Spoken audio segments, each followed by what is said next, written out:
Okay, and we are live.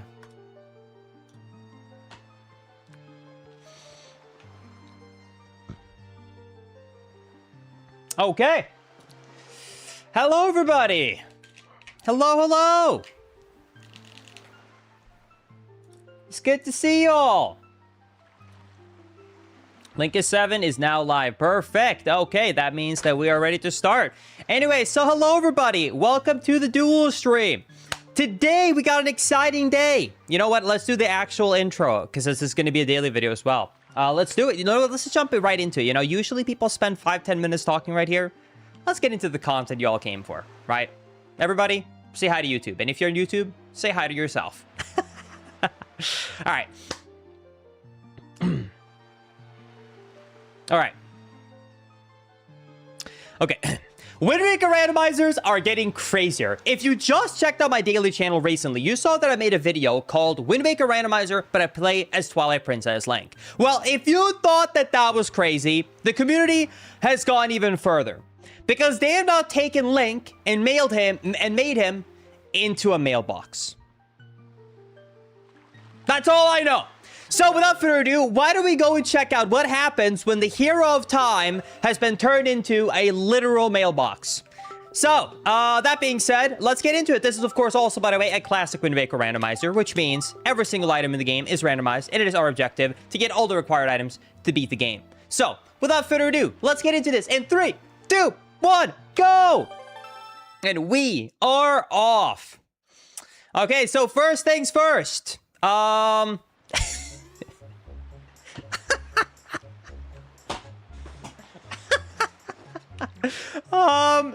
Here's our player model for today.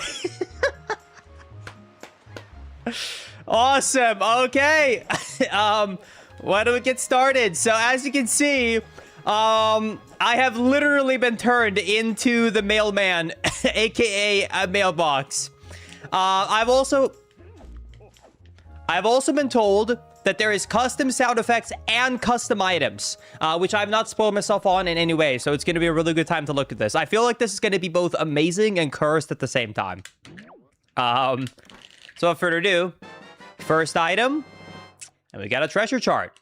I'll take it. Wait. What is that sound effect? It's like on the tip of my tongue. I swear I know that sound effect from somewhere. Do you guys feel it too? It is not Yoda from Star Wars, chat. All right. Anyways, good first item location. Let's head over here. Yeah, you guys probably thought I was clickbaiting when I said I was a mailbox, huh? Nope. I was being literal.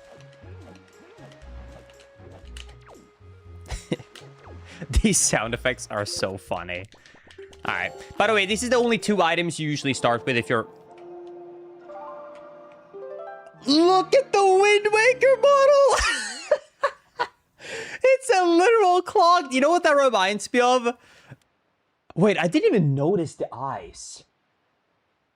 Anyways, it literally reminds me of the Razor in Diddy Kong Racing. You guys know Diddy Kong Racing?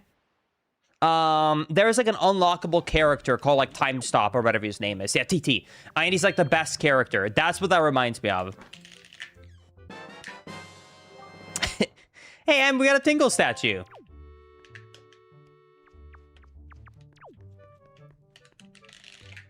All right, dude, this is a good start. And I don't even mean the items. The items have actually not been a good start at all. I just mean, I think this is so funny. What is that sound effect? I feel like it's a hybrid in between Beetle and Tingle. I can't tell if they're like ripped from something else, if they're actually brand new sound effects. Yo, thank you so much, Lila, for becoming a member on YouTube. I appreciate that. Thank you so much. I'm gonna celebrate that by holding back my sneeze. Oh, we're good. Thank you, Lila. Sorry. Whew. I hate that. All right. Bye. Okay, mailed in there. All right. Dude, I cannot believe this is actually real. I can't believe... Wait, I think this is supposed to be a throwback to Majora's Mask. If you guys know Majora's Mask, you know that the mailman has this kind of bed and has this infamous puzzle where you have to kind of like do this awful minigame where you have to stop right at 0 seconds, right? And it's completely broken in the Japanese version, so speedrunners hate it. Dude, I also like how he's not even standing up straight, by the way. He's like slouched to the side in this chill way. The sail is awesome, though. Dude, this is incredible. 10 out of 10. This is awesome. I love this. And thank you, James, for becoming a member as well. Getting that fire arrow as well, 3 months consecutively. Thank you so much.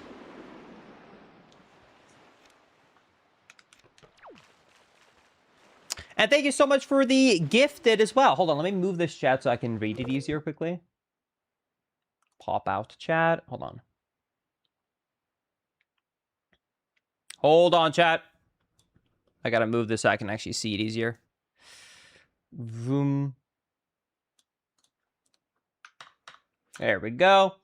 All right. There we go. Okay, now I have both chats fully open so I can easily read them. Okay. There we go. Let's check out what's in Mother and Child aisle.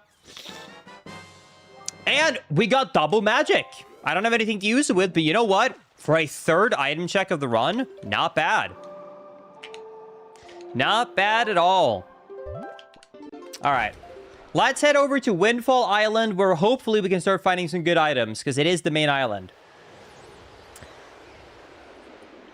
Anyways, thank you, James, for the membership. I appreciate it. Are you going to watch Coyote versus... I'm assuming that that's boxing, wrestling. I'm not sure. I don't really follow sports, if I'm being honest with you. So I'm not sure. So unfortunately, my answer is going to be no, but I hope you will enjoy it. It's a cartoon movie. See, now I feel really embarrassed. So I'm going to pretend that didn't happen and I'm going to move on immediately because I'm feeling secondhand embarrassment, which is really bad considering I am the first person. Thank you, super cute doggies for the 5. Welcome back. I appreciate it. Hi, Tingle. All right, let's see what you got for us. My dear old friend. We got power bracelets. Okay, not bad. Oh, we gotta check out what dungeons we have to complete. I forgot to check that. And we got a piece of heart. Okay. All right, so let's see. What are the 4 required dungeons? It is...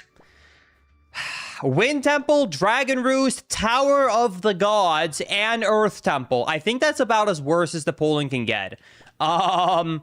Because I definitely would have preferred Forsaken Fortress or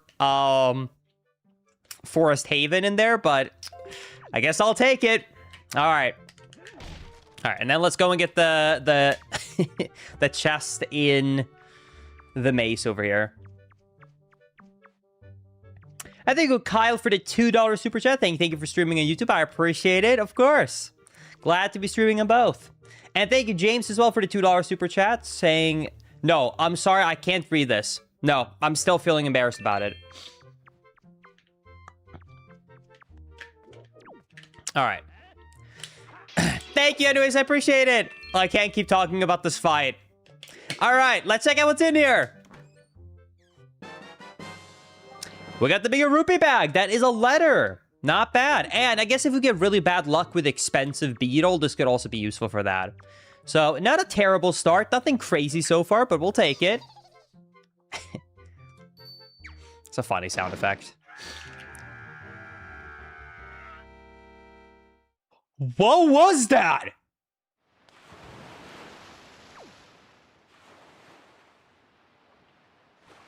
Wait, is that the ranchers from Majora's Mask?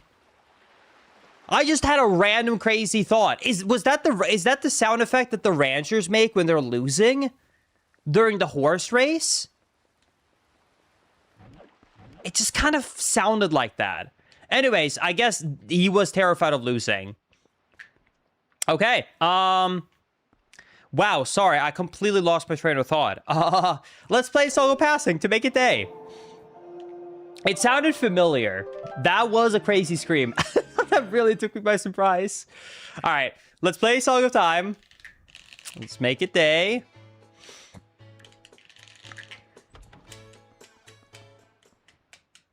Bro, I just got a Fortnite ad. Maybe it's targeted because they know that you love Fortnite and you should check out the new season because they just added Sonic to it.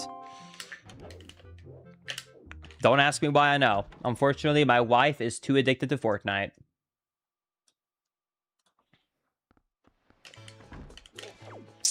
All right. Yay! Hello, killer bees. Linkus, I am afraid of this mailbox. Are you saying that if you walked up to a mailbox and saw these beautiful giant red eyes following you, you would feel afraid? You wouldn't feel safe and secure and confident that your mail would be delivered on time?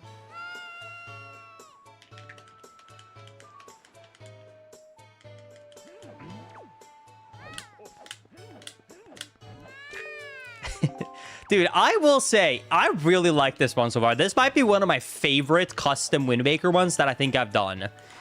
It just really hits a perfect spot in between Mimi, yet also, like, not terrible. Do you know what I mean? Because some of them are made so badly that it just looks like someone threw a model together. I feel like this really does strike a good balance. Linkus, would you say the game audio is a little bit quiet? I wouldn't say quiet. It's lower than me, though. I can bump it up a tiny bit if it's needed. Testing. I can bump it up a tiny bit, sure. There we go.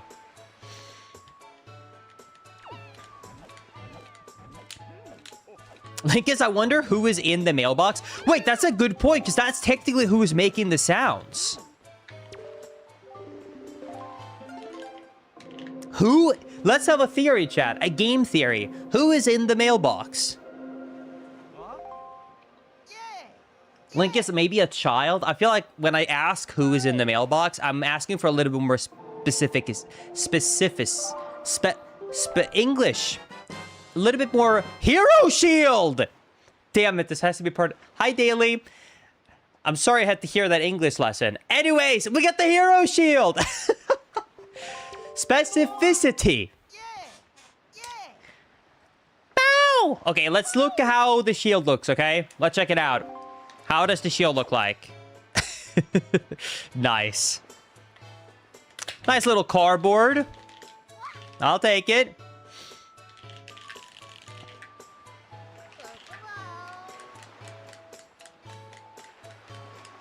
Bow.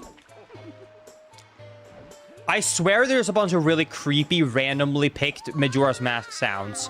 What was that laugh when I jumped?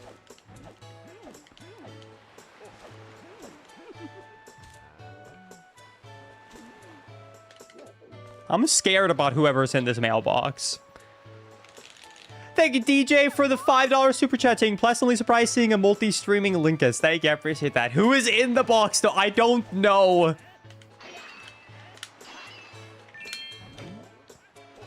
Hopefully by the end, we'll get to figure it out.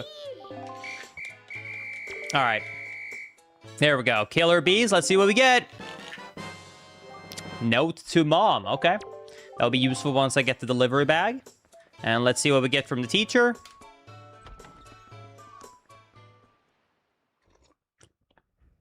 Linkus, don't be afraid. You are in control for now. ...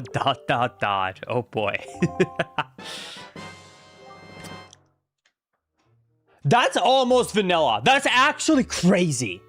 No shot. Wait, that's actually crazy. Dude. If you don't know, but in the vanilla game, to be able to get the Canadeeds, to be able to get the Triforce piece, you have to get her 21 Joy Pendants and give them to her. And as a reward, you get the Cabenadeed. That's why I'm saying that that was almost vanilla by her giving us the Cabenadeed right there for completing the killer base.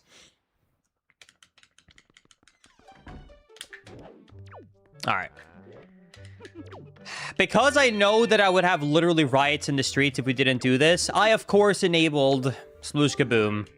So, let's check out how it goes, as per usual. Let's do it!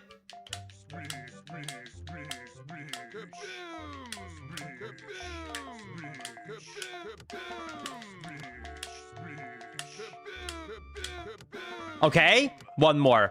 Just gotta find the little guy. Please. I have a 33% chance to get it under 20 and have won the hardest challenge. Right, left, or up? My gut feeling says it's to the right or left, not up. My gut feeling says left. Yes! That's what I'm talking about, baby! Oh! The knower!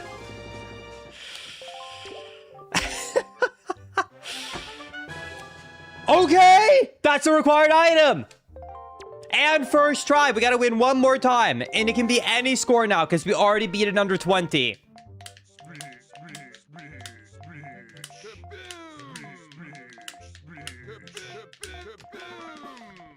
Come on. Back to back. Please, back to back. It would be so cool. No. It's killing my dream.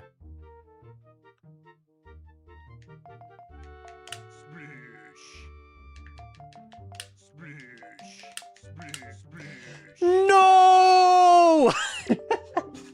So close to perfect back to back. All right, well, it's okay.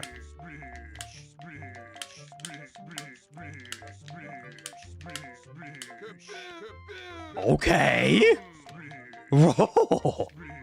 Oh my goodness, sorry, I didn't mean to put on such a Scooby-Doo sound there. But are you... Look at this pattern, what is this? Yoinks, man. That's crazy. That's actually crazy.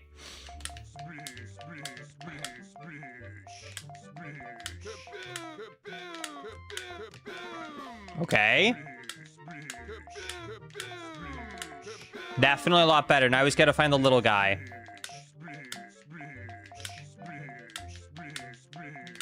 Damn.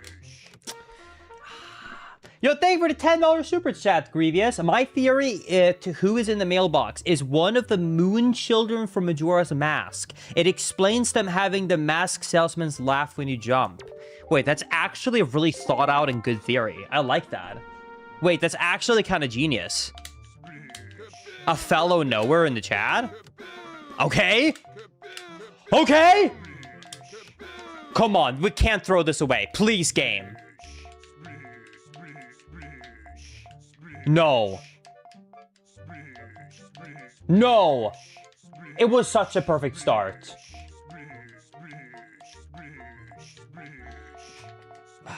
It's right there. It's right there. It's right there.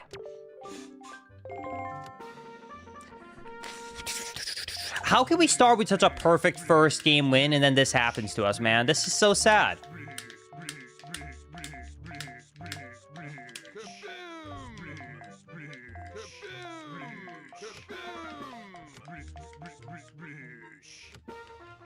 Dude, I'm gonna go to sleep with nightmares hearing this blue sound effect after this. Sploosh, sploosh, sploosh, sploosh, sploosh, sploosh, sploosh.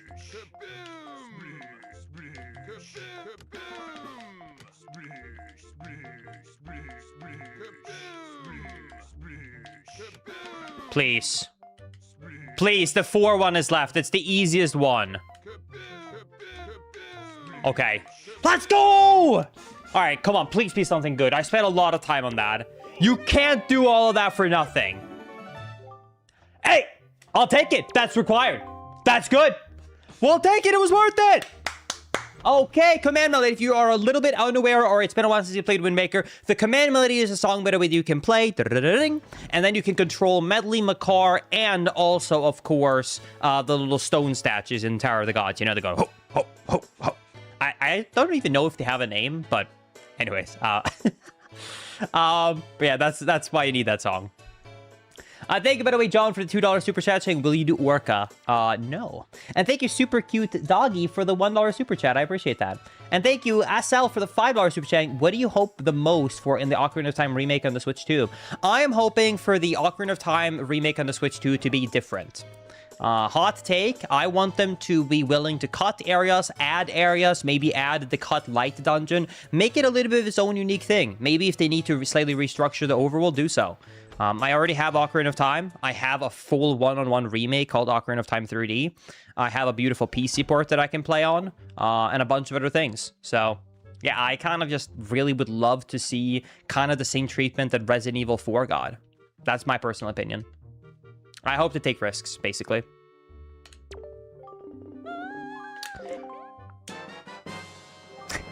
And a pear. I'll take it.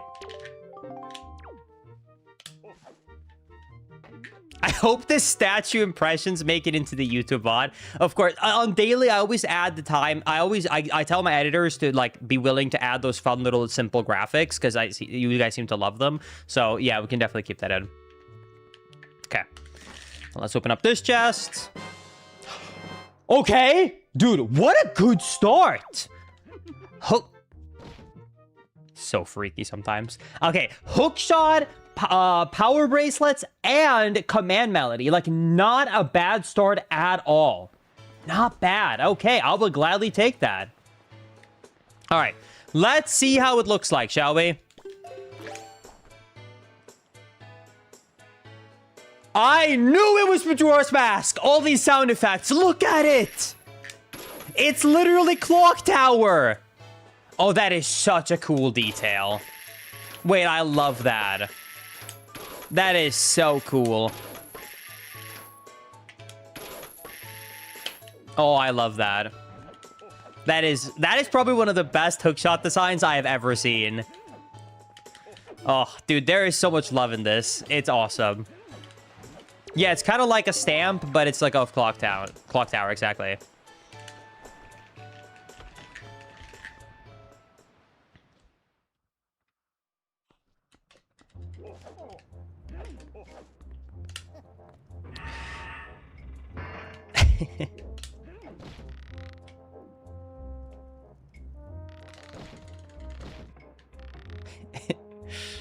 It's such a sound effect of like stuffing mail in a mailbox when you jump.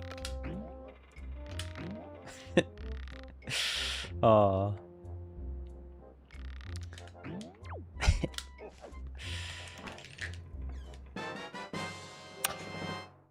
Back to back? Okay. Chat, we got a baby seat on our hands. A possible baby seat. I don't want to jinx it, actually, but we got a possible baby seat on our hands, and I am all for it. If I don't have to spend 8 hours playing this, I will be more than happy. Okay. Back-to-back good items. And it is a double treat because I am so excited to see. What is the model for the Leaf? We gotta check it out. Hold. Possible it is a... No. Hey, don't jinx it. All right, let's see what it is. Dude, that is... I mean, I guess he is the mailman. Poor dude. Instead of him having to just carry, like, all the mail in a small, you know, mail bag, he's having to carry that literal mailbox. Oh my goodness, dude, that was not on the job description. I feel a little bit bad for him. Oh, that's so funny.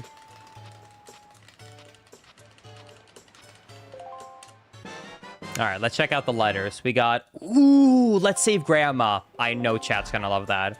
We gotta do it. We gotta do it for the fans.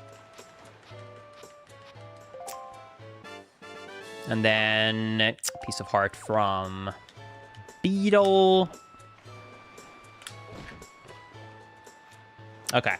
I'm gonna head up north so that we can quickly go and do the Fair Island up here. And then after doing the Fair Island up here, I will then go and save Grandma. I feel like I kind of just have to, you know? I'm doing good, Phoenix. Thanks for asking. And thank you, Anonymous, so much, by the way, for the tier 3 gifted sub to Gulpin over on Twitch. I appreciate that. Thank you, Dotfix, as well, for the 31 months. Kendall for the 60 months. Lux for the 9 months. Fishy for the gifted sub. D. Martin for the 9.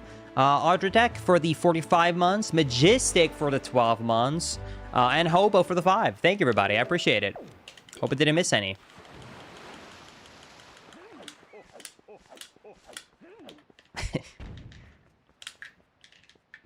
This is such a cool little custom thing. Who's watching on YouTube? We got plenty of YouTube watchers, too. Don't worry, I got both chats open.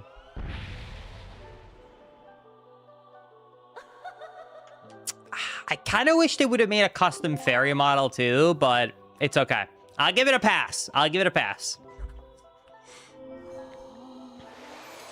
Thank you, Fairy Boat. All right, let's see what we got. That is kind of cute, actually. He looked so innocent right there. Do you know what I mean? He was just like, I'm just a little mailbox.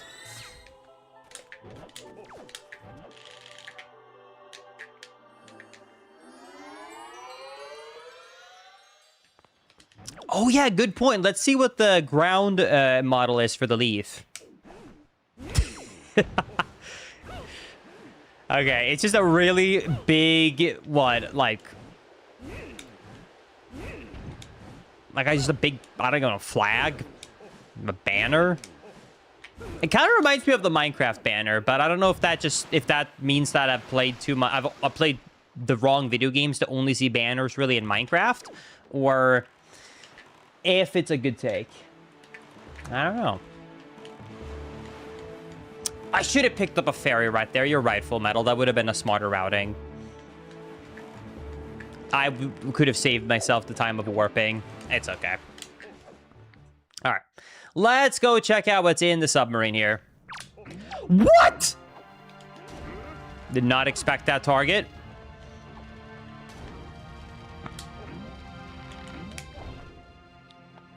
Thank you, Fishy, for the gift us up to Wolfie. That's so funny. I actually did a collab with Wolfie like forever ago, back when Scarlet and Violet came out. It was really funny. Got a secret cave chart. Okay. Nothing too crazy over here.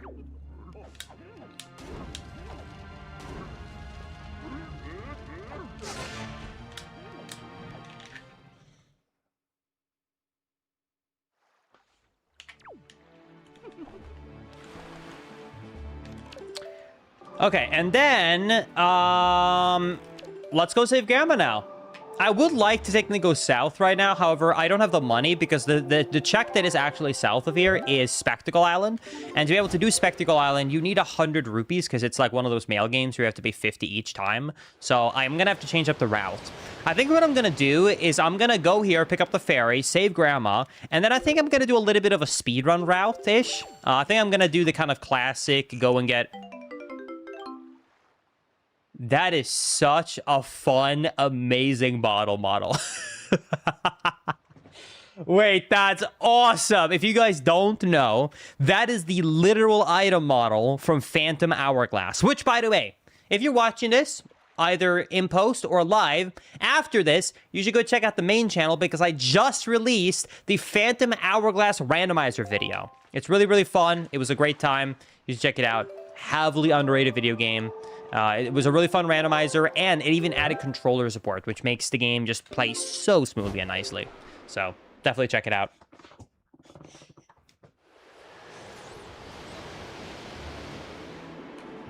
That video was so good. Yeah, thank you. I appreciate that, Super Socks.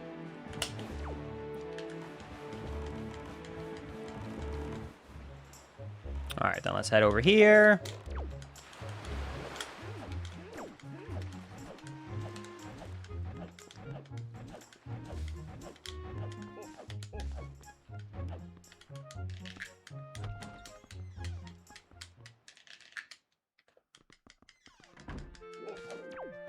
All right, I've come to save you, Grandma.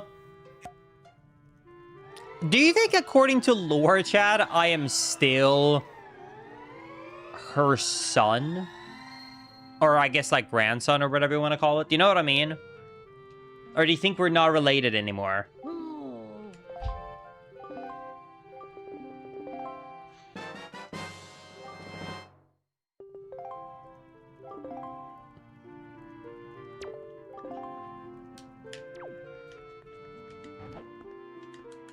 Sounds good, Elise. Maybe she carved... True, maybe this is like Pinocchio, do you know what I mean? Where Grandma was so lonely that she carved out this mailbox and used a little fairy magic to make it fully functional, to be like alive. Like a boy. Oh boy. That's the worst impression of all time. I'm gonna move past that. All right, let's see what we got from Grandma. Let's see what you got for us.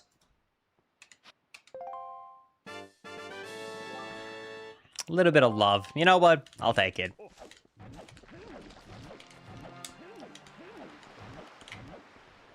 Hey, Linkus. Yo, thank you for the $5 super chat, Mitchell. I vote you have to take the time to collect all the items so we can see what they look like. I will do my very best to showcase every single item throughout this entire randomizer. I promise. Thank you for the 5 super chat. All right. Let's continue, and let's try and keep that promise. Let's try and find as many items as possible to showcase. Let's start by heading to the bottom right corner of the map. I'm also going to click off the non-necessary dungeons quickly so that I don't forget. So goodbye Forbidden Woods, and goodbye Forsaken Fortress. All right. Let's head over here.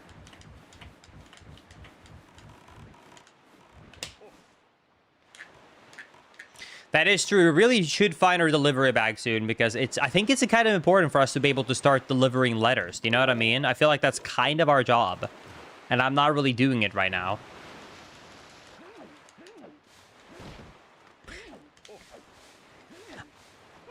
I don't even know how he made it so that it's randomized sound effects. Does that make sense? I forgot about that. That scared me again.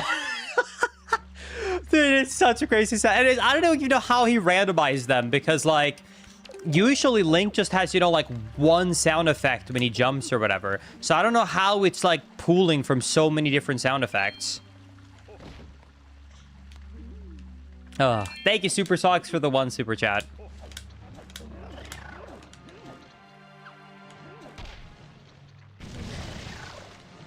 All right. Thank goodness, by the way, we have this. If you didn't know, you can actually deal damage to some enemies with a hook shot, and it includes those enemies. And it is actually essential, because if we didn't have that, we wouldn't be able to do this right here.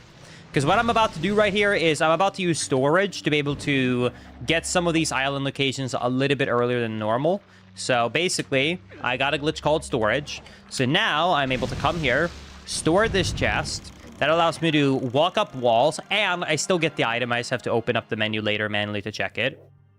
Oops. And then what I'm going to do is I'm going to jump right here against this wall, which is going to drop me down here, land me in this loading zone, and I get up to the top where I can get one... Wait, I didn't even have to do that. I have the leaf. Okay, anyways, that was a cool glitch to showcase, even though I just realized, never mind, I have the leaf. That doesn't break anything. Anyways, but what we can also do is get storage here.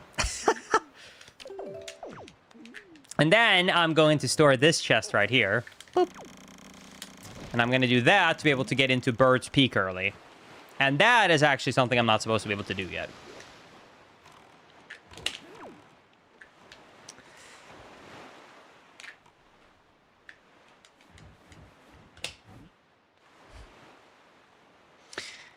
Thank you, Nair, for the 43 months.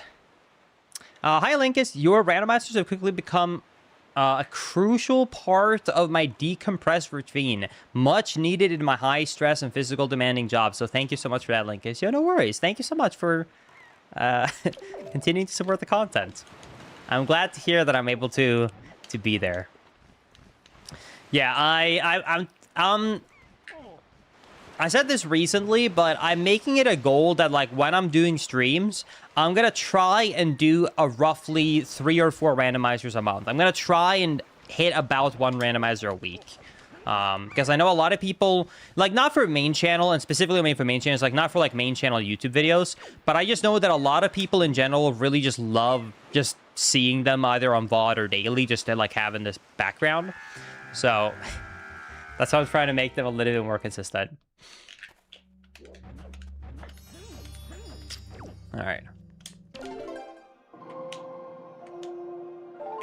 And there's Bird's Peak.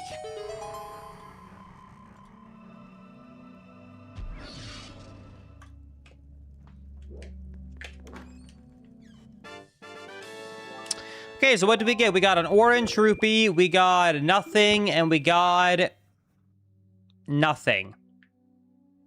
Okay, so we got a lot of nothing. That's too bad. All right. But hey, you know what? We got rupees, which means we can go back up to the top corner of the map right now and actually do...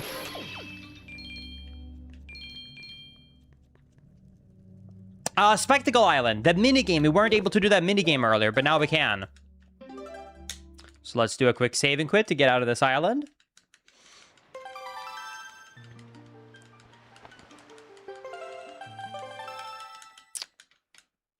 Then we get back here. And then we're gonna warp. And I think the fastest thing is Tingle Island and then go straight up. Let's do it. Yo, thank you, CLite, so much for the 5 gifted subs on Twitch. I really appreciate that. Thank you so much. Appreciate the support as always. Hope you're doing amazing, CLite. And Fishy with the 20 gifted subs. Holy. Thank you so much, Fishy, for the 20 gifted subs. Now I am the king. Bow to me. I'm sorry, I can't bow. I'm a mailbox. But here's a letter. Do I have... Okay, I don't have a letter. Oh, I do have a letter. Here's account information from my mortgage company. Here.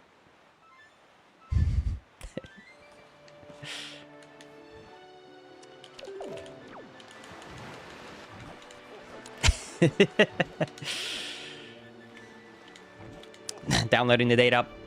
Processing information. Okay. Let's head up here.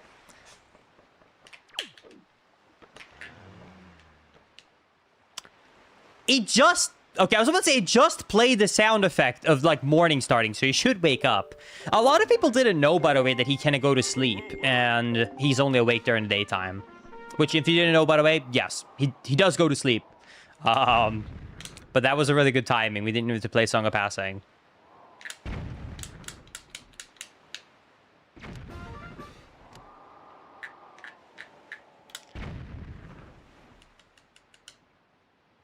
Link is, I skipped the gym the other day, so I gotta go extra hard today. Oh my god, can I rant on something on Maisie's behalf? So, big surprise, so they finally finished building after like 2 years, the amenity center next to where we live. So, which includes the gym. So Maisie has started going, okay? I have not because, I mean, look at me. Do I look like a gym bro? But anyway, she started going. And she has been in a battle with our neighbors because I don't want to call people out. Okay, there's things, like there's... You know when, like, a lot of people have opinions on things and say, like, oh, this is the right way to do something and this is the wrong way to do something, but there actually isn't a true right or wrong. There's just a preference. This is one of these things where there is a right and a wrong answer, and I don't know what our neighbors are doing, but they are wrong. I'll take Dinsboro. Okay, let's see what the second one is. Our neighbors, or some of the neighbors,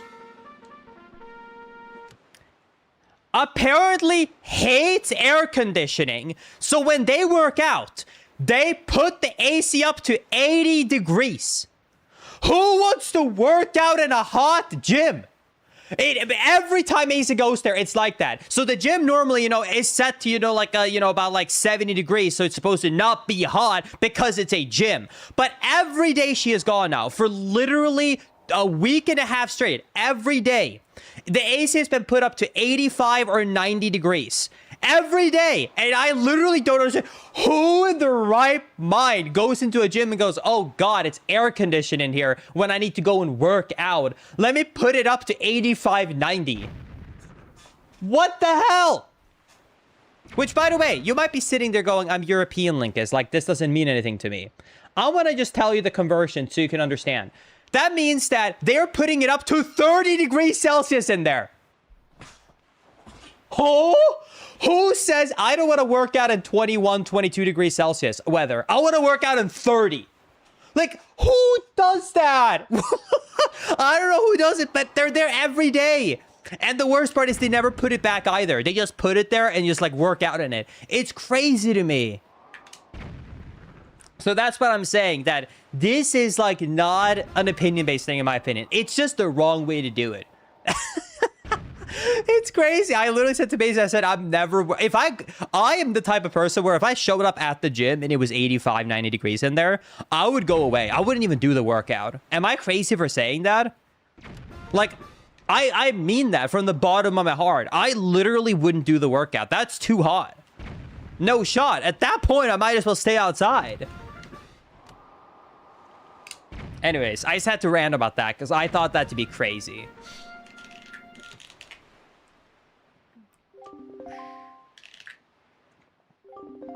All right, let's see what we got. And we got the second Tingle statue. Okay. You know what? Not bad, though. We did get one of the pearls, meaning we're only one pearl away now from being able to get full access to Tower of the Gods. So not bad. Which, if you don't know, by the way, if you weren't watching earlier, this is one of the required dungeons we have to do. All right.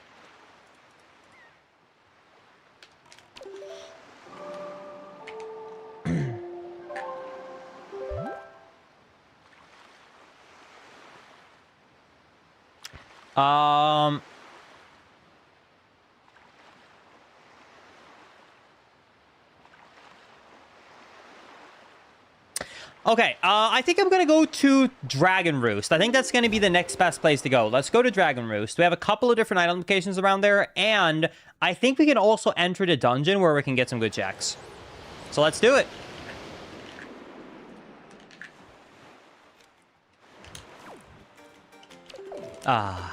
I don't know if I'm loving this song because it's a great song or because it feels like home since I'm a mailbox. And it's kind of the only industry of Dragon Roost.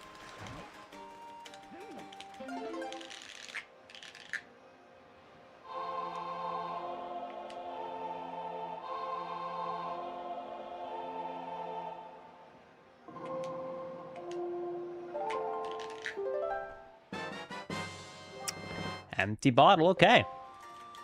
I guess, why do you think that he has a stopwatch? Well, I don't know about you, but if there's one thing I hate more than anything, it is a late delivery on one of these crucial packages that I get. Like a GameCube controller or like a video game. You know what I mean? There's nothing worse than waiting for something life or death like a video game and it being a day late. So if anything, I think more mail delivery people should have a clock like this.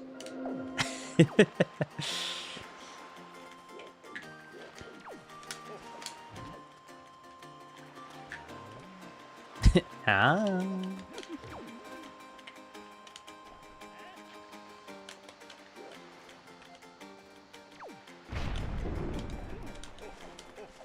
Linkus, what are your thoughts on the leaked Zelda Switch 2 and Pro controller?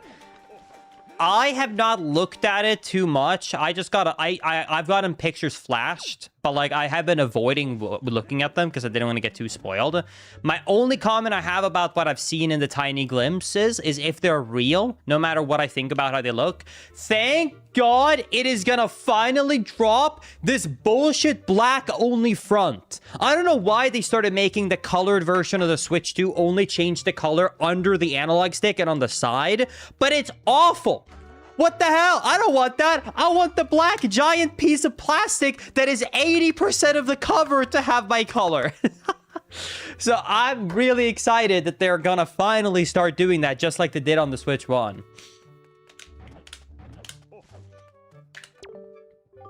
Exactly. Like, I'm not trying to have my Switch 1 have feelings of Blink 182. I want it to feel, you know, sunshine like the Beatles. Here comes the sun.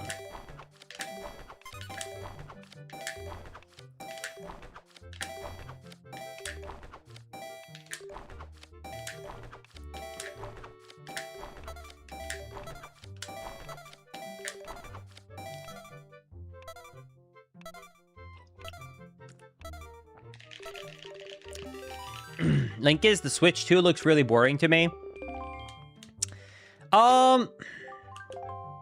I have a really, I think, biasly, of course, good video on the Switch 2 and the problems of the Switch 2 at the moment, if you were to look at my daily channel.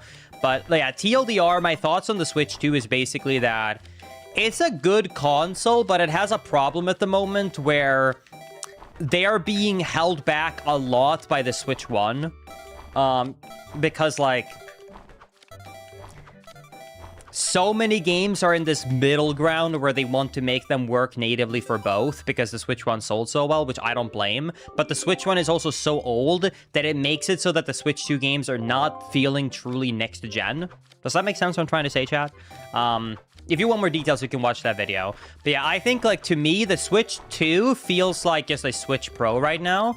And I think it's going to take another probably 1 to 2 years before I start to truly feel like it's a new console.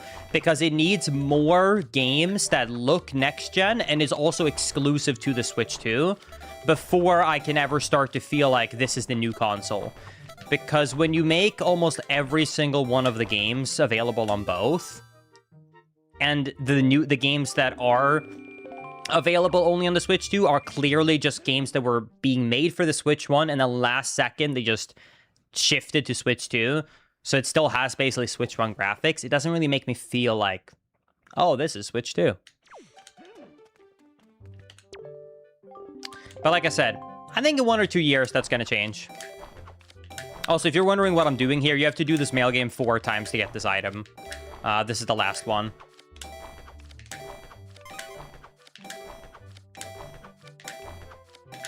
By the way, can I say a random thing about that Switch 2 video? I had some people who hit me up who were really mad about me saying that about the Switch 2 and their problem, because people came in and they were really mad at me. They were like, Linkus, do you hate poor people because I can't afford a Switch 2? Which, by the way, one, whoa, what the hell? Second of all, it's just an analytical video about the Switch 2. And the Switch 1 is 9 years old. I feel like it's a very valid take to say, hey, the new console is being held back by a 9-year-old console. I feel like that's anything hate on the Switch 1. I feel like that's a statement on the Switch 1 is old. Like, it's 9 years old, man. We're getting, like, to the 8. You remember, like, when the PlayStation 2 were still being supported when the PlayStation 3 came out? But to get around it, they were making PlayStation 2 versions, which were made by other studios. It feels like that all over again. But instead of, like, making a different version, they're just keeping the same one for both. That's what it reminds me of. You got an orange rupee. I'll take it. Okay. Okay, nothing really too crazy here, unfortunately, though. No, thank you, Board Games, for the $5 super chat saying, hey, man, love the content. Have you played Tunic? Closest to a Zelda Souls-like game that I think I've ever played. If you haven't, you should check it out. I played it for 30 minutes and stopped. Maybe one day I'll give it another chance, but it was not my cup of tea.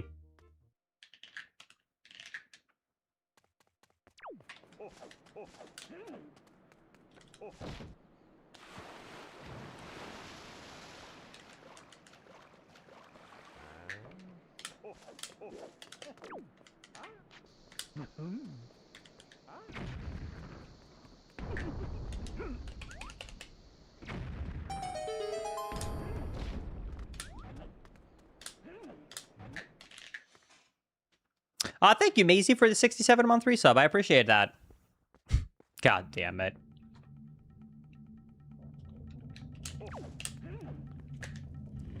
Linkus, you should stream more Hollow Knight. I do love Hollow Knight and Silksong. I'm definitely more open to doing more content around those games.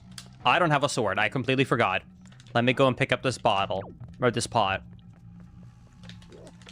Okay. Let's start doing our first dungeon, shall we? Hello, Dragon Roost.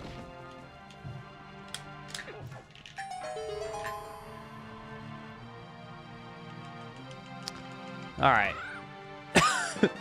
Crazy sound effect. Alright, Dragon Roost, small key.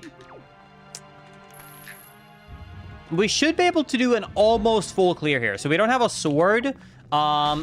And we also don't have the grappling hook. But what I do have is the leaf. And believe it or not, the leaf really lets you get quite a lot more item checks than you would imagine.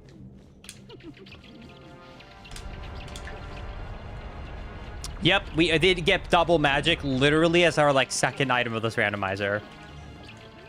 Linkus, I can barely believe it. Nice.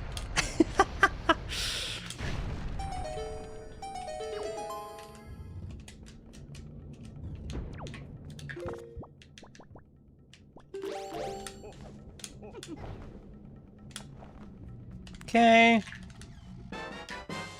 Second item check is another small key. I guess that is sort of to be expected. Then let's head up here.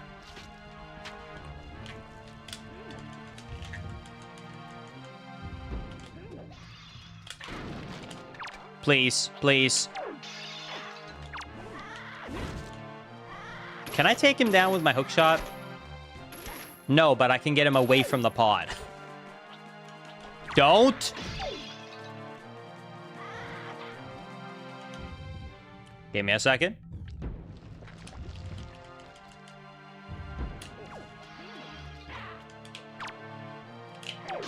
There we go. Sorry. Little bit of a problem with the hook shot does not deal damage to that specific enemy, and with no other damage sources, you kind of just have to rely on the luck there. A third small key. Okay, so that's very lucky. So odds are, statistically, that we're very likely to be able to do the vast majority of Dragon Roost right now. So do you see over there? So that right there is the boss key area, which has 2 chests. And if you get unlucky, you can put the small keys over there, meaning you can't get access to the later parts of Dragon Roost until you have gotten the grappling hook. But thankfully, we've already found 2 small keys, meaning it is statistically more likely that we can get through all of Dragon Roost now and only skip those 2, instead of the alternative, which is they always get stuck. Oh.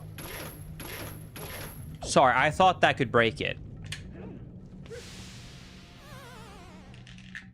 Oops.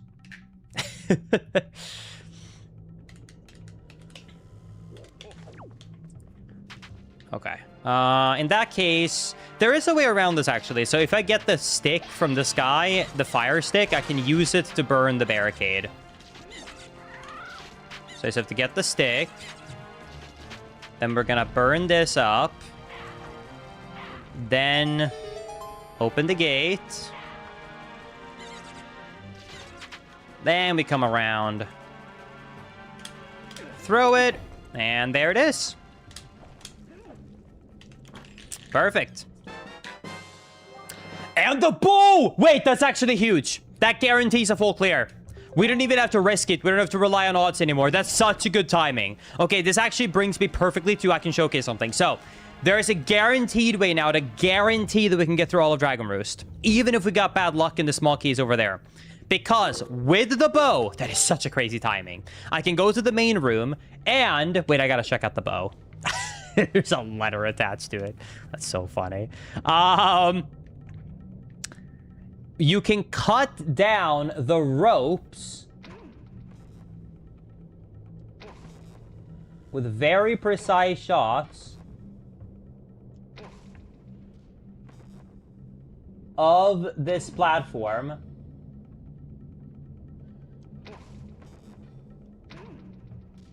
One more. It's so hard to see. I don't know if I'm just getting old. There we go. Okay. And then, once we cut it down, we can now ride up alongside the platform. Now, I actually explained this recently, but I'm going to re-explain it just in case someone wasn't around for this, because it's kind of a cool mechanic for Wind Waker. So let me tell you a little oversight that the developers did, which I don't blame them for. I mean, they probably didn't assume sequence breaking, but it's really cool. So let me tell you. So. Wait. I can't showcase it to you right now. I need bombs for it. Damn it! I can't showcase it. Oh, my cool glitch explanation. Sorry, chat. You're gonna have to get debated. That explanation was all for nothing. Well, we can still unlock this warp pod, and then I can also still continue. I can still do all the checks. I just can't do the glitch showcase. Basically, if a door has a key lock on it, it checks if you have a small key in your inventory to be able to open the door. But it only takes the small key from your inventory and actually updates the value if you are opening up from the direction the key is on. Meaning that if you come from behind, you can basically infinitely open up locked doors with only one small key, and you never end up losing it. It's a really cool little oversight.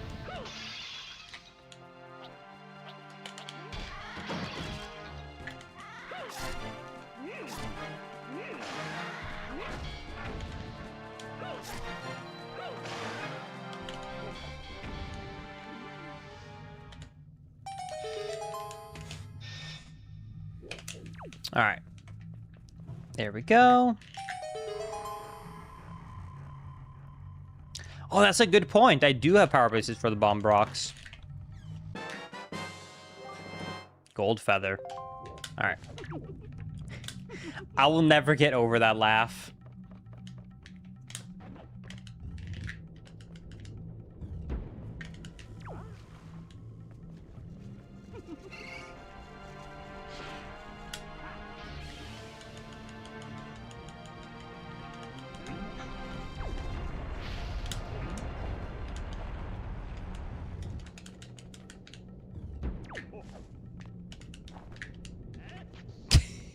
Hey! That's awesome.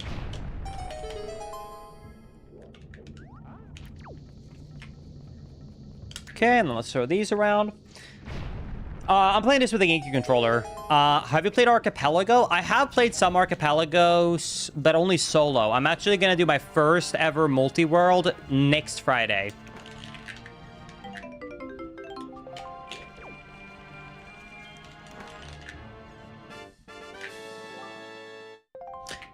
Yeah, if you guys love randomizers, I guess I can just tell you guys, there is a really exciting stream next Friday. Next Friday, I'm going to be teaming up with 2 other legends of the Zelda franchise. I'm going to be teaming up with CFG and Imagine Phil, where we're going to do a 3-game Archipelago one, where basically CFG is going to do Ocarina of Time, Phil is going to do Majora's Mask, and I'm going to be doing Wind Waker. So it's going to be a 3-game classic Zelda randomizer. It's going to be a really good time. So stay tuned. Next Friday at 3 p.m. Eastern Time.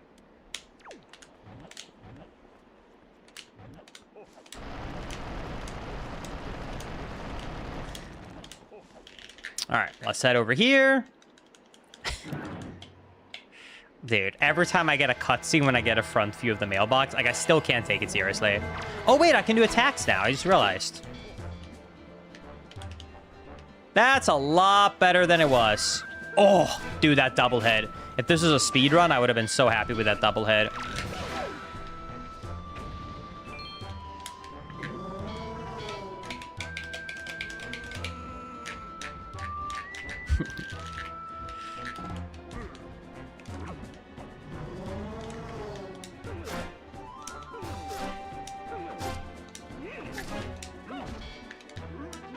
Nay! Sorry.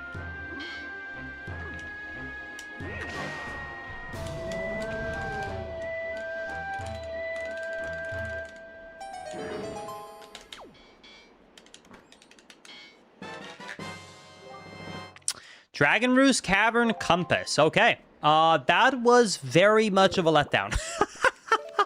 Dude, I don't think I could have found a worse item than the compass. That is so sad. I guess, you know, if there was any worry that I might forget an item in one of the rooms I'm in, then you don't have to worry anymore. It is kind of, you know what, now that I think about it some more, maybe it is a good thing. I am kind of a Wind Waker noob, you know what I'm saying? Like, if you look at the leaderboards for speedrunning Wind Waker, I'm not even near top. I'm not like top 1 on any of the categories anymore, you know? I'm an old retired boomer, right? So maybe I need it. Maybe Unk over here needs the compass.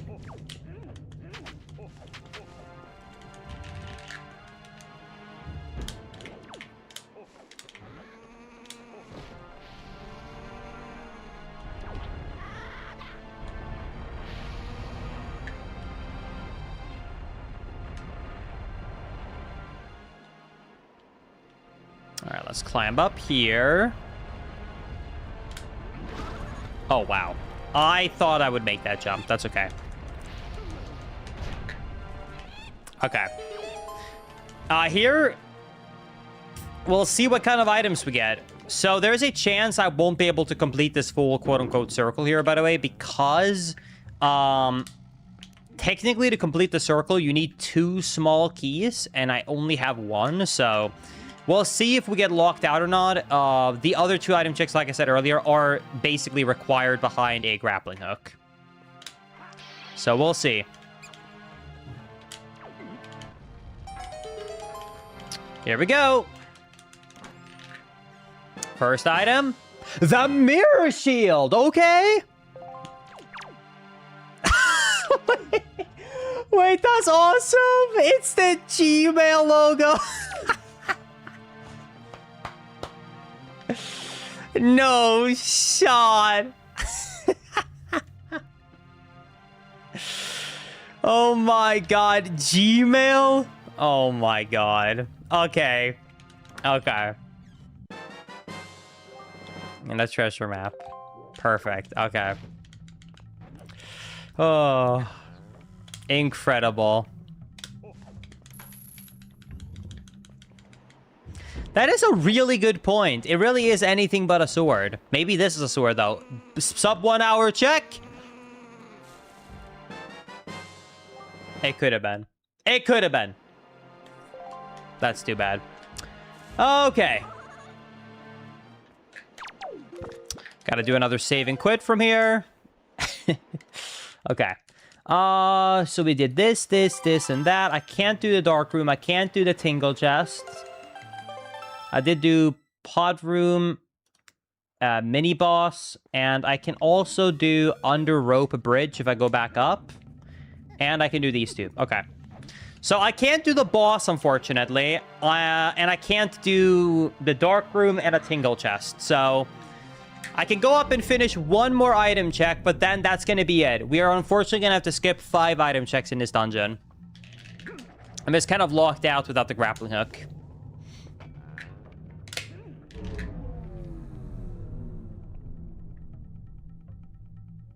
Linkus, do you watch any streamers? I don't watch that many streams anymore. I am, however, I've turned into a huge YouTube frog. Like, I watch YouTube every minute of my free time. It is truly, like, my #1 form of entertainment now. If I want to put something on the side monitor, it used to always be Twitch streams. Now, my side monitor content is YouTube videos. And if I want to, like, watch something entertaining, I also scroll YouTube.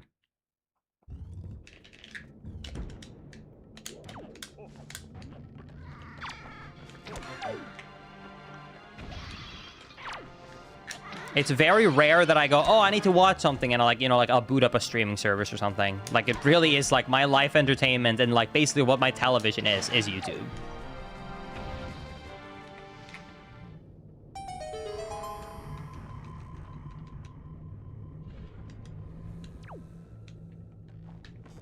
Okay, I have to do something really weird here because I don't have the sword. Here's what we're gonna do. We're gonna cut down this rope bridge. If you don't know, if you cut down all the ropes and you walk in the middle, it breaks. And now I can get the chest. And a piece of art. Okay. Unfortunately, that's the full clear Dragon Roost. There's nothing else we can get right now. But I'll take it. There's some good item checks around.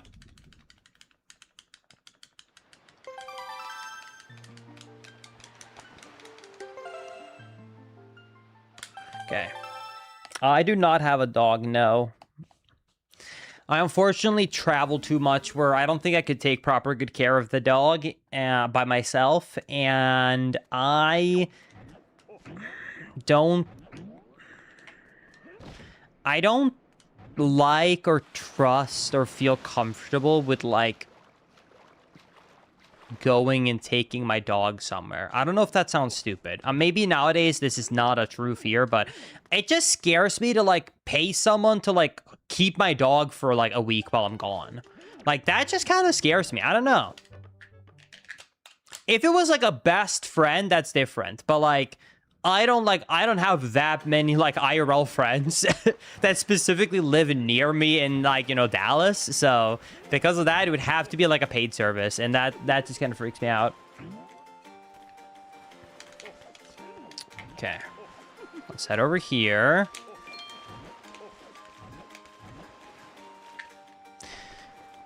And then right here, there's a cool little glitch, by the way. I've showcased this many times before because it's one of the few kind of glitches that I always do when I do a run, because of the fact that it's just so slow to do the other check normally. And it's not even breaking logic. I have DQ leave, so I can do it. It's just so much faster. So here's what I'm going to do. I'm going to get storage, which if you don't know, messes up my hitboxes. Like, look how close into the wall I can go.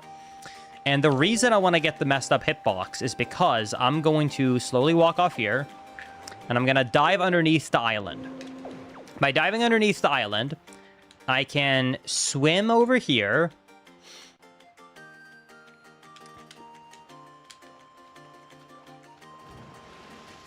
And now, if you've never seen chest storage before, be ready to be amazed. This is one of my favorite storages. You see this wall right here? It has a very tiny angle to it, which means if I walk here,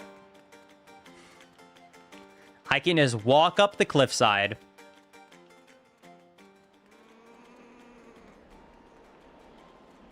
And then I can walk around here. Slowly walk down here. And this is the other side.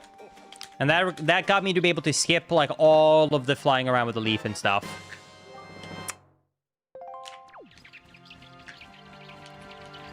Anyways. Cool stuff.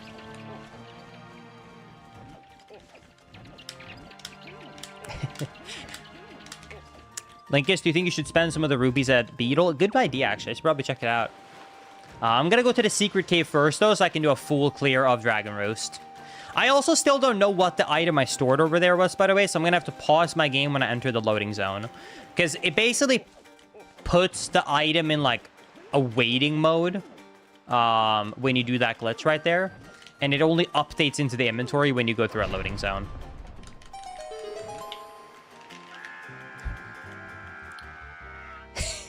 Every time it gets me.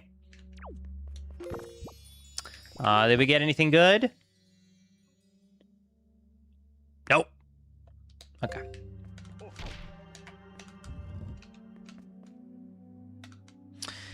Fun fact, Linkus, my dad used to do the night shifts as a postman when I was young, and I remember him tucking me into bed while dressed up entirely as the post box like this. Scariest moments of my life. Huh? Wait, what? As the post box? Not as the postman. The post box.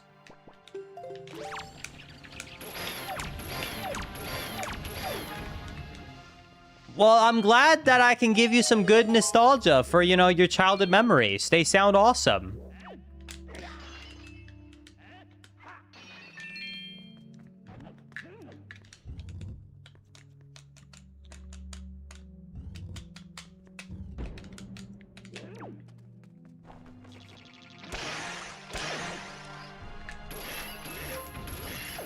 I should have brought more arrows. I actually might be getting soft locked because I'm scared I'm going to run out of arrows. Please? Yes! Okay, we're good. All right, we're good.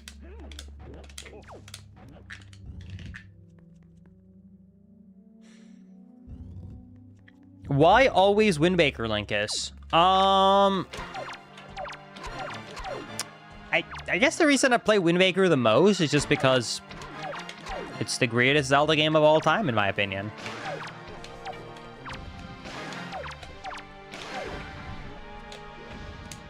It's literally peak.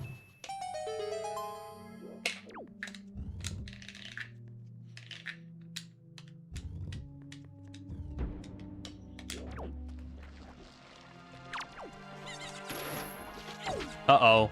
I only have 2 arrow shots, but 3 enemies. I have to get double shots. triple. Hey, that works too. I'll take it. Okay. 1 arrow to spare. We barely got through it. Let's see what we got.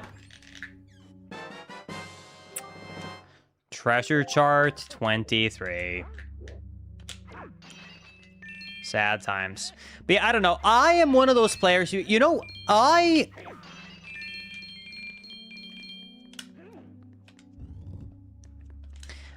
know there's some people out there who is not going to be able to relate to what I'm about to say at all in any way.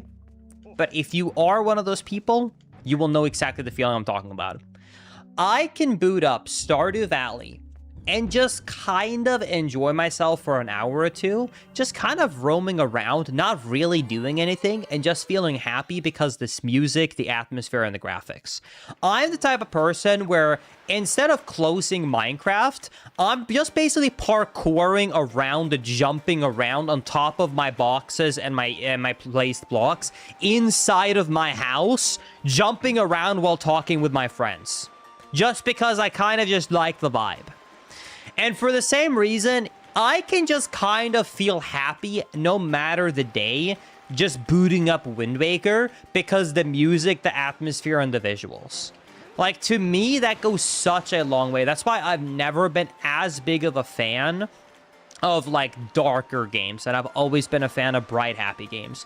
Because I absolutely can enjoy and, like, really feel more enjoyment because of just a pure vibe. Or whatever you want to call it. So I think that's one of the things that really stands out. Like, on top of liking the gameplay and, like, the dungeons and the structure of Wind Waker, and I never minded the ocean. Everyone said the ocean was so boring to them. I loved it, especially when I played it on HD, because I would just sail around looking at the beautiful ocean in the summer, hear the music, and I enjoyed this. This is the reason I never hated Wind Waker as a kid. I sailed around and I felt happy. Like, this just makes me feel chill and happy. It's just cozy vibes. So I always love a good game with some good gameplay, and then that has, like, a cozy vibe to it. So that's really the main reason why I never get tired of playing Wind Waker. Because even if I get tired of the speedrun or anything like that, or a dungeon or something, the vibe can keep me going for a good chunk of time.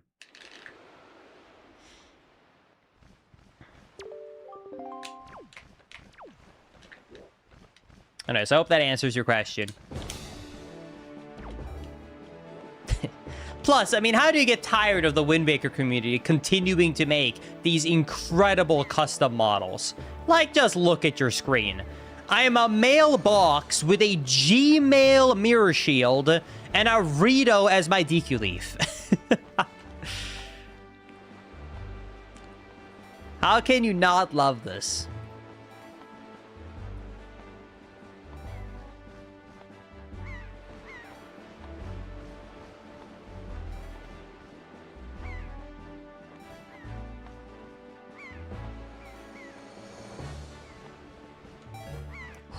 Barely won.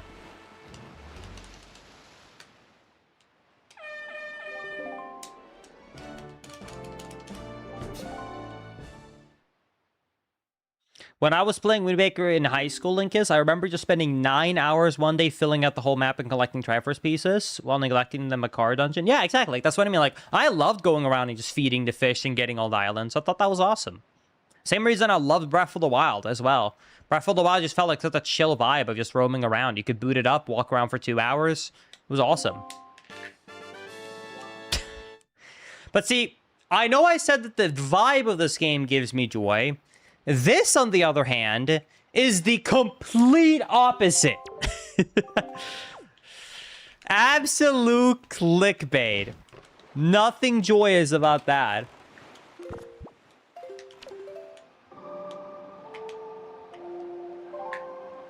Absolute scam.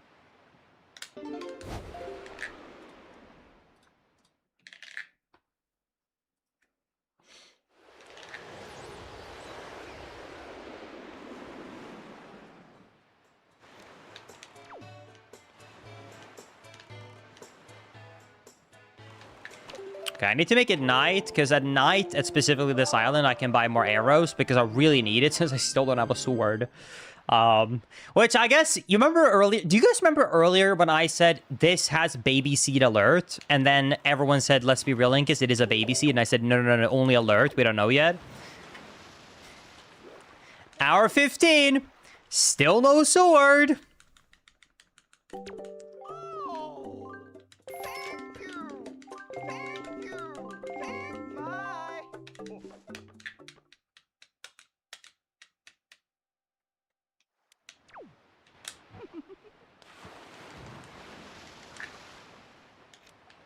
All right, now we can head over here.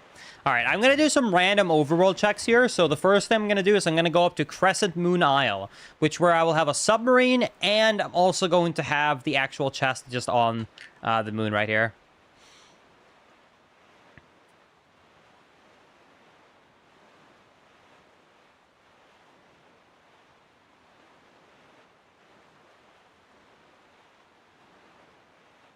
Hey Linkus, I'm getting a new video game. What video game should I get? I recommend that you support an indie developer because you can get the quality of a AAA dev game, but for a third of the cost, meaning you get 3 games. And you're supporting individuals with actual games made out of passion and love instead of big corps. So I recommend 3 indie games instead.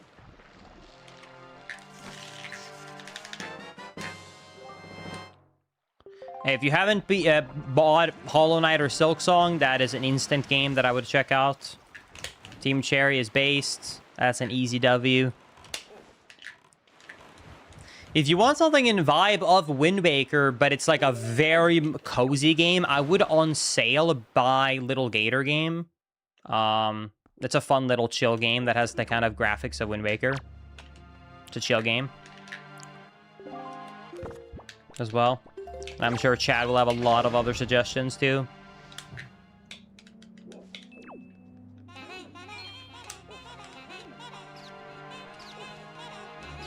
Hades 1 and 2 is also goated, true.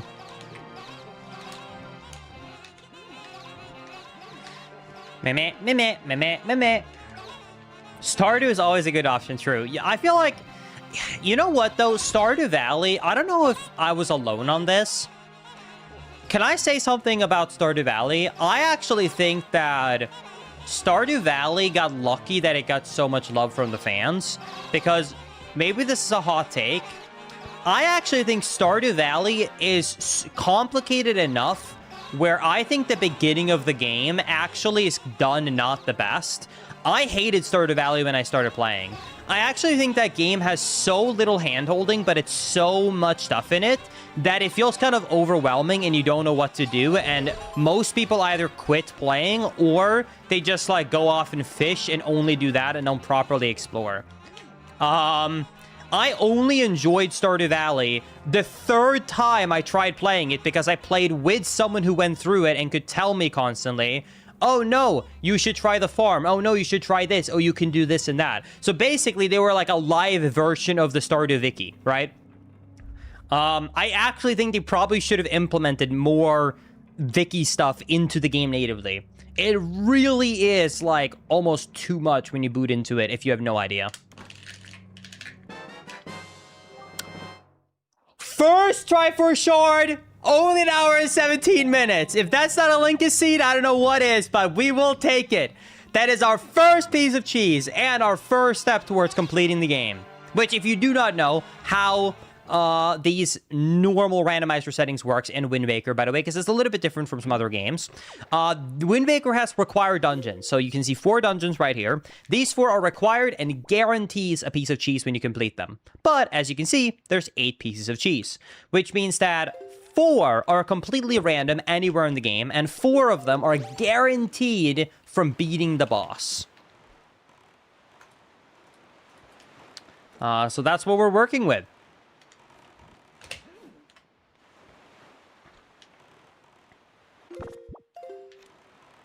Okay, I don't really want to do this check because it's kind of a slow, annoying check, but I guess I'm here anyway, so I'm going to do the Wizrobe Cave.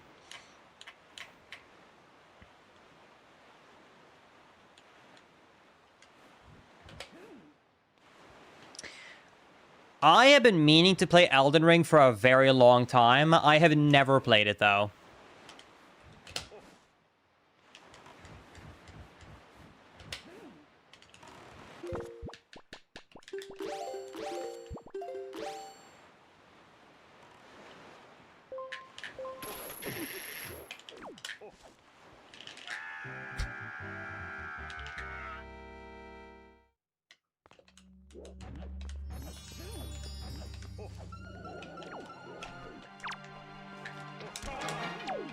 I'm gonna shoot one at a time because I have a limited amount of arrows here and I can't risk running out.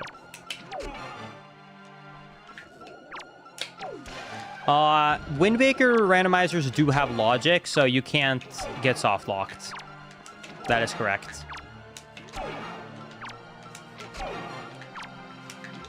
Okay, I'm gonna have to lock in for these last 3 Wiz Robes.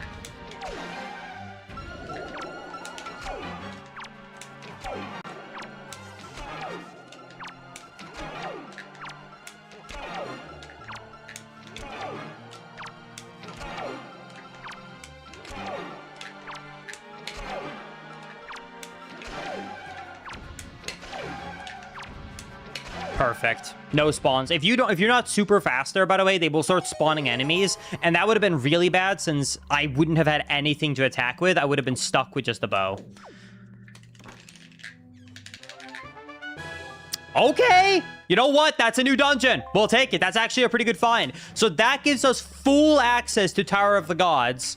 There are a couple of more items to be able to do a good clear for Tower of the Gods, though. Specifically, you really want the bombs to be able to unlock some of the walls. But since I have the DQ leaf, I'm actually able to do some glitches to get some more checks in there than you normally would not be supposed to. So I'm going to go and do a few more super quick overroll checks. And then after that, we're going to be heading to Tower of the Gods, where I'm going to have to do some out-of-bounds glitches because I'm not waiting around for bombs. All right. Link is, what in the world is your character moddable? I'm the mailbox. See, UPS had some recent budget cuts, so I had to kind of, you know, go in the closet and pick out one of my outfits, but I'm sure it's going to make the neighborhood feel much safer and better. What do you think?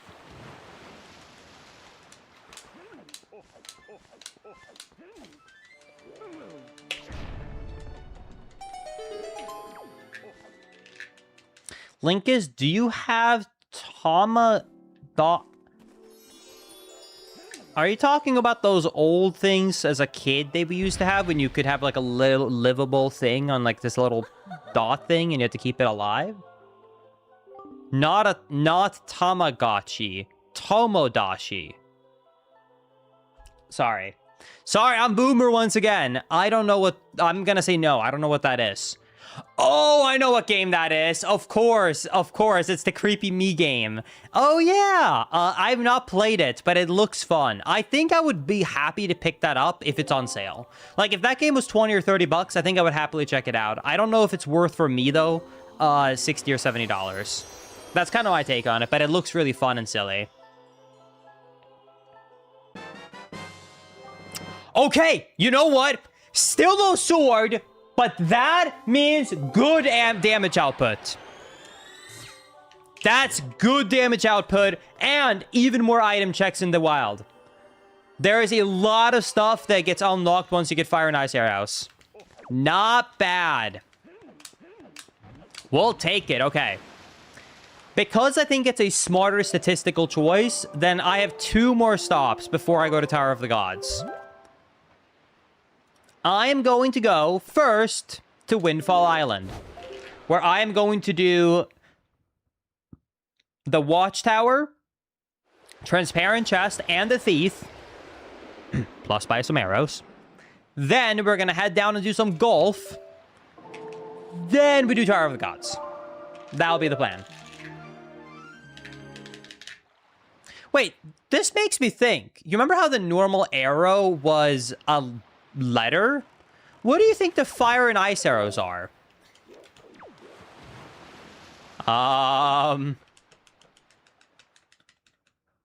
Is it just going to be a letter on fire and a letter in ice? We gotta check it out.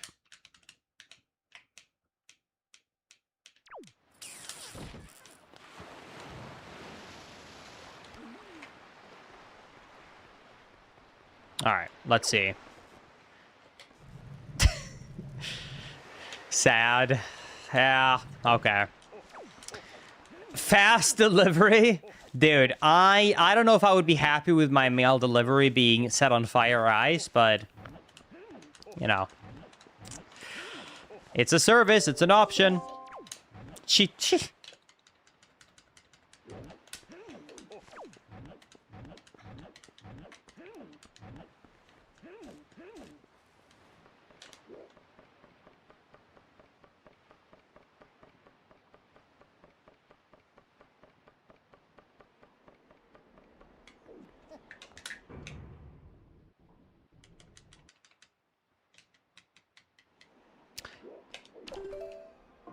The wind is slightly angled. You have to have the wind perfectly north, if you don't know, to be able to activate this. If it's not, it just kind of tries and doesn't start spinning.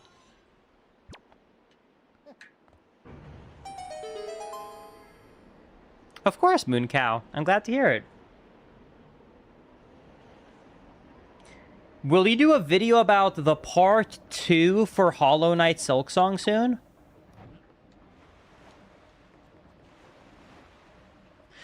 Oh, you mean my casual playthrough? No, unfortunately, I don't think that I'm gonna be doing a, I don't think that I'm gonna be doing a video on that, but I'll, because the way I play that game was I played that game like almost a year later and just kind of scattered around. So because of that, it unfortunately wasn't properly like kind of structured in a way where it could become a video, but I'll try to upload the main playthrough on the VOD channel though as much as I can.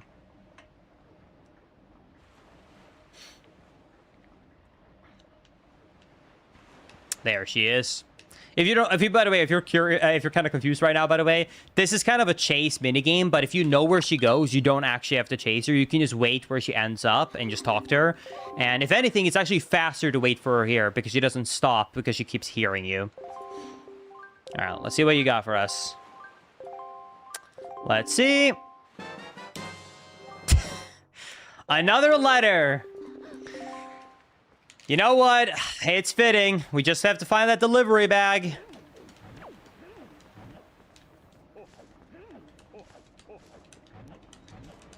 All right. In that case, the only thing we have left to do is to actually activate the watchtower right here so we can get the 2 item checks. So let's do it. I can't believe I'm actually going through the inside, but I don't have a sword yet, so I can't do the fast route. All right. We're going to go around here.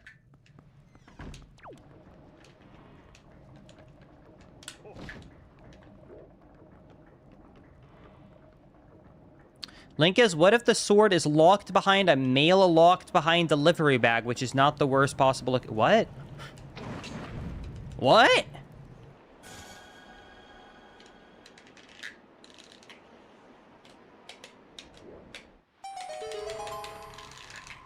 Linkus, do you like Halloween? I think Halloween is my probably like favorite fun holiday. Like in terms of vibes, my number 1 is probably Christmas because I love Christmas. But in terms of just like sheer atmosphere and not the family vibe of aspect to it, my favorite is definitely Halloween.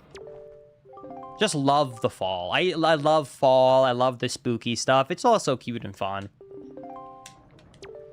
All right, let's see what you got for us, buddy. The grappling hook! Okay, that means we can fully clear... Wait, I don't have bombs yet. We can almost fully clear Dragon Roost. It is so close. You are right, though. This guy almost always have a good item. Dude, we're so close to being able to do a full clear there. Come on, dude. All right. I gotta check out what the item is, though. Hold on. Let's first check out this before I forget. Okay. And let's check it out. Here we go. So, the grappling hook is... It looks like a red kind of just hook. And let's see what it is on the boat. On the boat we got...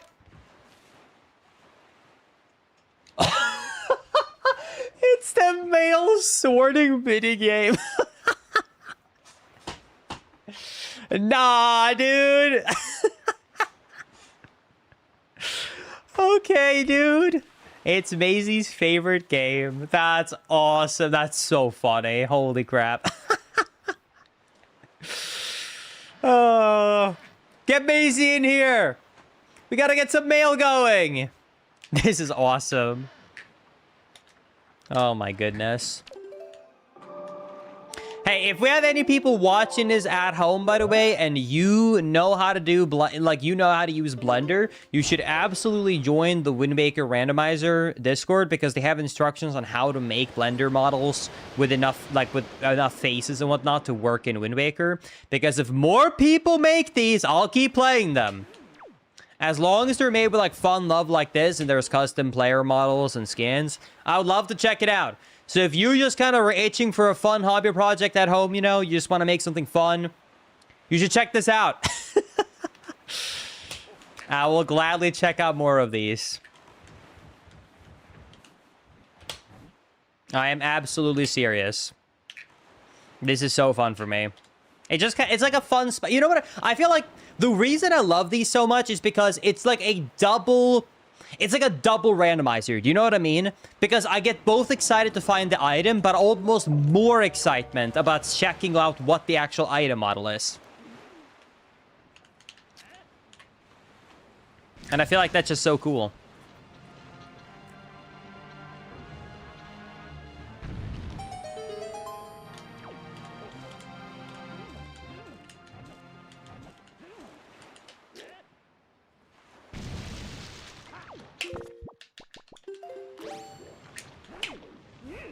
Linkus, we should do a 3D scan. Dude, I actually had Maisie try to make me a model about me where we use my, brown hair and the normal classic, blue with white button up to, make it look kind of like my Link avatar that's in my offline screen on Twitch.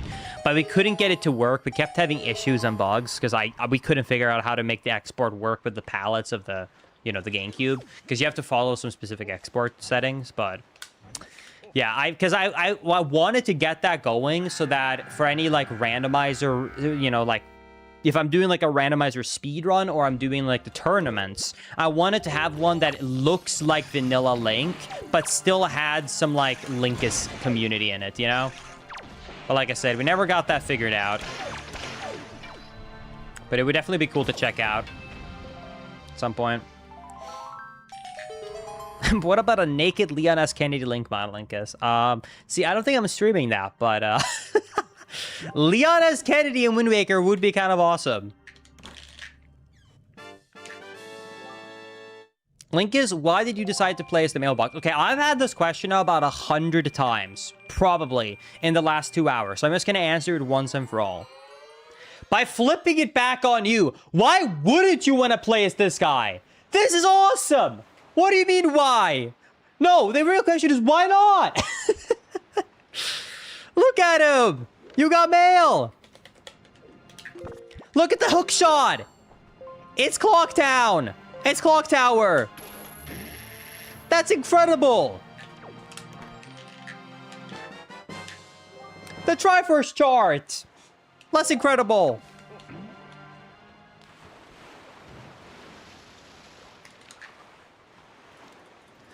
You know, technically, what about, hear me out, chat.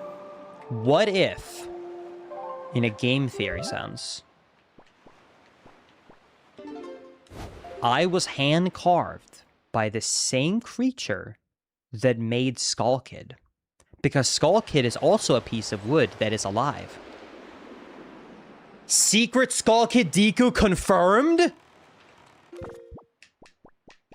That would explain my screams and why I'm so fascinated with the Majora's Mask stuff. But hey, that's just a theory.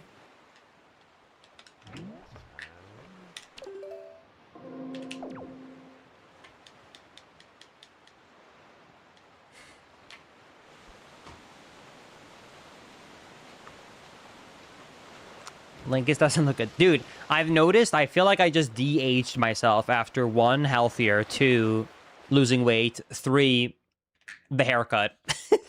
And I trimmed the mustache and beard. I feel like I really did de-age. I like it, though. I like it.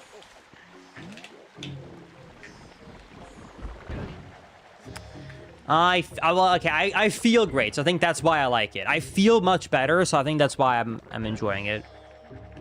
I'm feeling healthier. Okay.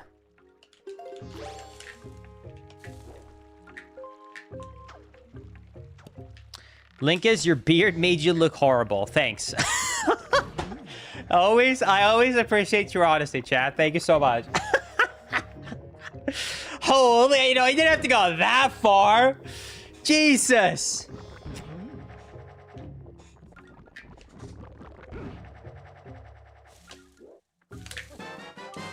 All right, treasure chart 6.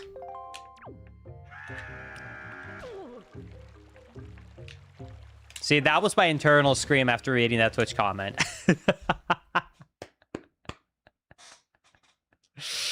All right. Okay, one more item check here. To change the wind. Here's a quick little, by the way, like, shortcut that is not even used with glitches. You do this in the glitchless part of the run if you want to ever do this. So, here's what you do. Instead of having to go all the way up, changing the wind, and flying over here like you're supposed to, what you can do is use the grappling hook. Oops. And then you just swing over here. And then you just jump, let go, and take out your leaf. And then you can just barely make it to the island. Easy.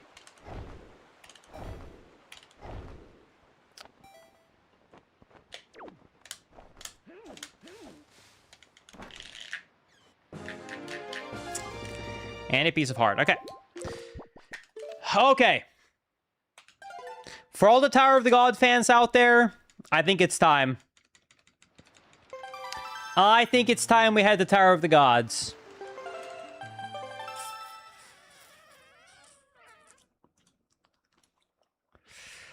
I might get locked out and have to come back, though, because there are some item checks locked behind other things that I don't have, but we might as well start it. Let's do it!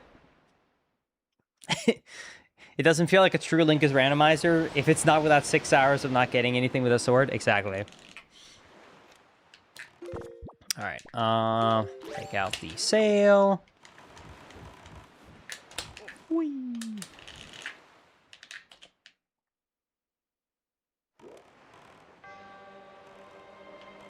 I just noticed the bed boat. Yeah. No, like I said, this is an incredible one for sure. I can't even do this over here. I don't have... That also requires bombs. Okay, I need to think. What's the most optimal thing to do with glitches here? Okay, here's what we're going to do. We're going to grab this statue right here. And then I'm going to line up my... Oh, God. I hope this still works. I'm going to line up my right foot with this texture and place it. Then I'm going to come over here and I'm going to roll to grab this pillar. Then what's going to happen is I'm going to grab in between the statue and the wall and then try and go towards the wall. The statue pushes me out of bounds, and now I stand out of bounds. Then I'm going to line myself up here, jump forward, and then I'm going to start using my leaf. I'm then going to be flying around here, which skips this big gate over here. Then I can land in this water here. And then we are now on this side. And this should give me access to my first item check of Tower of the Gods. So we're going to go over here. Place him. Place him.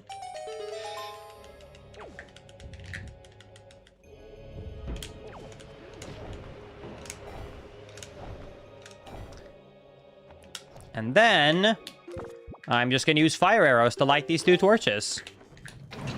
1 and 2. And there it is.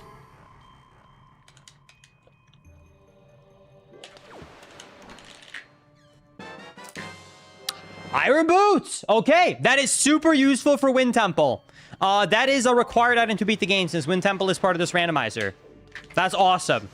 I just need... I already have Command Melody too. Okay, if I just get... And I have the hook shot. If we just find Skull Hammer, we can almost fully clear Wind Temple already. That's actually a really good find. We gotta check out the model too.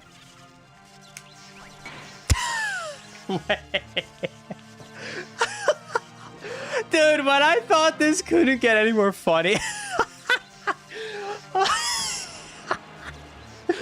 A pile of letters. I mean, you know, I wouldn't have thought of that ever making this. I'm swamped at work, I guess. Oh, I love that. All right. Incredible. U.S. election 2020. The mail-in ballots, oh no. Oh. All right.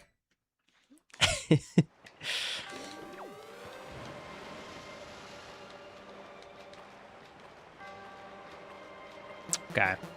Then, because we have double... Wait, because we have double magic, if I use leaf pumps and I time it with a cycle, I could actually get the items on the left, which normally you can't get. Hold. Wait, I just had a really cool thought. Hold on. So normally you can't do this left side because you have to explode the walls with the bombs. But because of double magic, if I time this cycle with the water, I absolutely can. So I have to wait. Because I have to wait for when the water is about to start going down.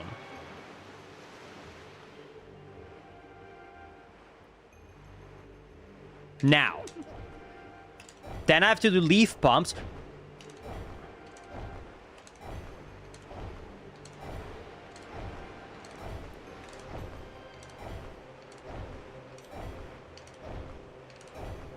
Turn left. Clean. Get in here. And now we can clear this side too. Nice.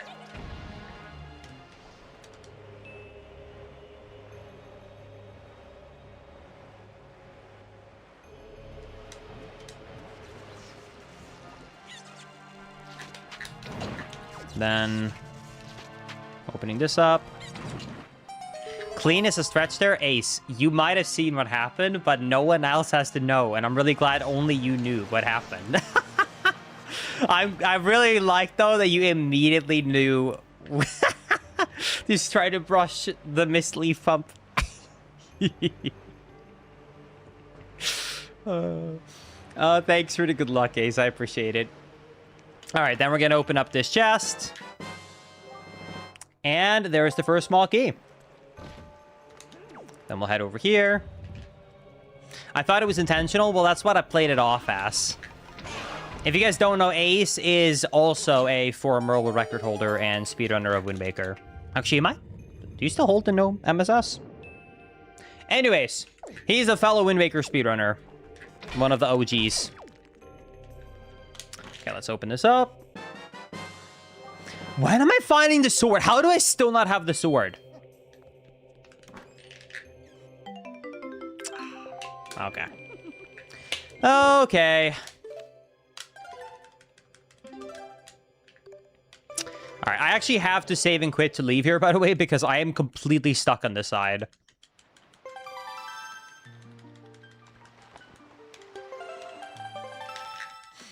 All right. Yo, welcome to the stream, Blood. Is this confirmed baby seed yet? This is not a baby seed. I love Tower of the Gods. I'm glad you guys enjoyed. Okay. Well, I actually think I can do almost a full clear here. With all of these out-of-bounds clutches that I'm doing. It's definitely not following the logic perfectly, but that's okay.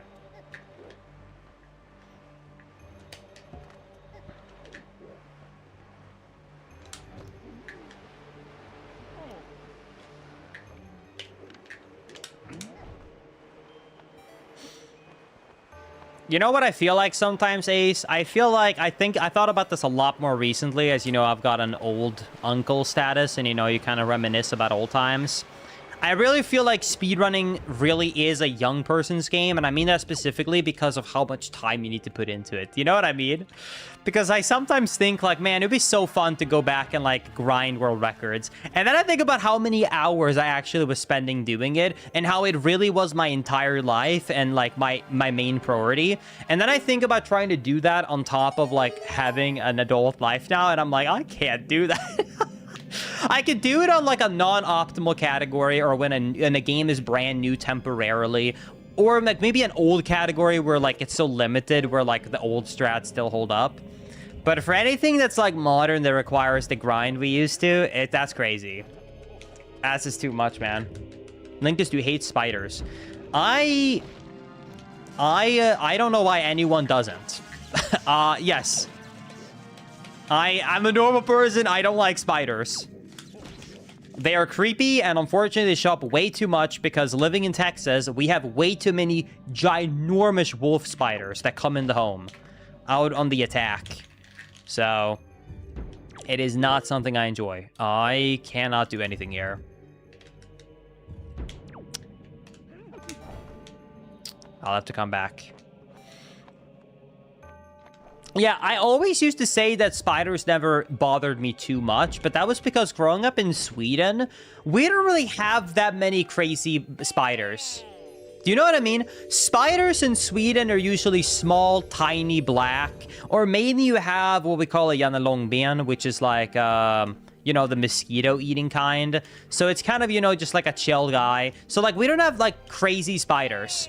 However, now living here in America, we got so many crazy, enormous, thick, hairy, awful spiders that it made me go from, spiders are not that bad, I never had a problem with it, until, like, now I really get why some people hate spiders, because I now hate them too.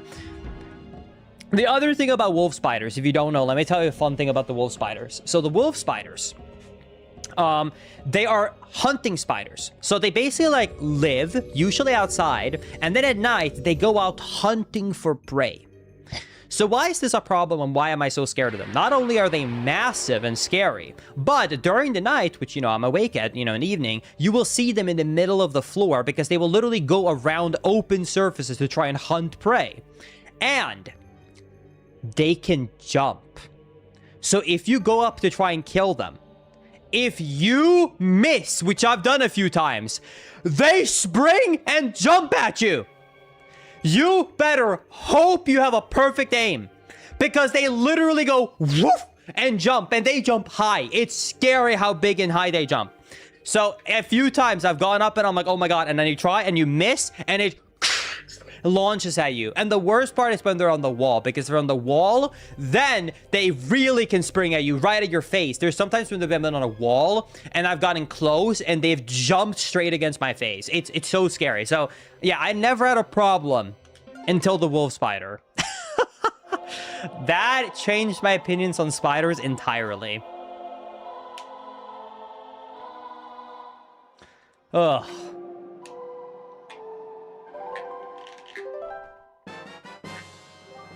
Delivery bag! Let's go! I can finally do my job! Yes! My life purpose! Woo! Delivery mail! Yes! Employment!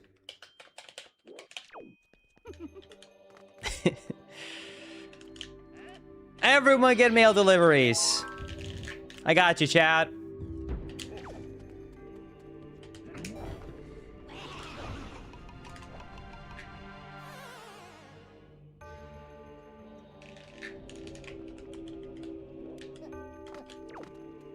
Linkus, are they poison? No, so wolf spiders are not poisonous. There's only two kinds of poisonous spiders that in America. When I say poisonous, I mean like dangerous. And it's the brown recluse and the black widow spider.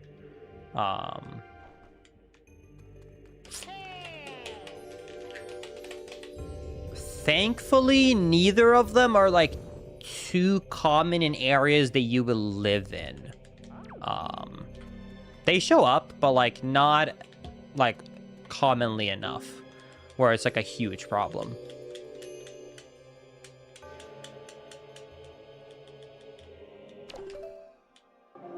But yeah, that's why everything that I store in my attics I keep in plastic jugs instead of cardboard. Because that's really usually the only time you would probably run into it is like in your attic or in an area that's undisturbed. There is a reason they're called recluse. Anyways, that's enough talk about spiders. I feel uncomfortable about this conversation. Let's talk about awesome stuff instead, like how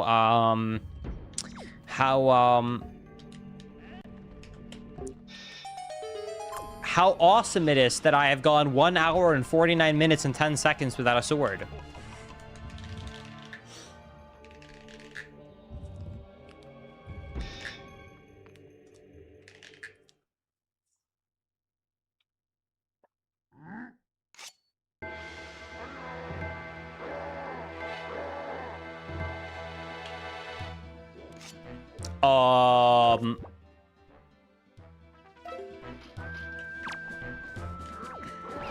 Can I even get around him in time to be able to shoot him with an arrow?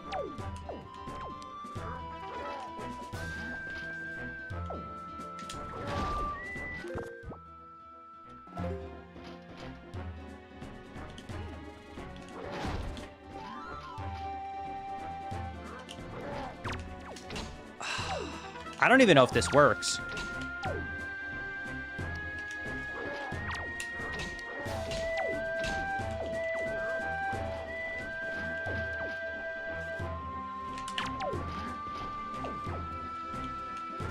Linkus, what about fire arrows?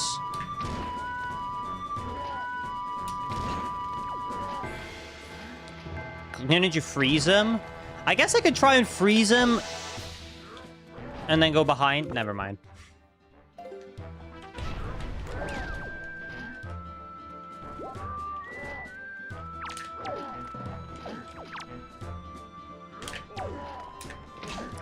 I think I have to have a sword to do this. I don't think you can hit that.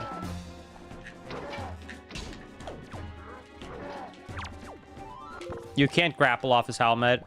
Yeah, I think you have to come back. Sorry, chat. Hammer would work, but I don't have a hammer.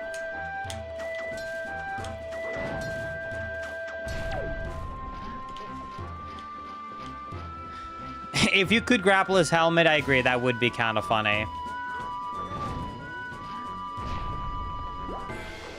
Yeah, I think I'm screwed. I can't flurry rush. I don't have a sword.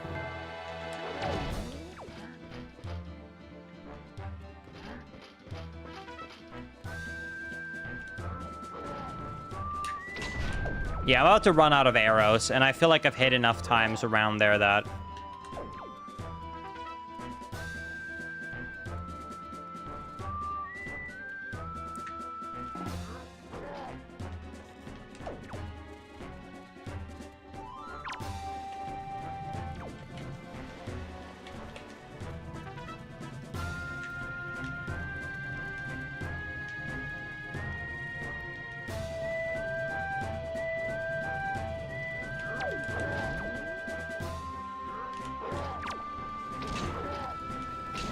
No, that was perfectly behind him. Okay, I have to leave. That's too bad. Well, we tried. I really thought I could take him down with arrows, to be honest with you. I really thought it would work. I thought it would work.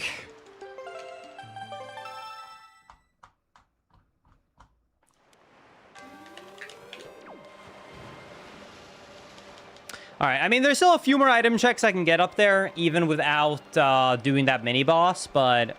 It is too bad we have to skip him. We'll have to come back for him.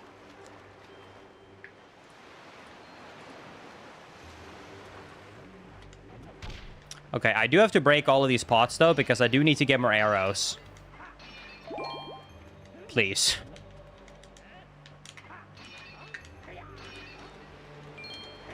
All right, I'll break some of the pots up atop. Okay, let's move here. Place this down. Huh.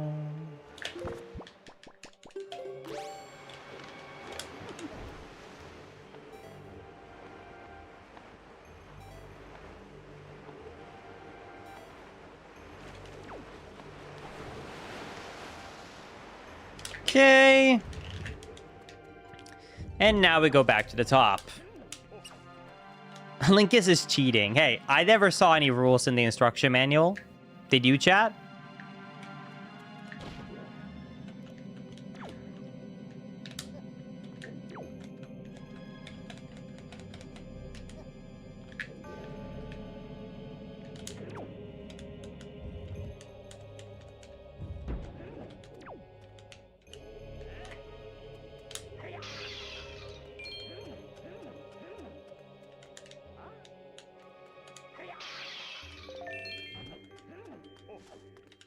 Okay, let's go around here. You saw the rules, really. You're saying in the instruction manual of Wind Waker, there's rules that says you can't go out of bounds. And I just overlooked it this whole time.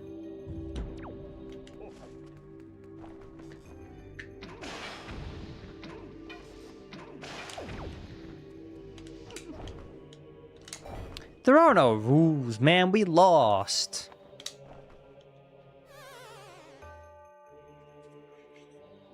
Oh, okay.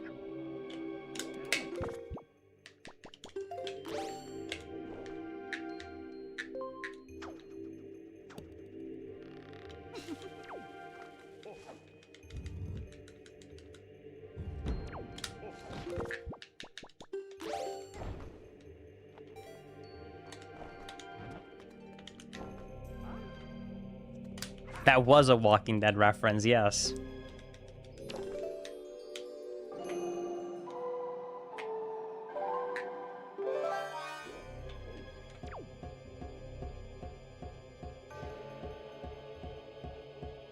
Bum bum bum bum bum bum bum.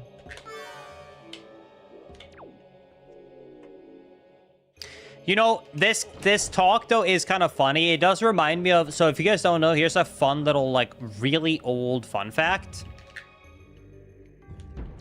The old school rules of some of the oldest like rules when it came to like trying to define what was and wasn't glitches, right? Did define a glitch as being like out of bounds. So out of bounds was explicitly disallowed.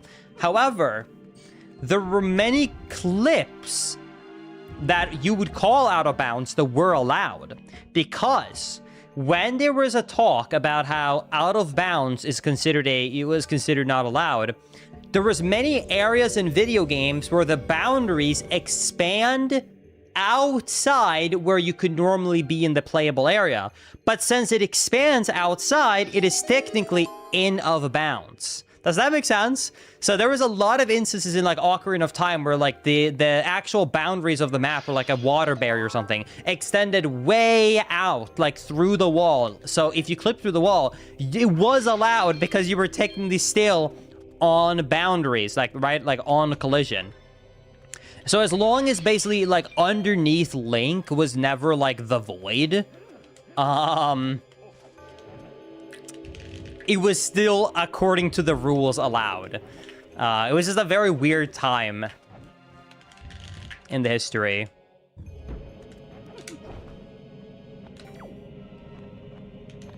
Yeah, nowadays it's definitely the rule of have fun. Treasure Jar 21, I'll take it.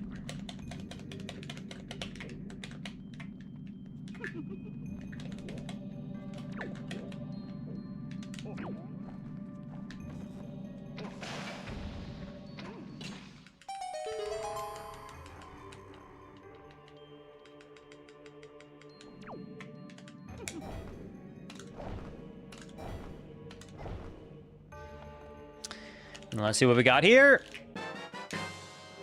The boss key, okay. Well, it seems like I'm gonna be able to at least do the end of this dungeon. So I basically will have to skip in total 3 item checks in this dungeon. All 3, okay, so 2 requires bombs, and 1 requires a better damage equipment item, because it's the mini-boss. But that wall right there I can't break, and I also can't do the one where you have to throw bombs into the mouth of the 2 Armoses. And I also won't be able to beat the boss for the dungeon itself either, because that one also requires bombs to be thrown into its mouth. So we'll be able to do a mostly clear of this area. But yeah, not having bombs really does limit you. Linkus, I literally just finished watching a TP skin randomizer, so this is an upgrade. I'm glad we agree. I agree. This is a good upgrade, in my opinion.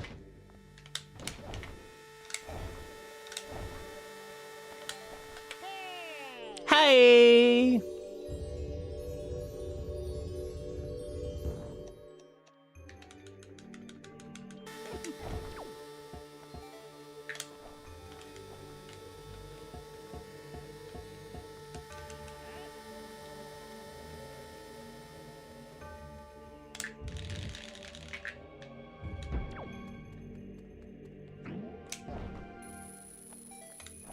Okay. Linkus, I always feel like in 3D Zeldas and randomizers and speedruns, bombs are one of the most important items.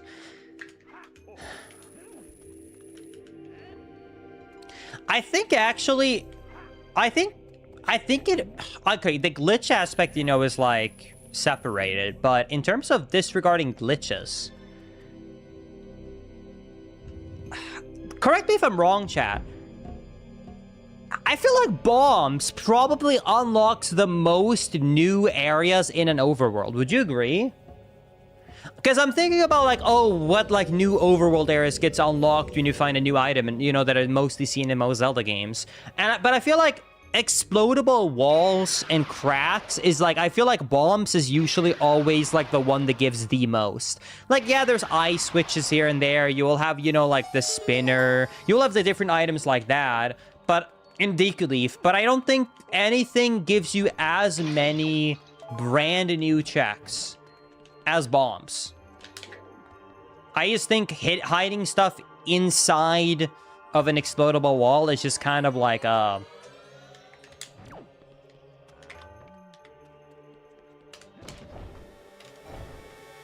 staple of Zelda.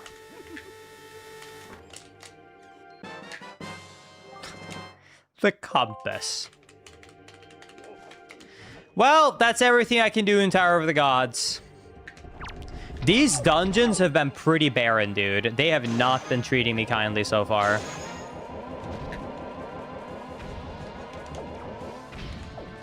No potty talk.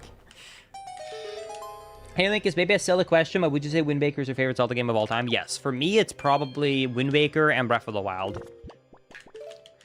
But Wind Waker has us like a small edge. All right, we'll have to come back. You can't even beat the boss? Nope. Not without bombs.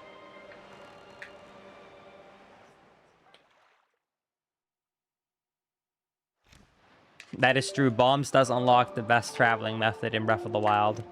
It's a good point. Okay, let me get some individual item checks around here, if I go south while I'm here. So, we got Private Oasis, quickly.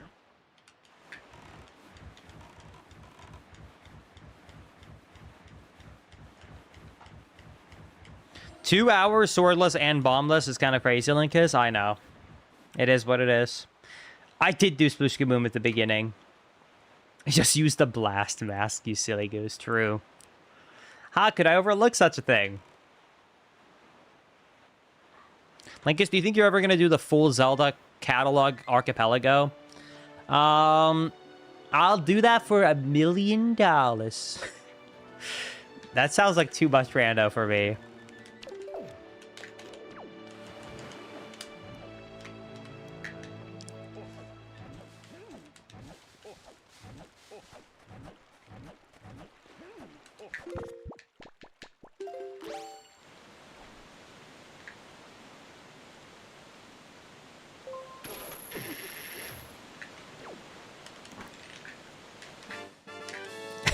deal.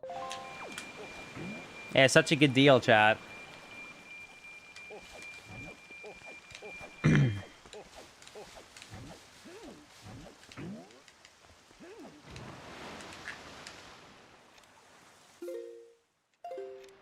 Yeah, I don't know if this is a good thing or a bad thing, but I think I have, like, turned into...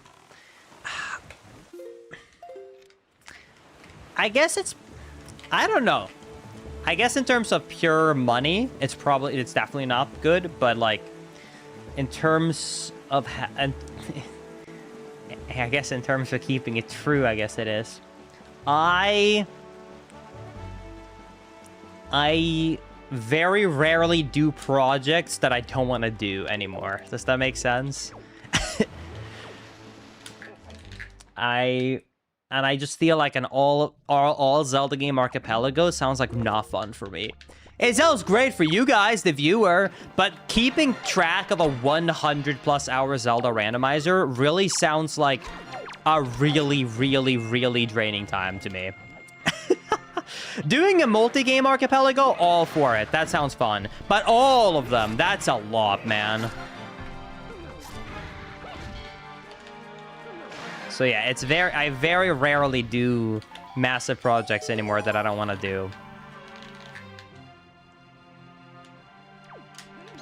But hey, chat still convinces me to do things sometimes, you know? For example, I have done way too many Skyward Sword randomizers in my life, and if chat keeps it up, I'm sure I'll have to do more of them, so... You know... There's always the occasional time where... the constant begging comes through, but I don't know if you can convince me into a 100-hour one.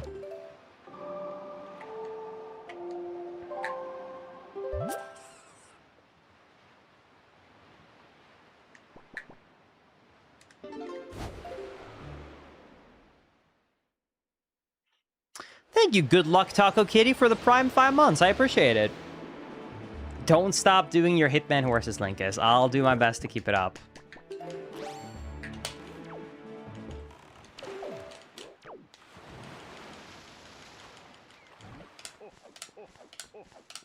Linkus, do you think you're ever going to play Spirit Tracks? So, I would love to do Spirit Tracks content, but unfortunately, it's just a little bit too undeveloped right now. But I know that there's an active community behind it, and maybe in the future I'll do more. But at the moment, it's just like, I don't want to do a casual playthrough of it. Like, and just make that a video. The speedrun actually sucks. Like, I mean it. It's basically a casual playthrough that you memorized. And I guess there is an alpha version of a randomizer in place, but it's not as fleshed out as the Phantom Hourglass one. So it's just kind of like, it just doesn't have the randomizer development needed, and it doesn't have the speedrun scene behind it. So I would love to do more content on the DSL does. I know people enjoy it too. I know I'm not alone in that, but it is just something where it unfortunately isn't ready.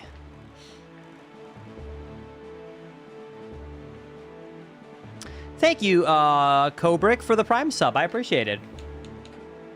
Thank you for the support. Linkus, what would you like for your birthday this year?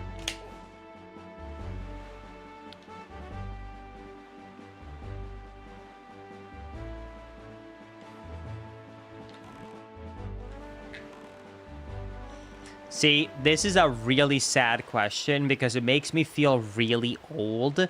Because when you ask, what would you like? I kind of think, what would I like that I haven't bought myself? Because I don't buy a lot of new stuff. I play the same old games all the time. So I literally thought I'm running short on socks because most of my socks have holes in them. And I thought, I can't answer that on stream. That's like the most boring answer of all time. But like, I really have hit that point where I'm getting a little bit old, where like, it really is like, because it's just like I bought this. Ghost Ship, okay. Okay, this is going to be a little bit more of like an adult answer than a fun answer, but I'll just tell you this, okay? And I'm sure there are some people who can relate to this. But not everyone. After having moved so many times, right? Because in case you don't know, right? I'll give you like a little rundown of my moving experience since becoming an adult, okay? I moved out of my parents' place and moved all the way to Germany from Sweden. Then after a year, I moved back to my parents' place into a new room. Then a year later, I moved into my own place an hour away to a city in Sweden. Then I moved to Los Angeles, California. Then 9 months later, I moved to a small apartment in Texas. And now I currently live in a house in Texas. So having moved so many times over the span of my adult life, one thing that it really made me realize is how many things you own that you don't need.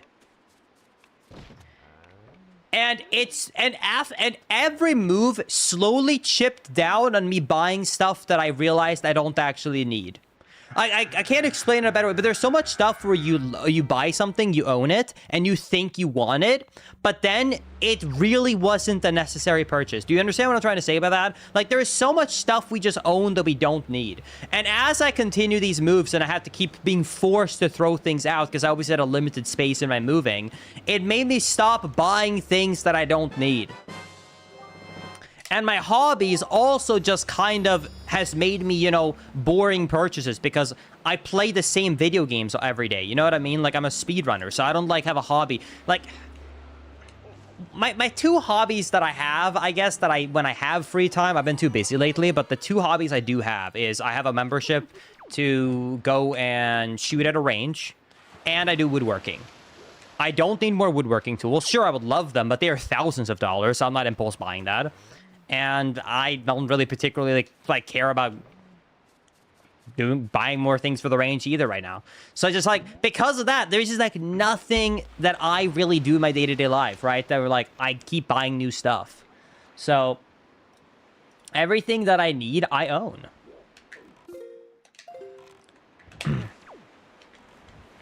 So that's really why, like, do you know what I got you know what I'll show you? I'll show you something right now. Hold on. Actually, I'll show you something. Do you know what I got for my birthday last year? That is the only fun gift that I got that was not practical. One thing that I was missing. The one fun gift I received for my birthday last year was, I have, for literally years, all the way back in 2018, I purchased these two. A full brand new Mario and Luigi GameCube limited edition Club Nintendo thing. But I could never justify buying the third one they released, which is the Wario one, because it was too expensive. So for my birthday, Maisie bought for me the complete inbox Wario one. Because this is something that I couldn't justify buying because I didn't think it was worth it for being on a cool shelf to complete the collection. But she bought me that. That's the only thing that I think I've gotten in the last 2 or 3 years that was like a fun, cute thing that like wasn't practical. So that's why, like, in general though, I just like, I don't got that much. I really am not too crazy about it. I'm too boring adult. But I did appreciate the gift from Maisie. Like I said, it was something I've always wanted. I just couldn't justify getting it myself. Are you going to keep it in the box, Linkus, or use it?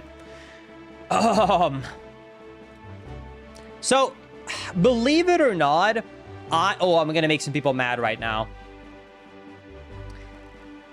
I am someone who actually plays with their limited edition stuff.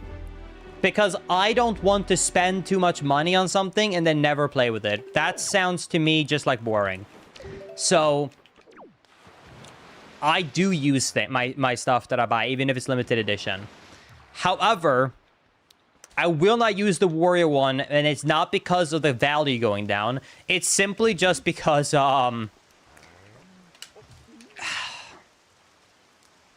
everything I do on the GameCube, I'm so, like, nerdy about that I get, like, one controller, and then I get the muscle memory of how the clicks feel to get all my timings right, and then I don't change. So that's why I only use my one GameCube controller. So I promise you, it's nothing to do with, oh, I don't want to wear that one out. It's just simply the fact that this is my newest controller. I bought this brand new, a white one, and then I got used to it over the span of 2 months, which I hated because I had to get used to it from the orange one. And now I use this one exclusively. So I don't switch GameCube controllers because I'm still sort of competitive in this scene. So that's the main reason why. But yeah. No, I've already taken that out of the box and, like, felt it. So it's no longer new, I guess. But I'm not going to be using it.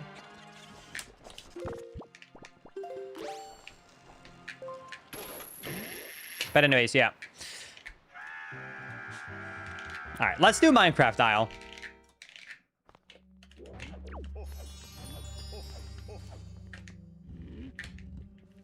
Linkus, did you buy a stockpile of new GameCube controllers? I did, but I ran out of them because Wind Waker is so intense. So I bulk bought 4 GameCube controllers that were brand new back when I started speedrunning in 2013, because you could still get a brand new in-box, unused, official first-party GameCube controller back then for about $30. So I bought 4 of them. I ran out of those with this one. This was my last one. So I don't have any anymore that are brand new.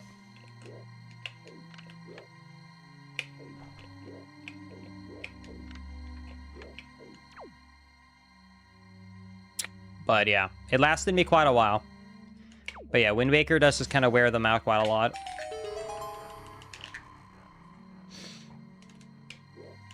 I did see they added Sonic to Fortnite. Hi, Cozy Wolfie.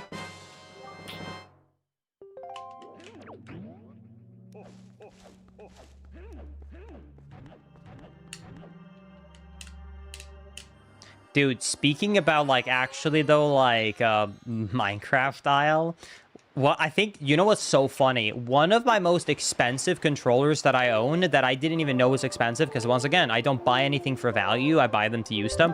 I bought a limited edition Xbox One Minecraft controller. It was a creeper and a pig one, because I thought it looked really cute, and I used it as my main controllers. I didn't know how expensive they were. Last time I checked, I think they were going for like $500-600. And I had no idea, because once again, I just buy to use. I didn't know that it was, like, considered, like, a super, like, limited edition release. So that's, like, my accidental, one of my more expensive ones. But I don't know. Once again, I thought they looked cool, so I bought it to use it.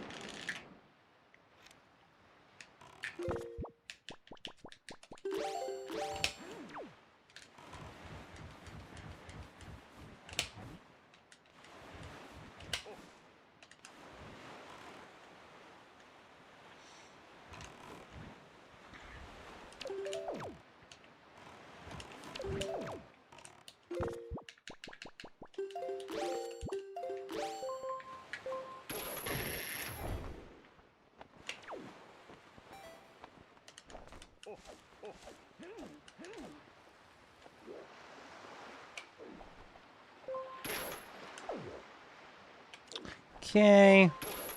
Let's see what we got here. Light arrows! How do I still not have a sword? I mean, this is awesome. I'm super excited about the light arrows. That's an awesome item find. It will mean that we'll be able to, like, actually do some more combat now because we one-shot enemies. But how is this before? What is happening? Where is my sword? What's going on?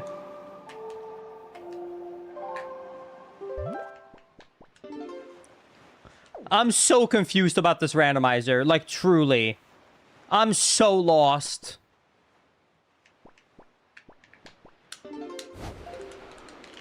Alright, let's go and keep fighting some enemies, I guess. Technically, we could also do the mini-boss now in Tower of the Gods, by the way. But I want to wait to go there until I have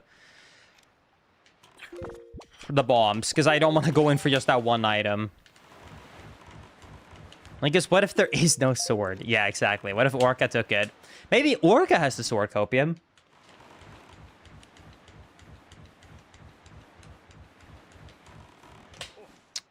I watch it every year, super cute dog. But don't spam it.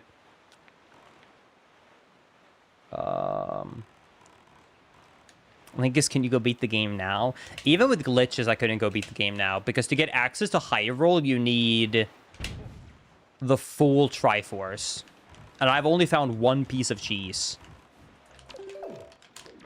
This is going to be a very end-loaded seed, I think. Because I think I'm going to get just so many item checks from the dungeons when they finally become accessible.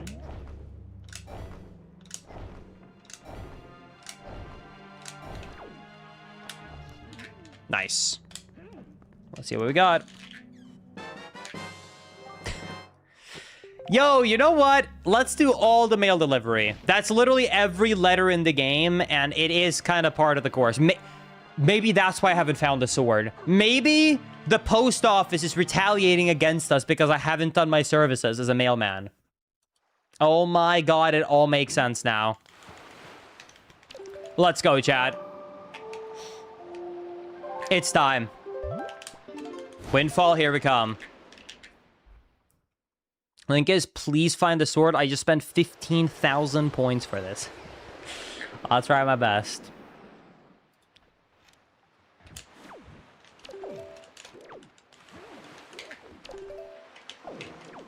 Okay, so we got 3 letters.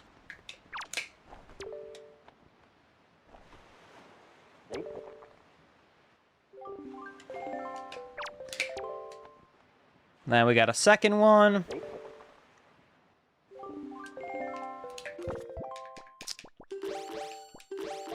Then I'm gonna change the time of day. The last one we hand deliver, by the way, if you're curious. Thank you, Cozy Wolfie, for the $5 super chat. I love Wind Waker, especially with TP mod for it. I'm also glad to be able to join and watch this live today. Yo, thank you, Cozy Wolf. I appreciate it. And I'm glad you enjoyed the daily video. We have to make one more day go by for the letter.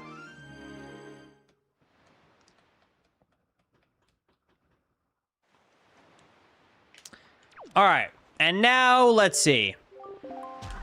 Let's see what we got.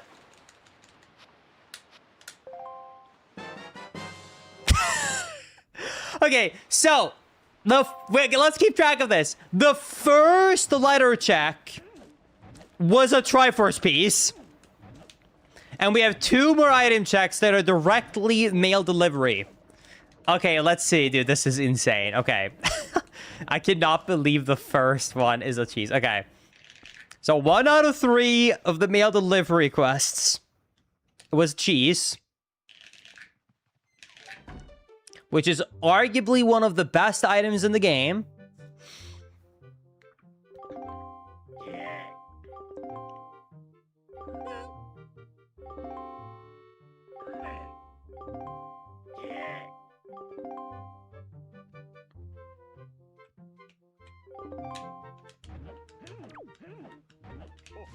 Then we'll head back here.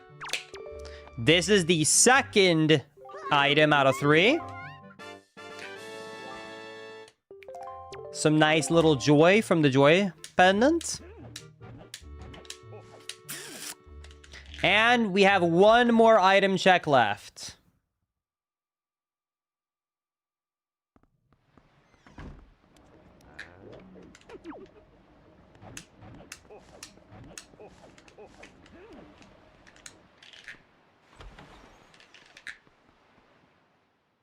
Okay. And let's see, what do we get?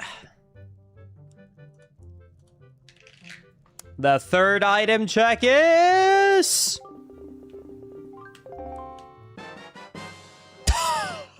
Are you kidding me? 2 out of the 4 random pieces of cheese were all mail delivery. Oh my god. It's like the cheese is my salary. Okay, dude. I guess I shouldn't have been too surprised. I guess it was par for the course.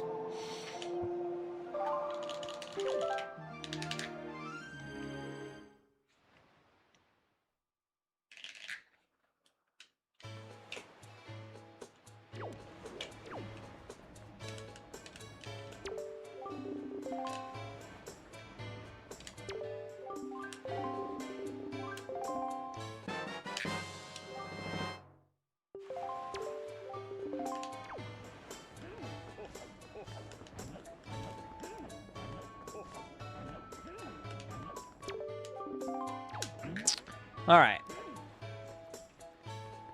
Do, do, do.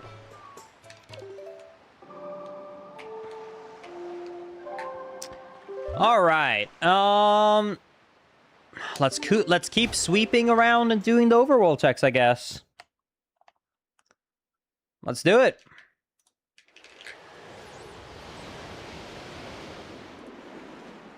Let's finally go and complete the submarine by the island over here. Before I couldn't do it because it's one of the more combat-heavy ones, and I didn't have light arrows, or I didn't have good damage, I should say. But now with light arrows, we definitely can. Linkus, would you be excited for the Wind Waker PC port? I mean, I'll definitely check it out, and I am excited about the mods and the compatibility that it will bring. But I don't worry that much about like the 60 FPS widescreen stuff because we already have Wind Waker HD, and I already love Wind Waker HD, so.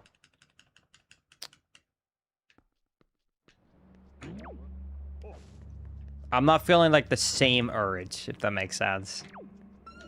Yeah, I don't follow, like I said, the stuff too much, but yeah, I heard of like, there's apparently like a bunch of new recomps that are coming out, but they're somehow using AI to do it. I don't know anything about that. I did see like some of the older generation Pokemon games apparently are doing it, but I don't really know how AI plays into it or whatnot. I have no idea how it's being done.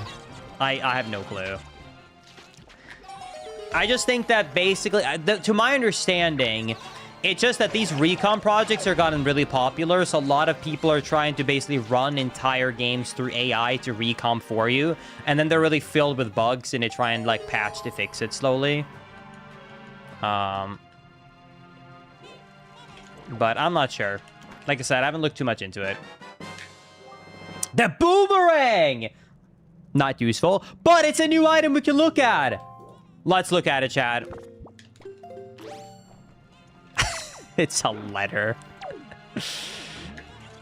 Hey, you got mail! Hey, you got mail! Hey, you got mail! Hey, you got mail! Hey, you got mail! Hey, you got mail! Mail!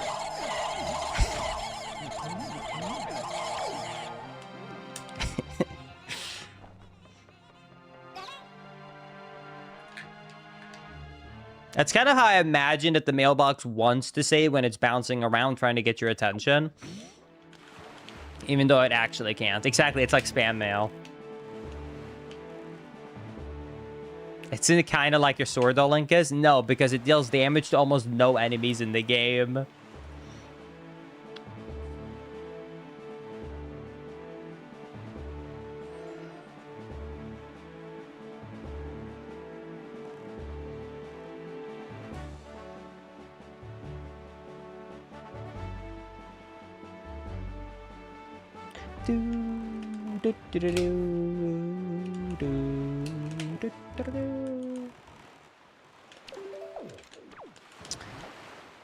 All right.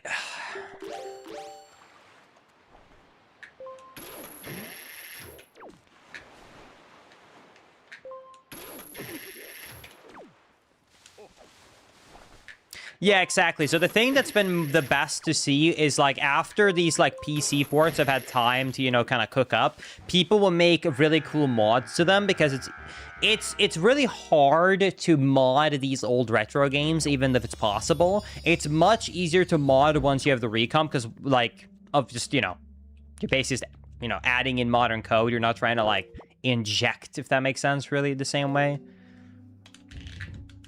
So it is something I'm excited about. But otherwise, like I said, I love Wind Waker HD, so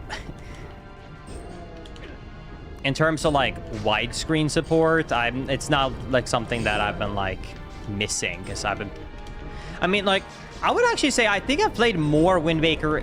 I think I played more Wind Waker HD than Wind Waker GameCube in my lifetime. Because that's where I built my career on, was playing Wind Waker HD. My god, is that loud.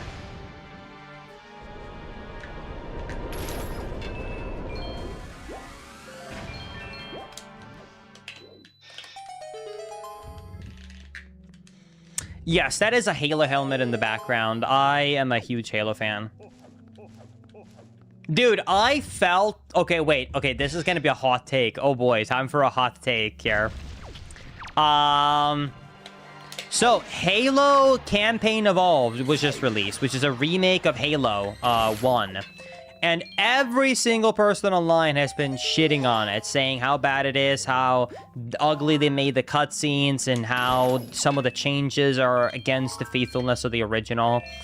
And, like, I bought it, and I played it, and I really liked it. And, like, yes, did I think Cortana's face and somewhat not, like, didn't look perfect? Sure. But, like, to me, I felt like, maybe I felt like a normie, but, like, I played the original and I liked it. So to me, this was just like I was playing the old game. I appreciated some of the new cutscenes and like I thought they looked good. And like to me, some of the stuff that was like kind of cringy, like some of the voice lines or like visuals, nothing ruined the gameplay experience for me. And none of the things that were changed ruined anything for me. To me, it was really just like, oh, this is playing the game the way I like did back when I was a kid, but with modern graphics. So I played it and I had nothing negative, like really, like I can nitpick, but every issue I had, I was a nitpick. So I really liked it, to be honest. I had no, the only thing I missed was I wish they would have had multiplayer, I guess, or something you can do post game, if that makes sense. Because being just campaign is a little bit sad. And the other thing that made me also feel even more like, you know, I enjoyed my time is, yes, it was only campaign, but the game was also only $50, which I actually was really happily surprised by. I felt really happy that they only charged $50 for it. So like I said, I enjoyed it.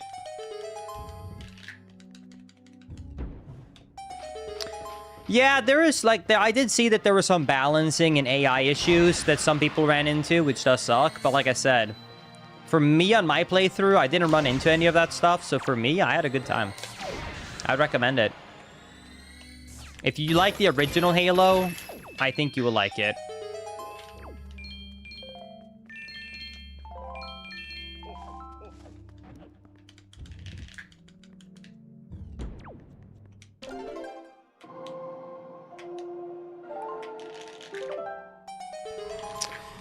All right.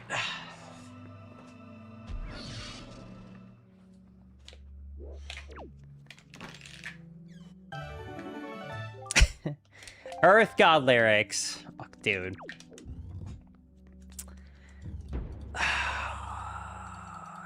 So, okay, I'm double checking. I still can't do all of Earth Temple. Dude, how do I not have a sword yet? This is actually crazy.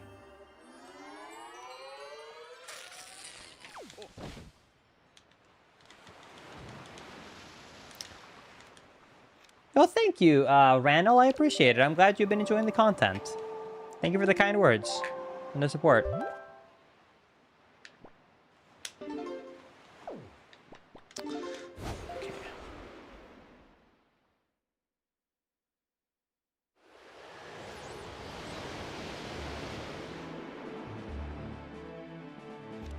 But Linkus, you have to admit, though, that those cutscenes weren't it. But like I said, some of the delivery in the cutscenes were a little bit cringy, but nothing that took me out of it and ruined it for me. Because the graphics looked so good, I felt like I was almost watching like a movie, so I enjoyed it. Because I feel like there's two ways that you can play that game. You can play that game by comparing everything against the original, and you can play the game with vague memories of playing it 15, 20 years ago, and then you're just re-experiencing it like I was. And when you're coming at it from that perspective, none of the changes stand out to you as like, oh, this is so much worse than I remember, or like anything like that. Because I didn't go in with the perspective of, let me compare exactly everything is. And if you're gonna compare everything, I feel like then you should also look at everything it does better, not just what it does worse. And I feel like if you were to stack up that, I feel like the graphic enhancements kind of outweigh some of the minor visual issues and voice issues I had with Cortana and the voicing. But like I said, from my perspective, I thought it was good.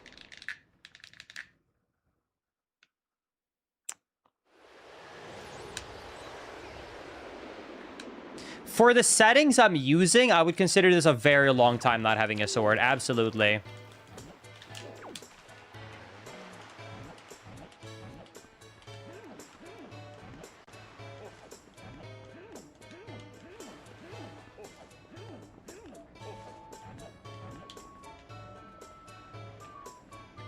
All right, let's see what we get from doing the trade.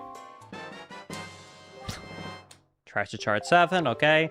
Dude, this is a tough rando.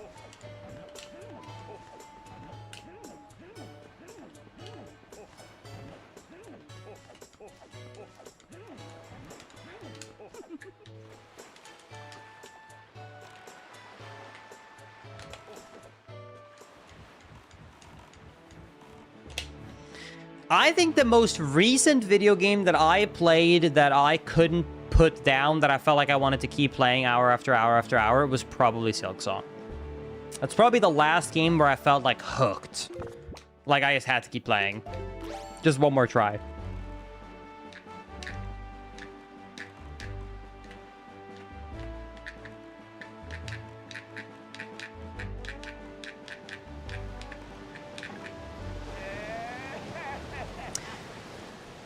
All right. Let's...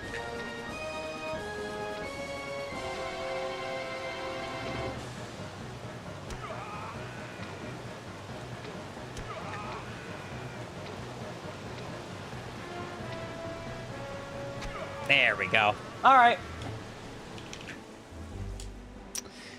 Yeah, we could also do that for sure. We can definitely do Ghost Ship. Yeah, thank you, Jesus. I started playing Wind Waker Randos and I got absolute baby seed, 1 sword and 3 bows in Dragon Roost. That's crazy. You want to share some of the luck? Thanks for the super chat.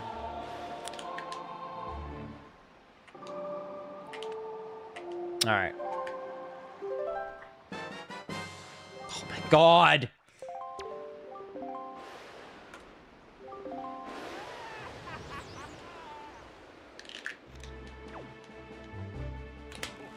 Okay, let's do Salvage Corp and Ghost Ship. I forgot about Salvage Corp, so I have to sail up to get that quickly. I would agree. I think technically speaking, if you had to live in a Zelda game, the ones that are probably like, I think I'd probably pick Tears of the Kingdom or Breath of the Wild. I think it's the most close to kind of like normal life you could get. I guess most islands are technically super safe on Wind Waker in theory. However, you're also stuck on an island with 10 people and there's not really much to do, if anything. So I feel like it's slightly behind. Spirit Tracks is a good point. I don't know how... But Spirit Tracks is kind of a dangerous place, though. They have so many pirates and things roaming around all the time. And enemies even in, next to or at where places people live. 4th Tingle statue.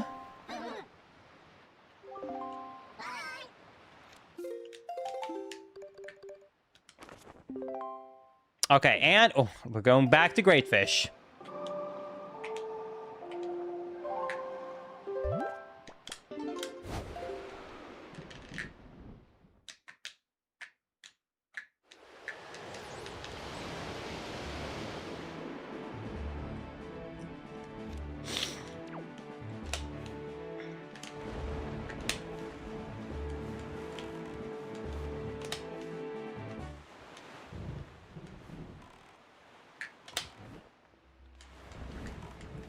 There it is.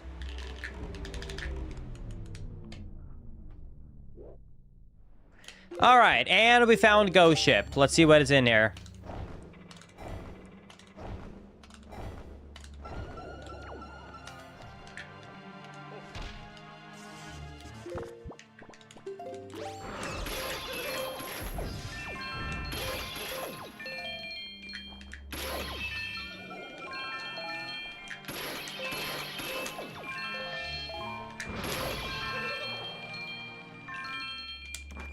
We got a gold feather.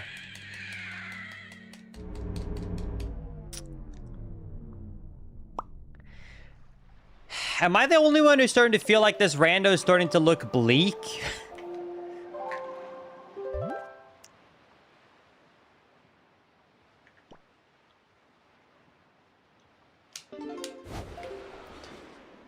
All right. I guess we'll go to Star Island. Link is, if you just squint hard enough at the gold feather, it can maybe look like a sword. That's true.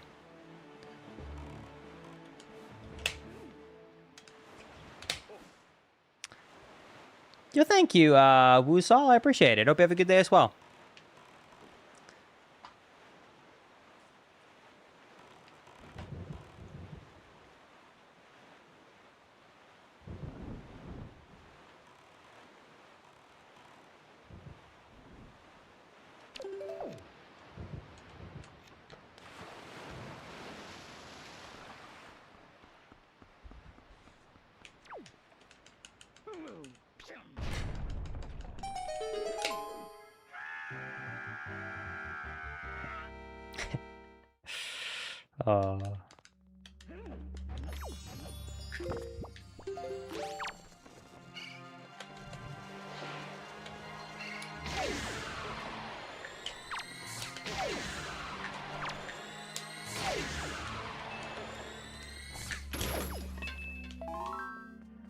Okay, here we go. We're just gonna keep blipping them all away with light arrows.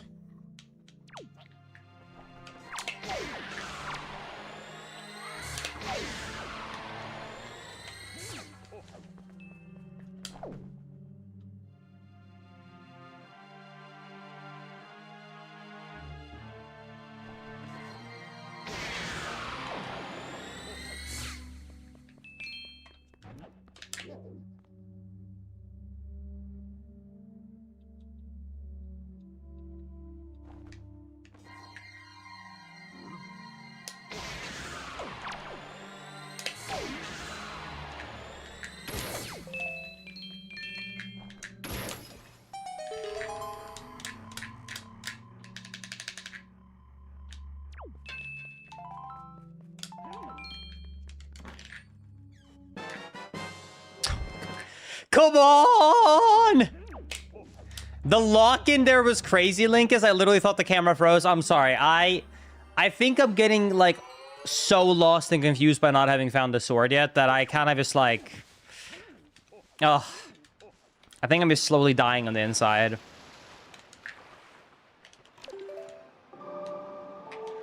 Wow. I'm really getting, like... I'm really starting to, like, run out of, like, good overworld checks. Yeah, I think I'm gonna probably go to Earth Temple if I can't find anything in these next few item checks. So I can't do a full clear of Earth Temple because I don't have all the required items. However, I can do a good chunk of it because I have Command Melody, Medley, and Light Arrows, and the Mirror Shield. So a good bit of it can be made and done. So I think that'll probably be my next place to go after some more of these overworld checks.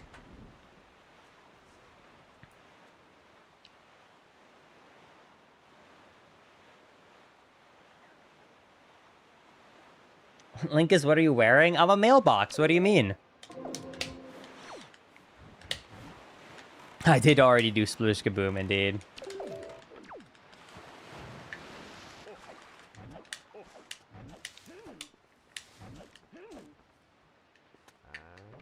Ah.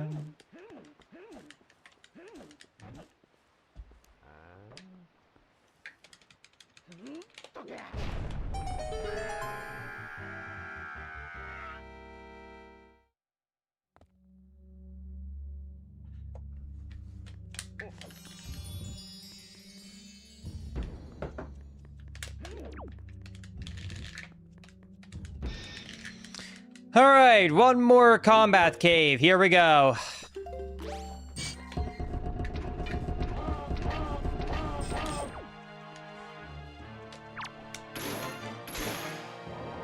Bet you didn't know you could break the crystal with a hook shot, huh? Well, we gotta get creative. When you don't got many items, you gotta get creative.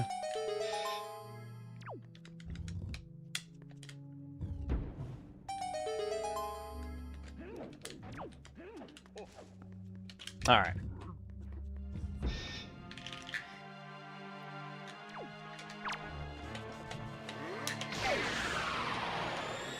Yeah, exactly. The skull hammer would help so much because then we would at least have a form of like physical damage, but not even at that either. It's like, yeah, no. This has been a very unlucky seed for sure. Does light arrows not work? Oh, on those enemies, Full Metal? It does, but the delay in between each shot that you can make is really long, and there's not really any good... Up until these Viscerubs here, there isn't any good magic drops you can get, so... I was kind of saving my magic. I would have ran out of magic before now, otherwise, if I used them on those 4 individually.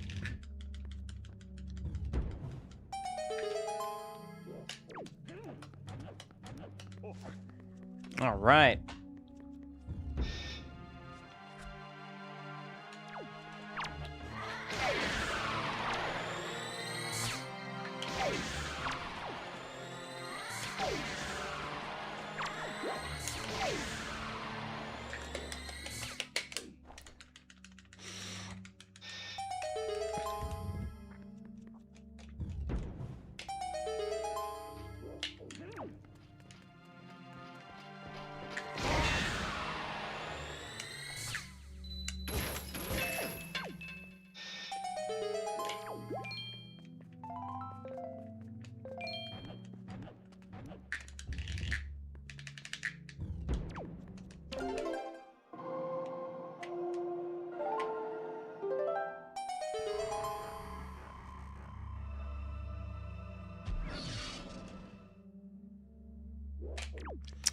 Please!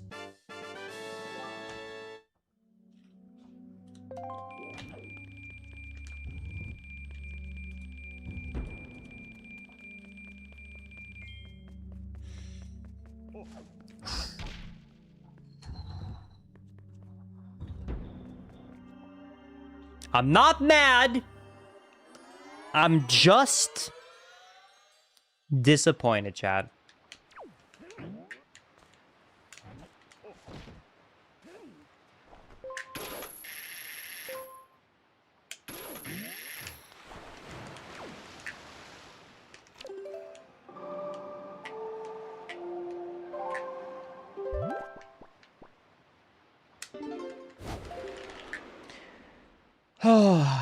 Okay.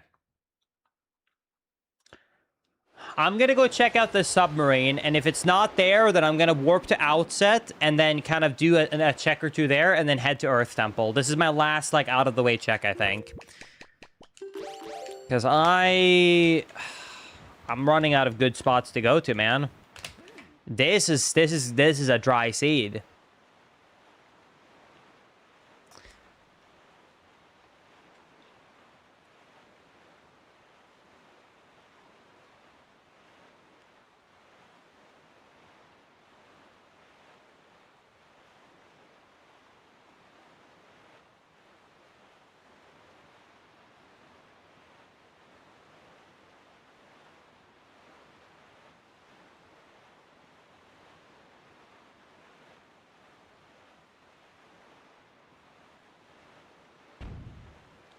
Sorry, 1 second.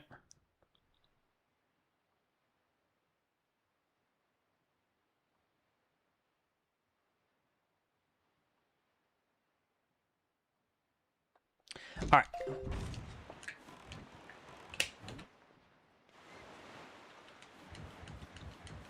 Let's head over here.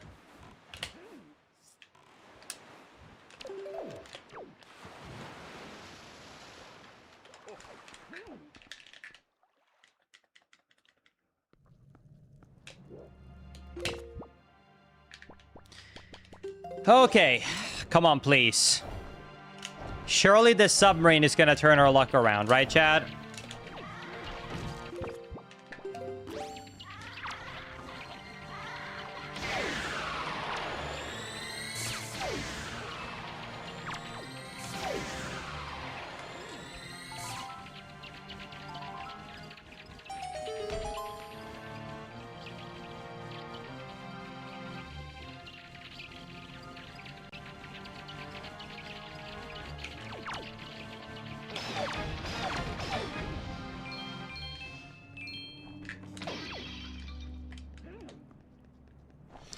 All right.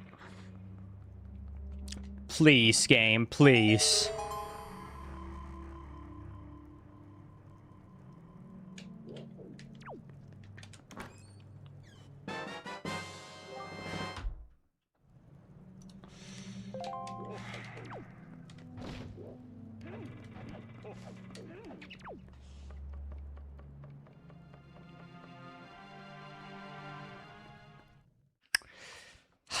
Well, hey, you know what? That's all 5 Tingle statues. We can get an item check from Tingle now. Maybe that's where the sword is.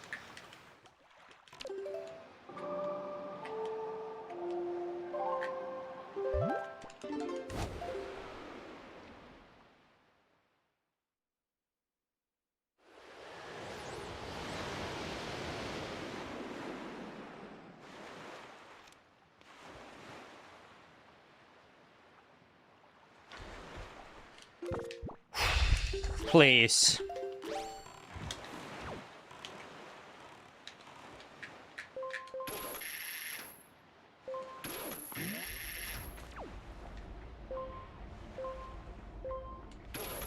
Please. Here we go. Everybody hold. Hold! Please, please, please, please, please!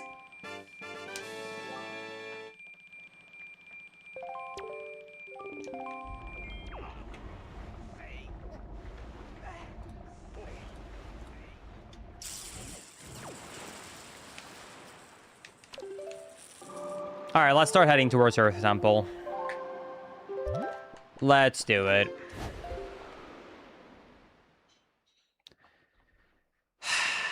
Let's just do it. I'll get the ferry on the way, and then we'll do it. Because there's the Great Ferry, which is easy, and then there's the submarine next to the island, which is also just, like, free and easy to do, because it's right there. God damn it.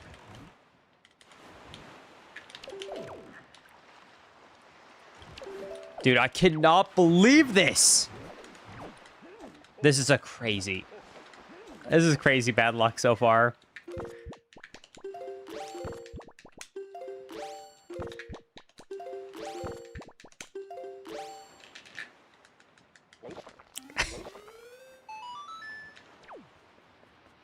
Wait, that's an awesome sound effect. Wait, that's kind of awesome.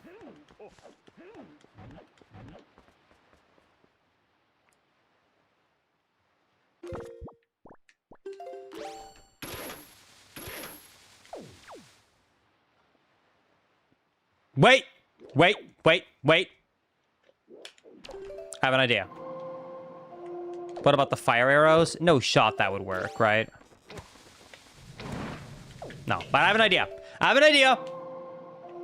I have an idea.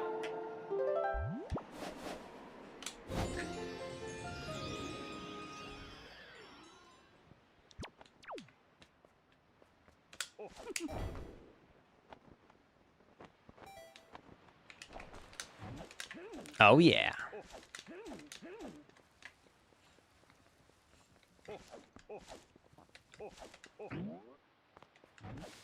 I don't think the boomerang would have worked, chat. All right. Now we have to change the wind back, though.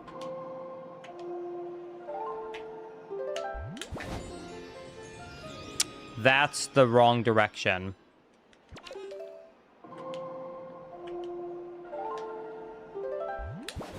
That's the right direction. No one saw that.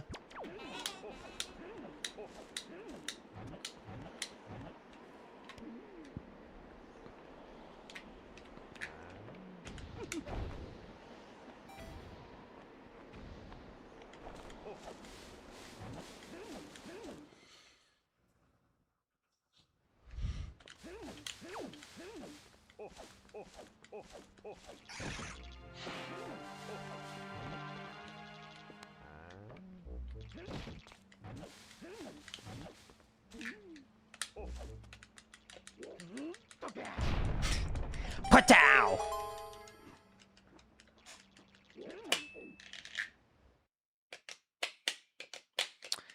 Okay, please. Everybody prage. Prage! We are almost 3 hours in. Our luck has to turn around soon, right? Please!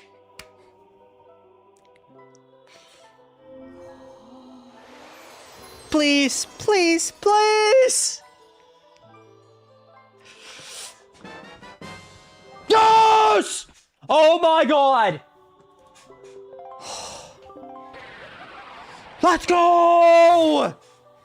It's not a sword, but I don't care. It's bombs. It was the second best item find in the game. Oh my god. Okay. That means that we can fully clear Tower of the Gods. We can fully clear Dragon Roost.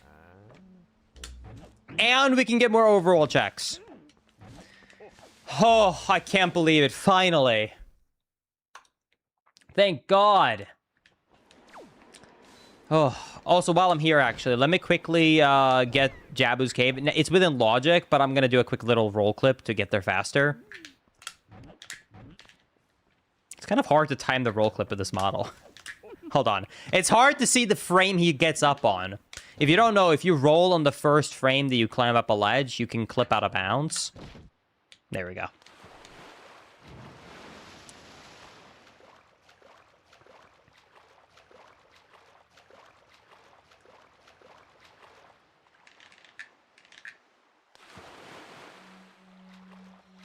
All right, let's see what we got here. Silver rupee. Oh, true. We got to check out the bomb model. There's two. There's the cannon and there's the bomb itself. First, bomb model.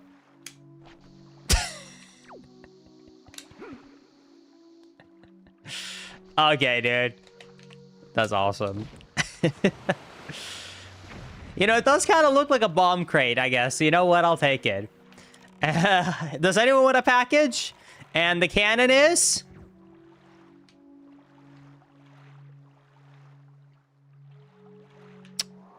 I don't know what that is.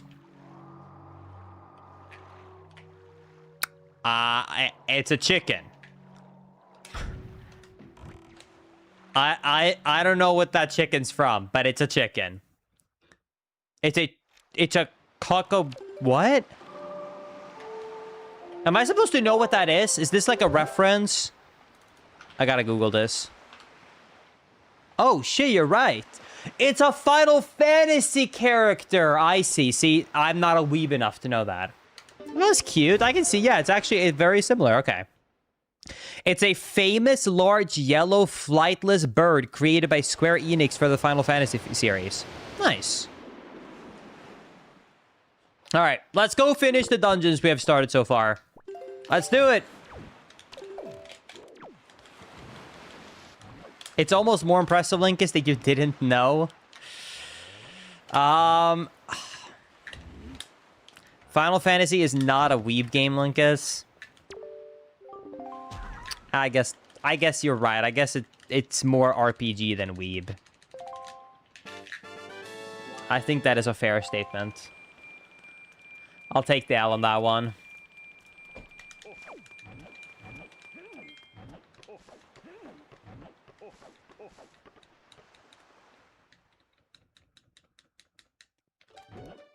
I guess couldn't it be both? That's a good point.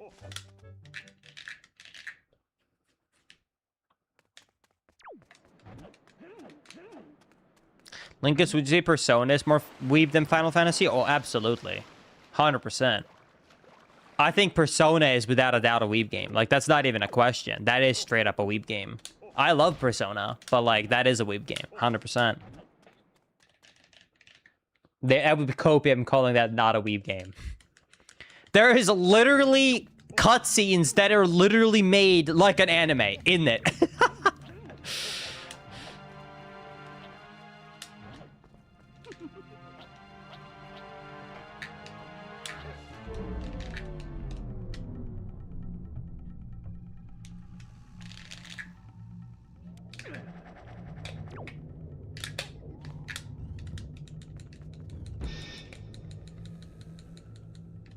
All right. Please, Dragon Roost, you must have the sword, right?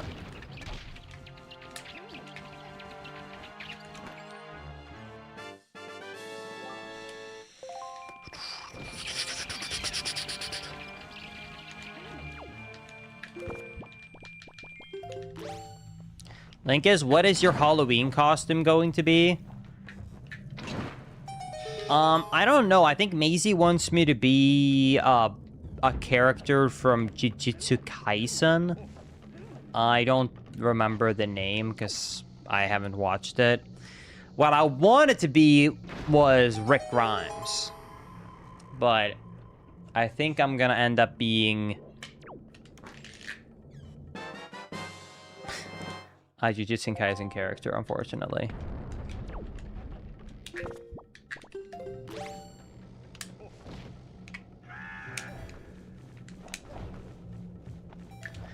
Are you not a weeb, Linkus? Linkus, how do you define a weeb? Okay. I'll define... Okay, I meme when I say weeb, but here's how I actually define a weeb, okay? And you can absolutely disagree with my definition here because it's all personal, but here's my actual true definition of a weeb.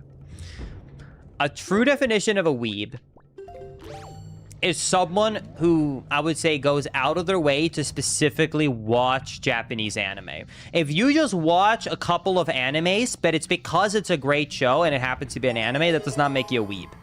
But if you're specifically, like, in love with, like, Japanese animated stuff, that's what makes you a weeb. Like, if you are like, oh, I want to look for a new series to watch, and you are browsing specifically anime, then, like, that is when you start getting into weeb territory. Or if you start buying, like, figurines and stuff like that from different animes. But if you just happen to be, like, you hear, like, oh, yeah, Attack on Titan is good, and you happen to watch that one, then, like, I don't think that makes you a weeb. I think you start turning into a weeb when you actively start trying to engage in specifically Japanese animated. So, like, that stuff. Or if you start reading mangas, that's a good point, too, yeah. Like, that's when you go from, like, just, like, enjoying it to, like, going in the community. It's kind of like a speedrunner. If you happen to play a game fast, I don't think that makes you a speedrunner.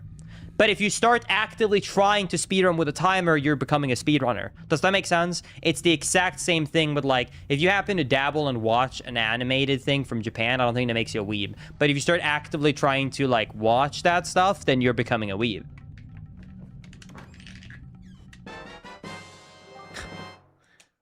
Small key. Okay.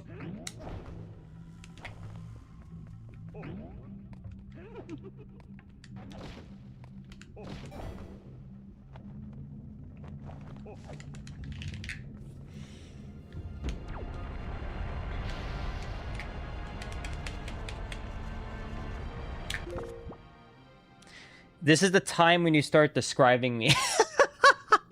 Oh no, am I describing chat now? Is chat getting offended and attacked? Why did I do that? I need that enemy to exist.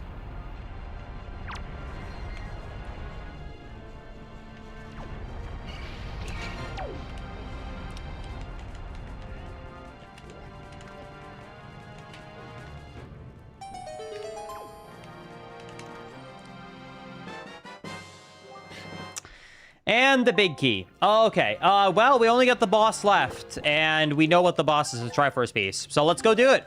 Let's go beat the boss quickly. But unfortunately, nothing crazy came out of Dragon Roost. All right, let's do it.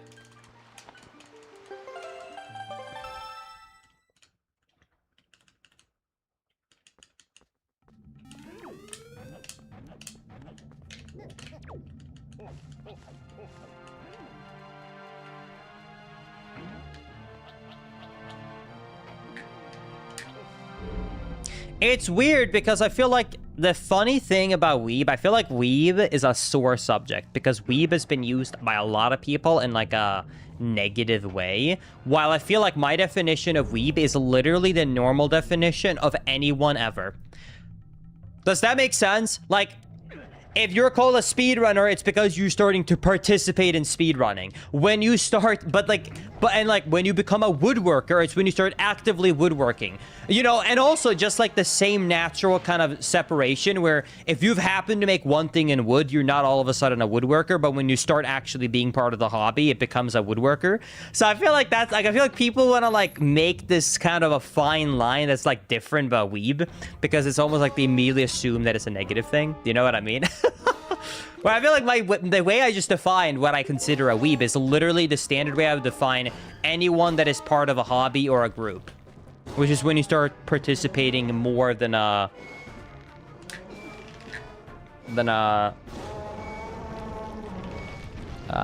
you know, just like a very one-off thing. Super cute doggies. Don't spam. Also, I read it already, but thank you once again, Jesus. I appreciate it.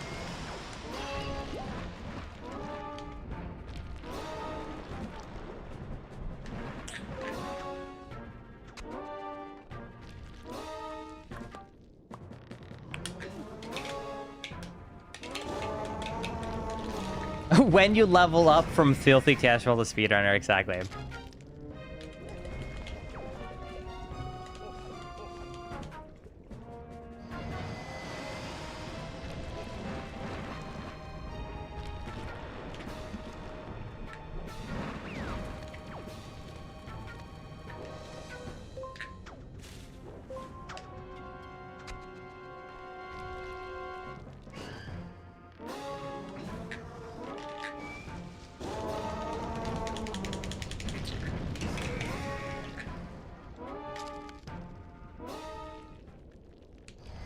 Does dub anime count?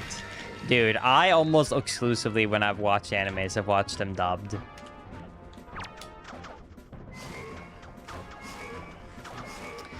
We're gonna have to take it down with a grappling hook, boys. I never watched the Zelda anime, no.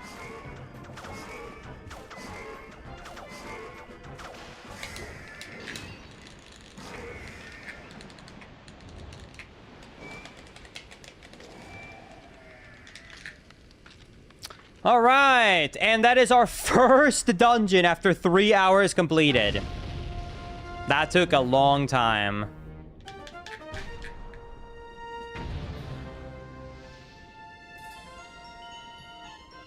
And there's our 4th Triforce piece.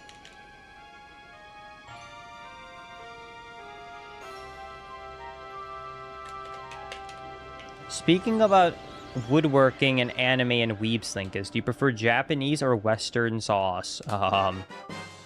For the small hand tool ones, I go Japanese, but like it's usually American for any of the bigger woodworking tools.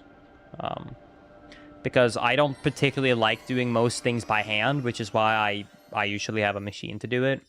That's also one of the reasons, though, I actually haven't been woodworking much at all lately, is, well, one, I've been busy, but two, I currently don't really have the space for it, so it's all kind of like on the floor in the garage, and it's very not that safe to use it. So if I need to do anything big, I have to, like, use the joiner and the planer, and I have to use the table saw and the joiner saw, and doing all of that on the floor, it's just, like, the tiniest bit sketch.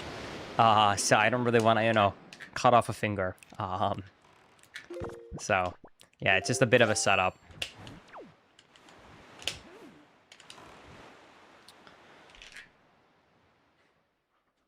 I guess you should get German tools. Dude, I had this rant another time when I got into woodworking in America. I literally had to spend extra money to get some stuff in normal units. Because I've fully embraced, you know, like, living in America and using American units. I live by Fahrenheit. I live by, you know, feet and inches and that sort of stuff. However, I could not believe that, you know, like, the scientific community has all just agreed that we're just going to use non-freedom units. I can't believe the woodworking community has not done that, because it is one of the most awful things I've ever seen. Because I literally wanted to die when I started getting in woodworking, and they would be like, yeah, can you cut this to 2 inches and 5/8? 5/8? Are you kidding me? And then it would jump. I don't remember them exactly, but then it jumped to, like, you know, like 8/12 and like whatever in between values there were. I don't remember all of them, but like that's the kind of numbers they would give me, and I'm like, are you kidding me? Like, it was like the absolute worst units that I had seen in my entire life, and I was like, that's awful. So I rebought all my measurements imported so that they would be in centimeters and millimeters, because also then I'm no longer confused when I do something big and I have to convert it to meters, because in case you don't know, 100 centimeters is 1 meter, and 100 millimeters is 1. Like, do you see what, like, it's all either in scale of 10 or 100. Like, it's always 10 or 100, 10 and 100. So it's always really easy to scale up and down But, like, yeah, no, I could not stand feet and inches when I was woodworking. Because there's so much... Wind got lyrics, there it is. There's just so much math with woodworking.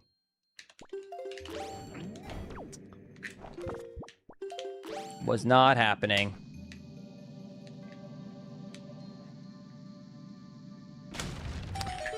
All right, let's do this. Let's head over here.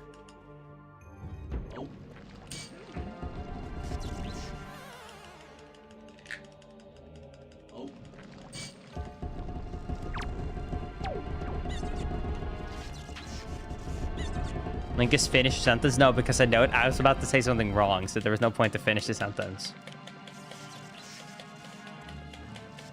That's why I corrected myself halfway through.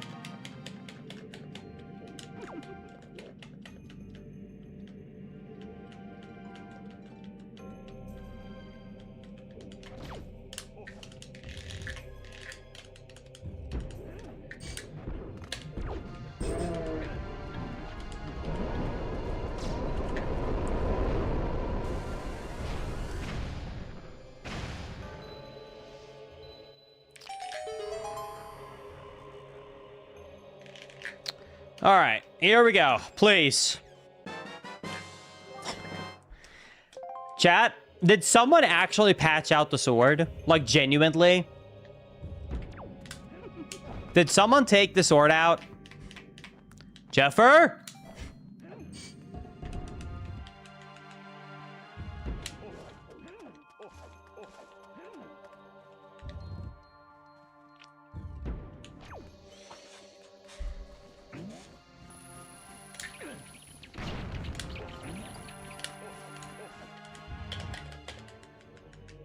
Maybe it's just because a mailbox can't use the sword, Linkus. That's a good point.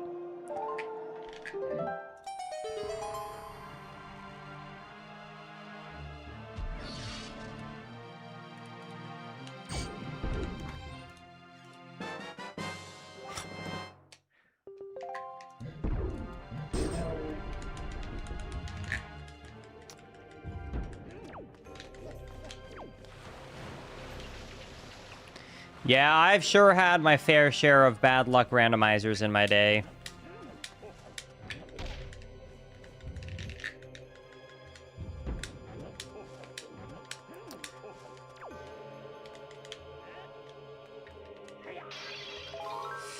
Yeah, so the thing about the statistical thing about this being weird is I've done 114 out of 50, right? Like 50 remaining now. And the thing about it that's like, bruh, is...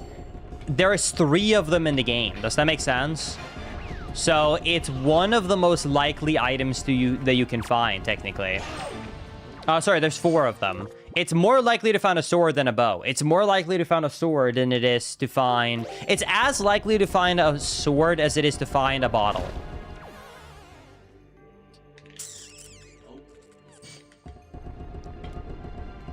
Okay. Don't hit me again. Thank you. There's a glitch you can do here to not have to redo everything to get into this mini-boss fight, by the way. So you jump off here, and then we're gonna leaf over here. Oh god, that's hard to see. Okay. Then you angle yourself about 45 degrees, step right here, walk back, and then you... Damn it. And if you do it right at the right spot, you will... Almost. There's a really precise spot. There we go. Where he climbs up out of bounds, and then you're able to just jump into the loading zone, take out the leaf, and bang. You don't have to redo the jumping statue.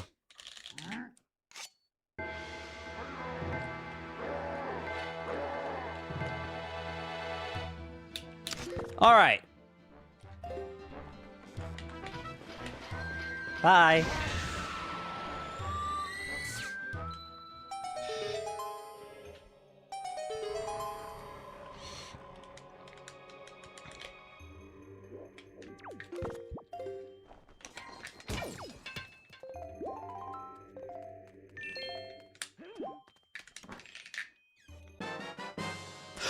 Yes! Oh my god, it finally happened. Dude, I actually started believing that I somehow turned on swordless by accident. I really started to believe I somehow turned on swordless. I cannot believe it took that long. Oh my god.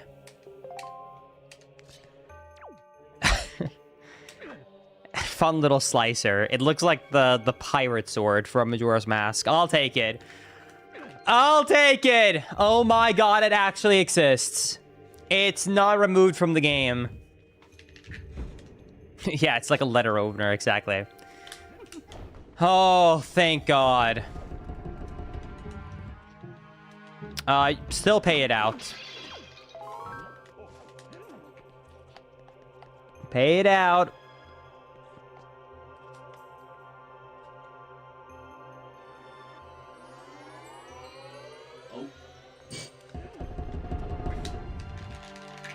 Oh. All right. Dude, I am 10 times happier than I just was. I'm so happy. I cannot believe it. I really thought I had accidentally turned on, because a couple of streams ago, someone asked me if you could do Wind Waker swordless, and I explained it to them how it works, and I showed them the thing on the tracker. I thought I had, like, accidentally enabled it or something. I really started to believe that. Oh, sword.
Okay, and there it is, our second boss fight of the run.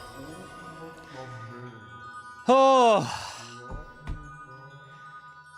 Finally some progress. Yeah, there is some good music there for sure.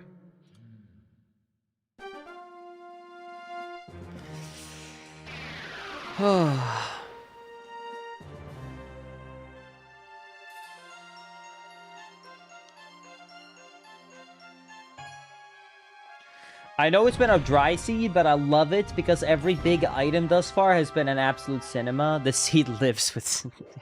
That's a good point. All right, and there it is. More cheese for the diet.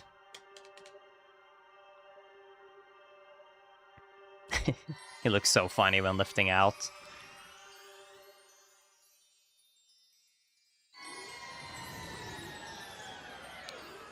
Is cannon the only thing that needs a sword? Yes, actually. I think so. With a randomizer. In the vanilla game, you wouldn't be able to even get to him, though. But, like, in a randomizer, yes.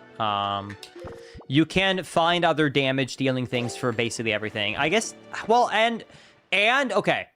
And Phantom Ganon. Phantom Ganon without a randomizer enabling it would not allow you to. Phantom Ganon, because of trying to avoid it to be allowed to sequence break, it has a hard-coded thing in the game where you cannot deal damage unless you have the Master Sword in the inventory. Fun little, like, thing, though, about how hard-coded and weird that is with the checks. It checks if it's in your inventory. Technically not if you're using it. So if you have it in your inventory and you get a stick, you can deal damage to him, but only if you do a spin attack, because it would deal the same damage as the Master Sword.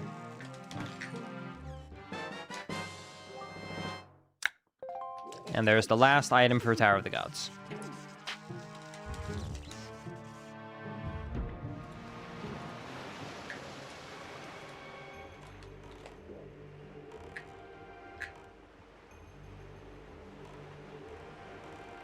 All right, I'm trying to think right now. So the only thing we're missing to fully clear Earth Temple is the Skull Hammer. But we can still do most of it.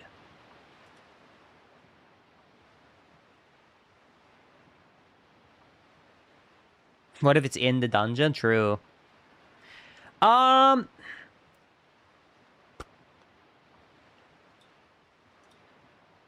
Oh, I forgot to click this check off. You know what? I have 2 quick overworld checks. They're very fast. I'll do those quickly. I want to check out Rockspire. I want to check out Expensive Beetle, and I want to check out the cave. And then after that, we're going to go down to Isle of Steel, which is also super fast when you have bombs. Then we'll go to Earth Temple. Let's do it that order. All right. Let's do it. How many dungeons have I finished? 2 out of 4. The only thing we're missing, technically, for Go mode right now is...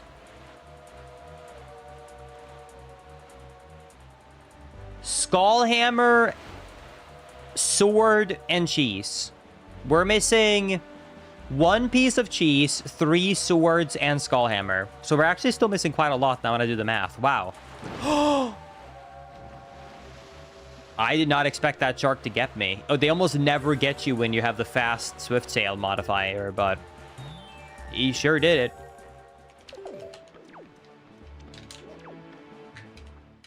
Linkus, what about Wind Temple? Oh, well, Wind Temple, an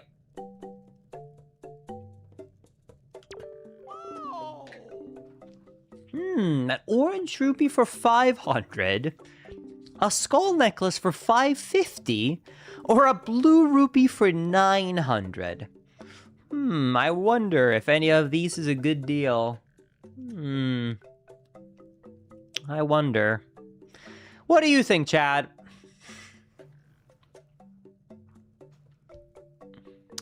Please get the blue rupee, Linkus. Definitely buy the blue rupee. It's worth it. You promise. You promise. Not tricking me. You promise me this is a good deal.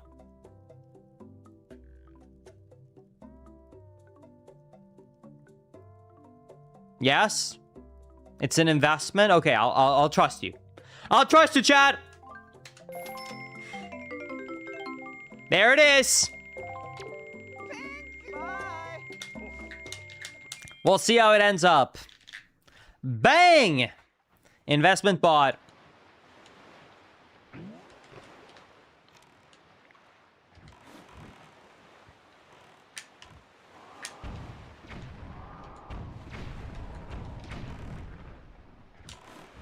Buy high, sell low, as they say. Did that comment come from SpaceX?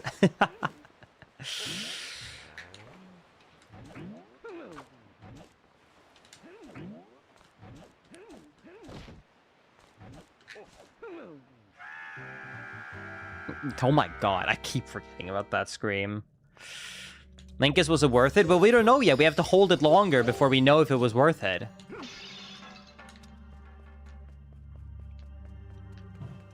I think AAA game development studios, honestly, are not big enough and enough about the player. I think we need to invent quadruple A, Chad. What do you think of that? I think we need an even more corporate video game company, and we call it quadruple A. Which actually does remind me, I'm being honest about this. Does anyone know where the AAA and AA and A, like, comes from? Like, I don't even know. Why? Why is the big ones called AAA? Is there a reason?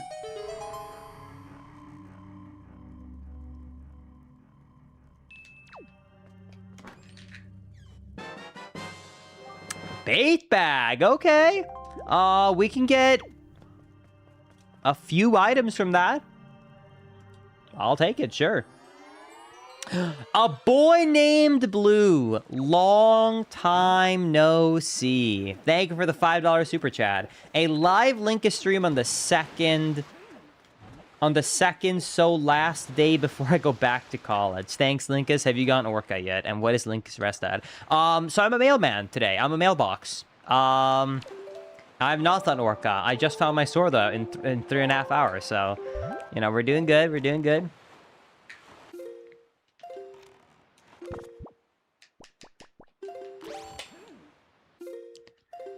Ubisoft actually called Skull and Bones a quadruple A game dev. Wait, really? Wait, I just was making a really bad joke because we all don't like AAA studios.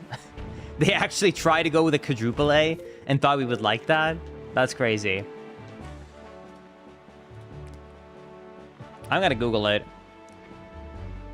Where did AAA game studio come from? The term AAA originates in the video game industry during the 1990s, borrowed from the financial credit ratings, that's so funny, industry, and publishers like Electronic Arts used it as internal shorthand to describe blockbuster games with massive development and high marketing budgets and values. Wow.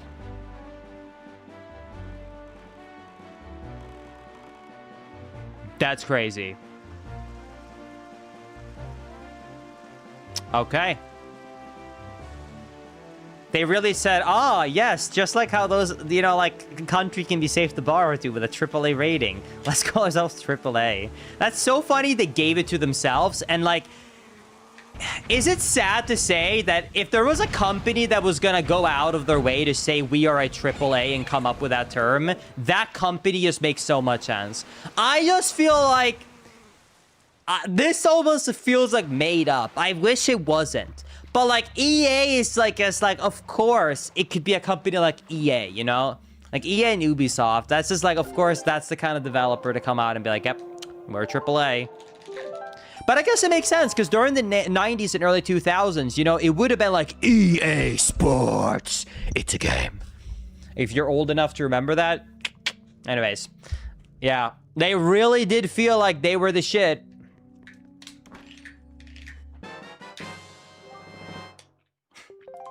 Treasure chart. Anyways, good times. To be honest, though, it was a good opening. I loved that opening when you started a video game, but I also didn't love it because it was so loud that, you know, I was sometimes trying to be sneaky by playing a video game and I probably shouldn't at home. And then it would blast that super loudly because it was 10 times louder than the game itself, and it would make everyone really aware that I booted up a video game.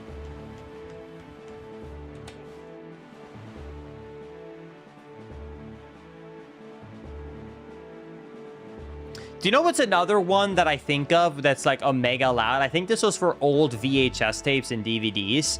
Do you guys remember that one where it was like, I can't remember, it was like a logo, and then it was a super loud sound that went like this.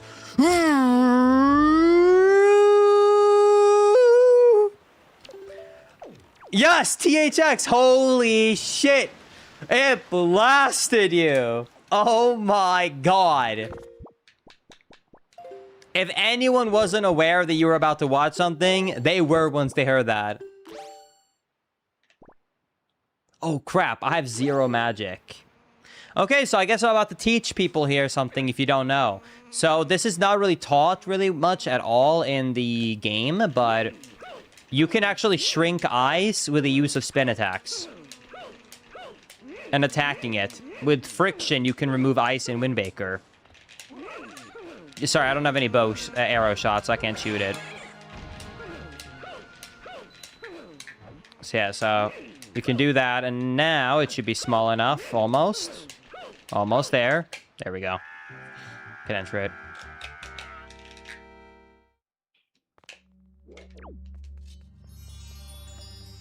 They actually were an audio company, Linkus, and they were trying to showcase, like, the frequency range of their audio. Dude. I'm gonna be honest, I love, you know, when, like, it's actual, like, you know, people that love something that, like, make creative decisions. But that, to me, sounds like the story of an engineer who is a nerd about audio and does not understand, like, the masses at all. Do you know what I mean? The idea of let's blast the beginning of every movie with that giant loud noise is an engineer being so proud of their work and not thinking about, like, oh, everyone is going to hear this every time they try and start a movie. Where this is a rare instance where we actually needed someone for marketing to come in and be like, maybe lower the sound just like 5 degrees, you know, 5%.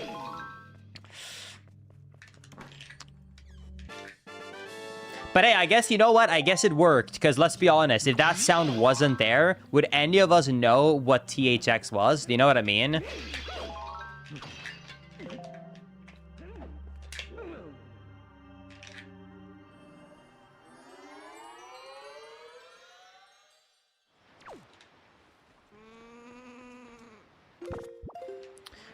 Also, you don't need the pair to get this one. You can just shoot him with a fire arrow, and when he gets bounced backwards, he actually stays on fire, hits the switch, and it opens for you. Bang. I do have a pair so we can see the model, but I only have one, so I was going to use it for outside of Earth Temple.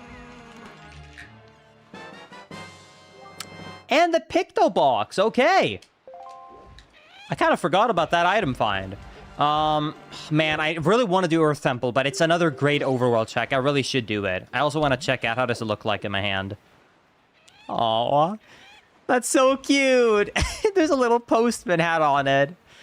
And it's long. It's ready for a zoom. That's awesome.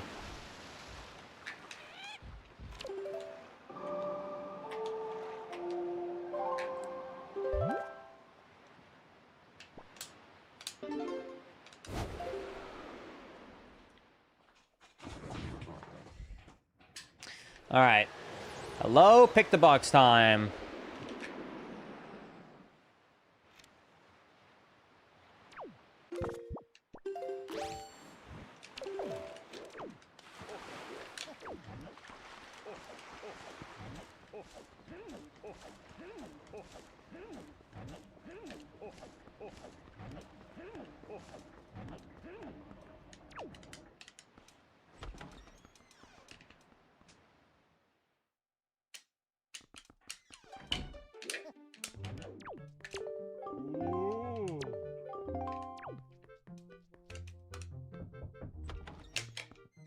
I can't believe that this seed is starting to finally open up a little bit. This close to the end. Okay, let's head over here.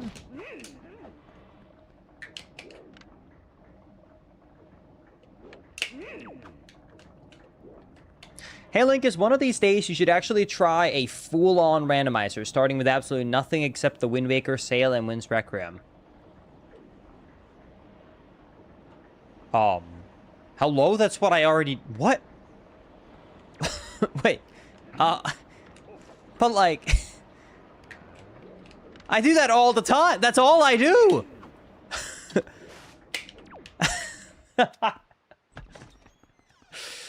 What does that mean? Are you saying I should do more randomizers?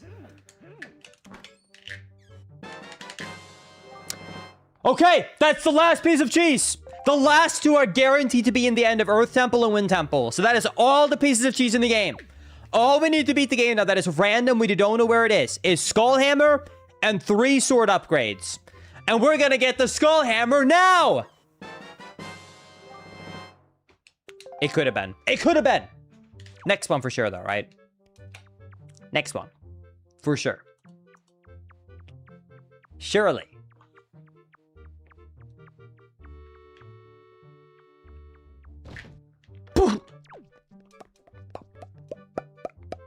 Oh. Oh. Where are you going?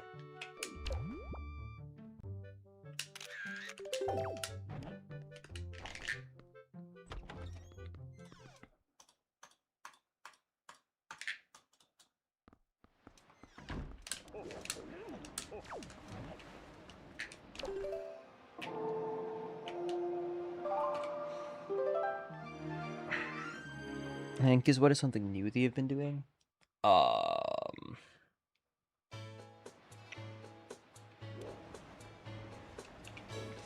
I've started to accept that I'm a slow typer, and I've started using more text-to-speech in my day-to-day life. It's kind of sad.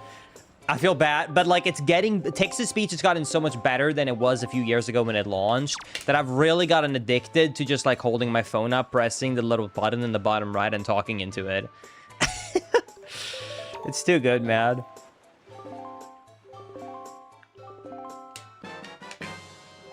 Another treasure chart, okay.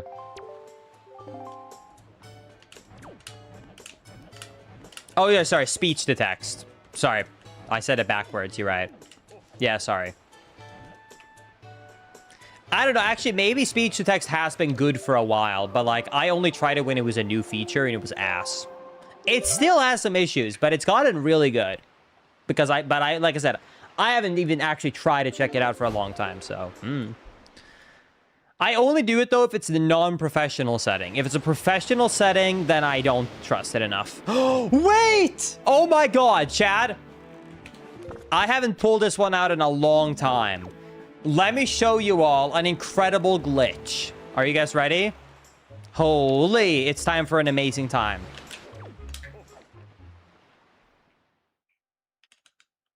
Thank you. Bye.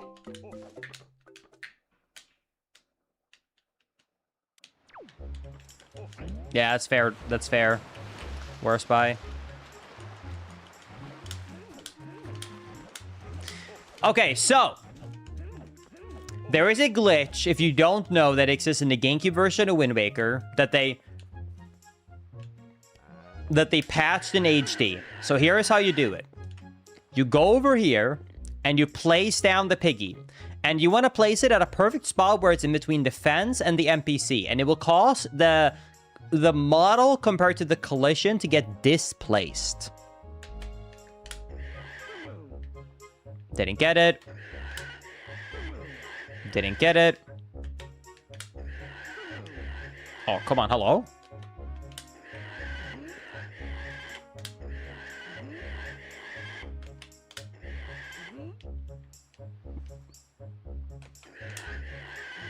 Hello? There we go. So it displays. Do you see how now it's like way off where I'm standing and holding it? So you might be wondering, well, okay, that's cool and all, Linkus, but like, what does that do? Well, let me show you. You know, I need to bring that pig over there and it's very slow and all. Well, what if instead I just did this?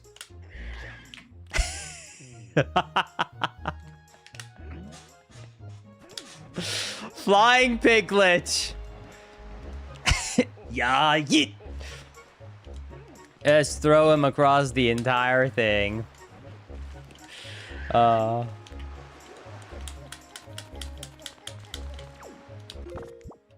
Pigs really can fly.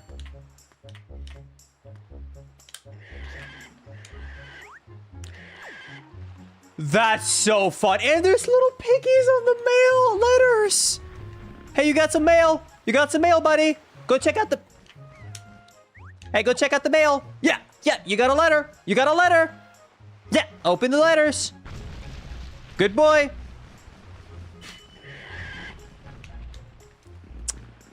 Rupees. I'll take it. Thank you. Thank you, piggy.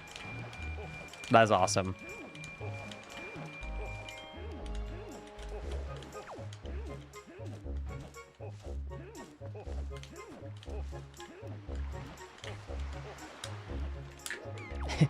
Thank you, TV, for the $1 super chat. I appreciate it.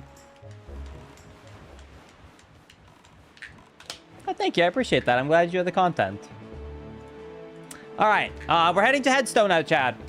We can do quite a lot of Earth Temple. And, of course, also, we get 2 item checks outside of here. In the submarine and on the top of the island.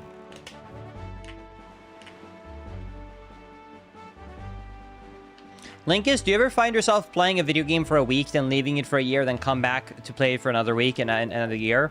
See, yes, but I have a problem where when I enter that cycle, I eventually break it after year 2 or 3 because I have this annoying thing, and I'm the same way with shows, where if I stop watching a show because it's like too much of the same, or I stop playing a video game for whatever reason, if I come back in a year later, I have to start over because I'm like, well, it's been a year. I can't just pick up and start in the middle.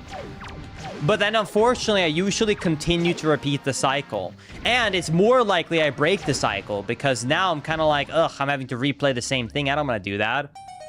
And then one of two things happen. Either one, I eventually just completely call quits, because I'm like, I am not replaying the same thing again. Or I force myself to do it, because I'm like, I'm not doing the beginning again. And if I stop now, I'm going to have to do it again. Yes!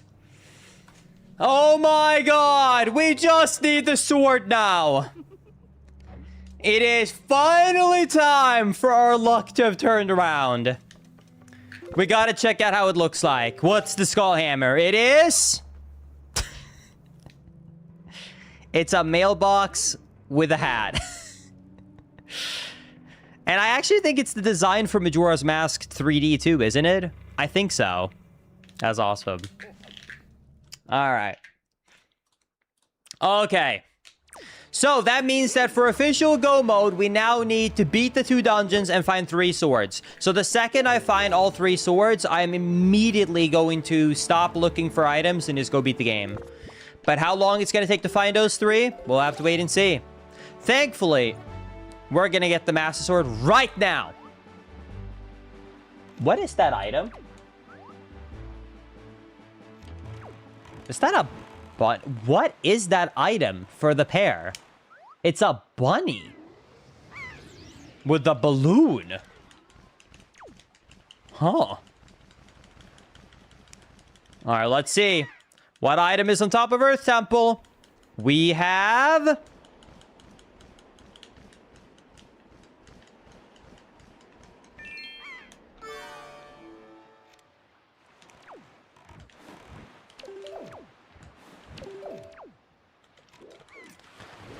two blue rupee stonks now. My investment has doubled.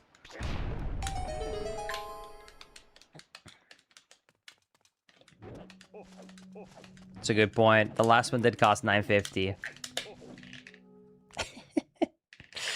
All right. I can actually full clear both dungeons now, so let's do it.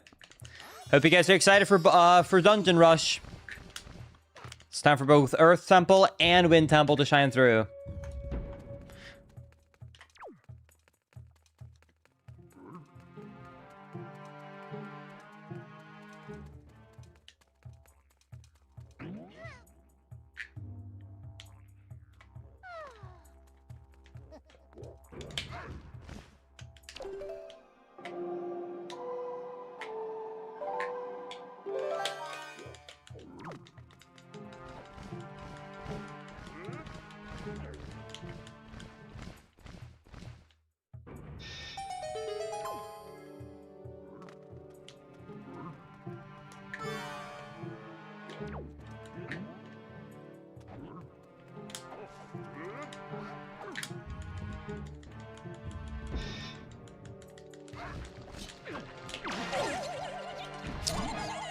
Oh my god, I forgot it's still the basic sword, so it deals no damage. Oh boy.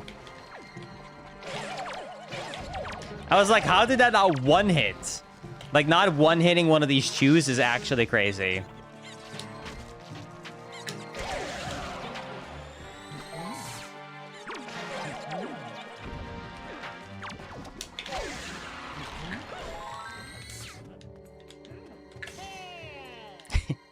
Hey! Okay, let's try and open this chest.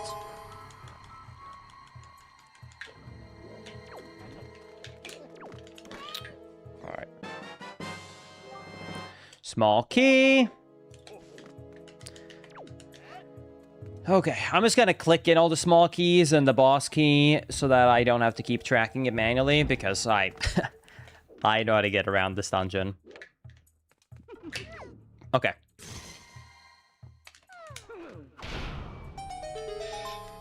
There we go.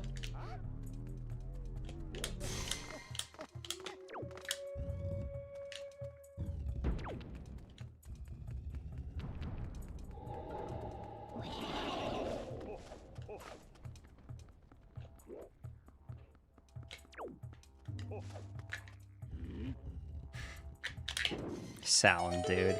Some of these sound effects are just so funny. I don't know why.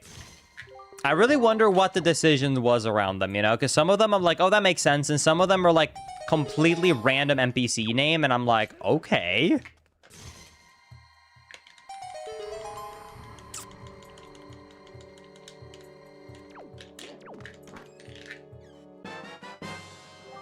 And the Bosque, okay. I actually think, by the way, speaking of which, I think we've seen every single almost item now. The only items that we haven't seen the models for would be Hero's Charm and technically, I guess, Telescope. I think so.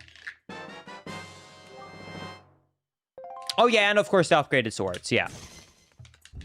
What about Magic Armor? Well, Magic Armor without patching, which we didn't have to do, would just be at most a recolor, I think.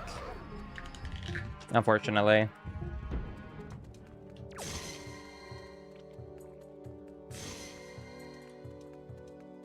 I'm gonna make a manual save here, because I don't know if you guys remember, but there was one time I did one of these custom ones, and when I played Command Melody in this room, it just crashed my game. And I'm never doing that again. Could Sword be vanilla, Linkus? Yes. Sword can be in the vanilla Master Sword Chamber. That is a possible check. Sword can always be vanilla. Light arrows can technically also be vanilla because there is no requirement around light arrows to get into Ganon's tower. So that is a possible check. If you get unlucky.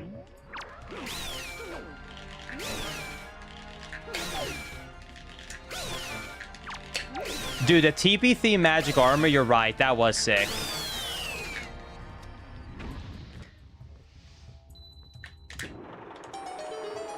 I definitely think people enjoy that video. I think it's our top performer daily video ever in terms of growth, day one. I think it hit 100k views in less than 2 days, which for the daily channel is actually crazy.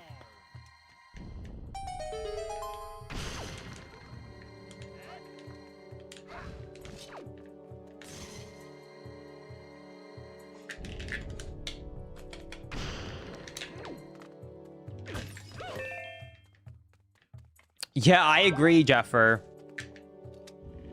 Crazy to considering the time between the uploads and the fact that, like, technically it's just a Wind Waker randomizer, but with a model. You know what I mean?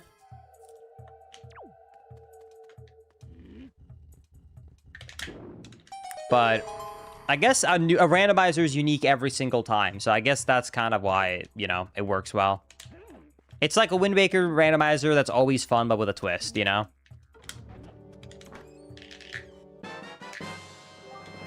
Got an empty bottle. Very nice.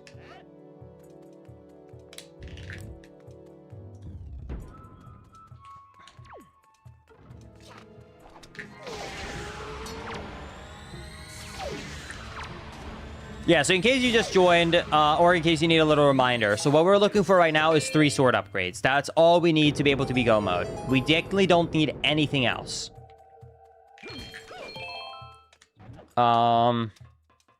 Where those are, though, it can be anywhere. It can be in all of Earth Temple, all of Wind Temple. It could also be all in, you know, the ocean. Technically vanilla as well. It can really be anywhere.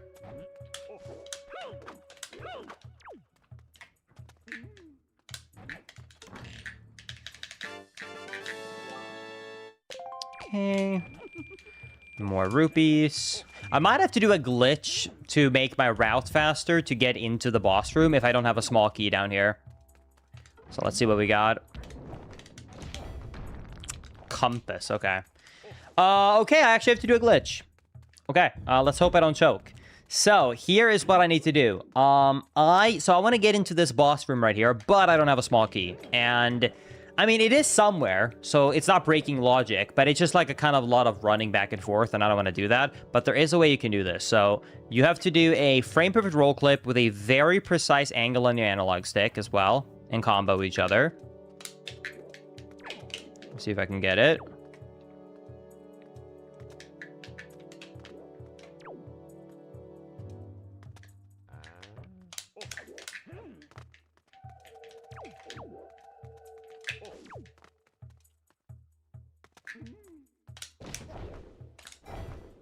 Then I need to land inside of this door. Then I need to walk back. Get this angle. Put away. Get a jump. Jump out of bounds. Leaf pump. Got it. Okay. And then if you leaf into the loading zone, it pops you up. You get into the loading zone, and then you can enter and not having to use a small key. Okay.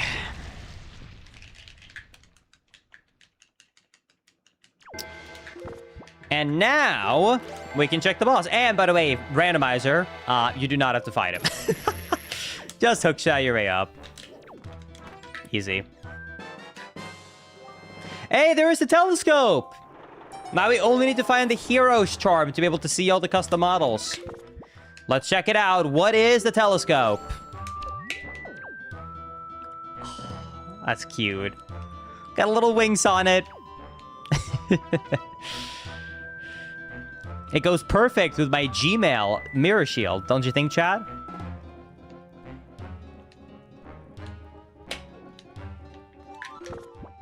All right.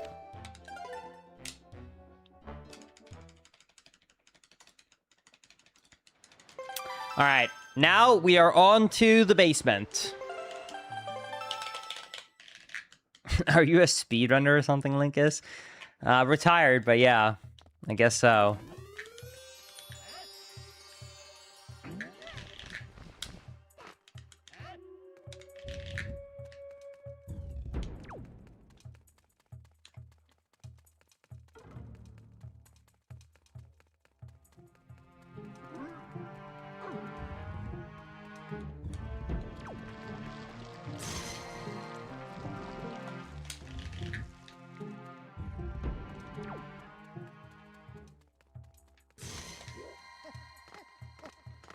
All right.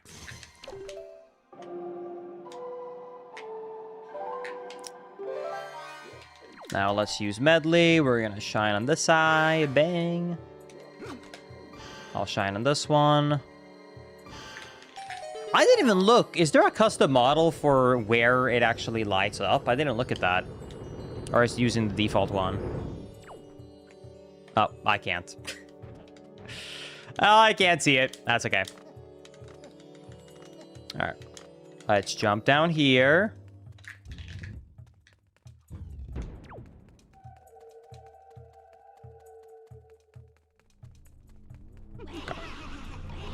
Here's the super hidden tingle chest, by the way, over here, if you guys have not ever gone out for them. It's kind of a weird one.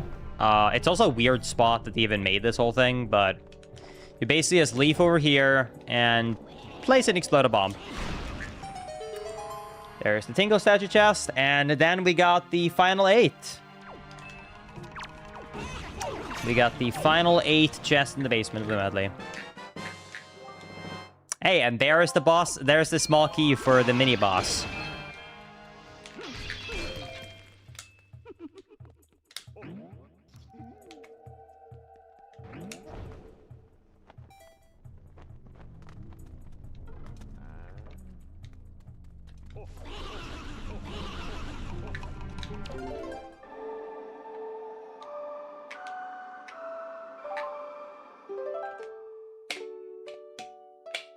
Do do do do do do do do do do do do do do do do rum.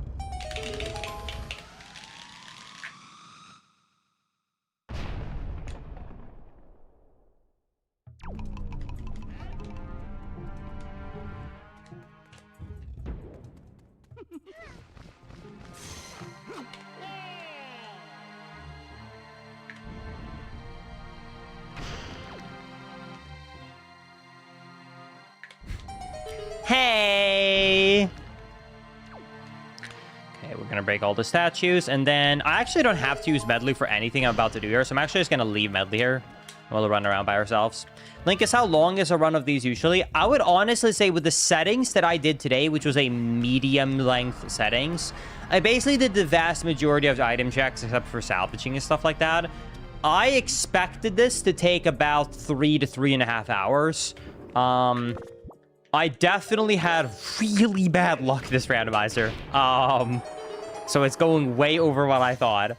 So realistically speaking, this randomizer, depending on my current luck, is going to take in between about... It's probably going to be about 4.5 hours. Plus minus however lucky I get. But yeah, it's probably going to be about a 4.5 hour seed is my guess. At this point.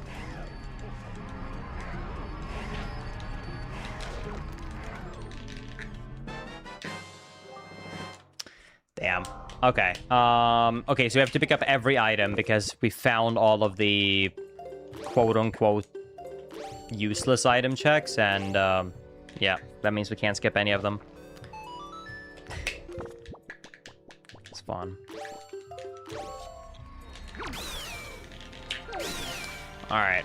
I always found this sound effect of these enemies unpleasant. Linkus, where was our first sword? Mini-boss, Tower of the Gods. Yeah, I don't know why. It just kind of cuts into the ear. I can't explain it. I guess it's supposed to be, like, you know, scary and whatever, but never liked it. If a zipper could scream. That's funny. I like that. Yeah, imagine every time you're zipping something. Ah! Think about its feelings, chat.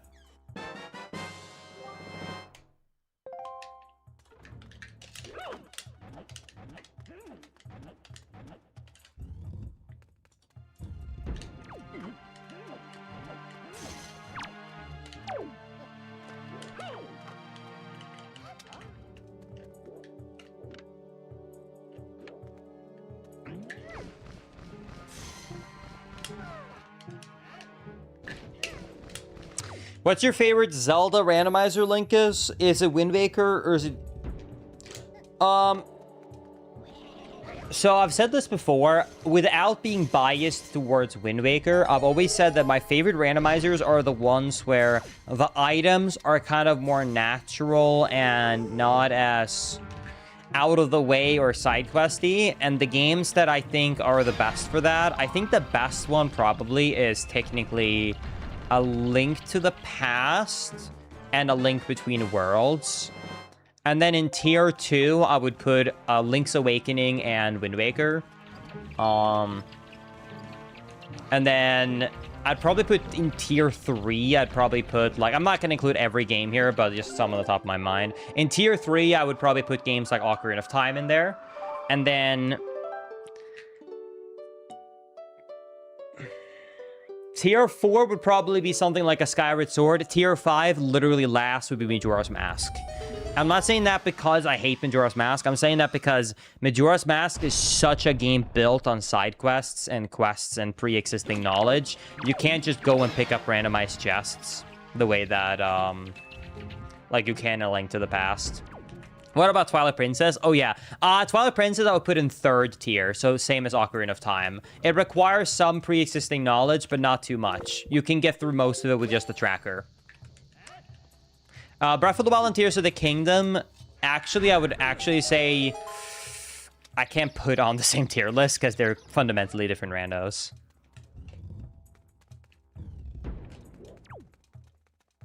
Where would you put something like Minish Cap, Linkus? Minish Cap, I would put on tier 3 as well.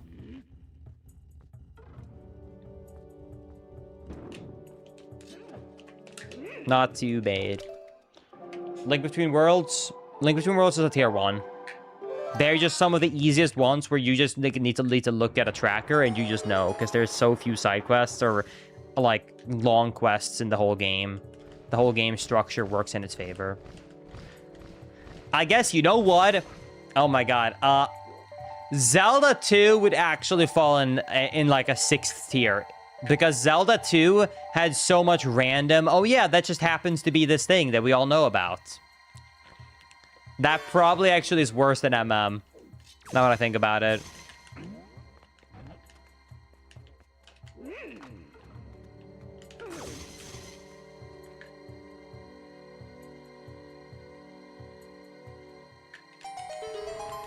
Linkus, how would you think about Phantom Hourglass? Phantom Hourglass have no very overly complicated quests either. It's all just very much go there and get it.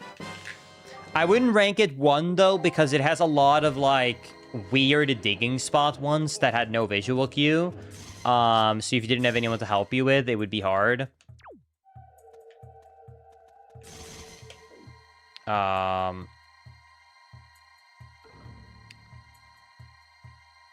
Probably tier 2 or tier 3. I've never done a Zelda 1 randomizer, so I can't speak for that. Please, a sword! Thank you! Okay! Let's see the item model. It's the postman statue in the trading quest! Wait, that's actually kind of awesome. Wait, I love that. Wait, that's actually awesome. All right, I'll take it. All right, we got 2 more item checks down here in the basement. And then we just got to beat the boss. I don't want to solve this whole puzzle room, so I just got to do a quick out of bounds here. It's so hard for me to do this roll clip with this model. I just can't see the visual frame much well at all. There you go.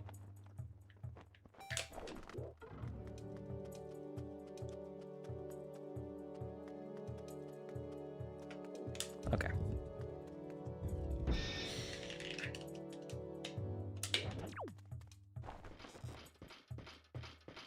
Bang. Bang. Bang. Okay.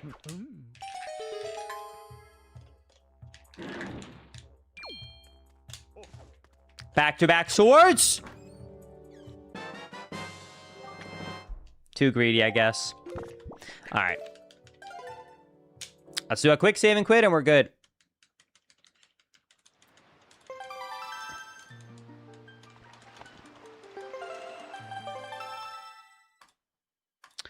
All right, 1 more item check, and then we just got Jahala.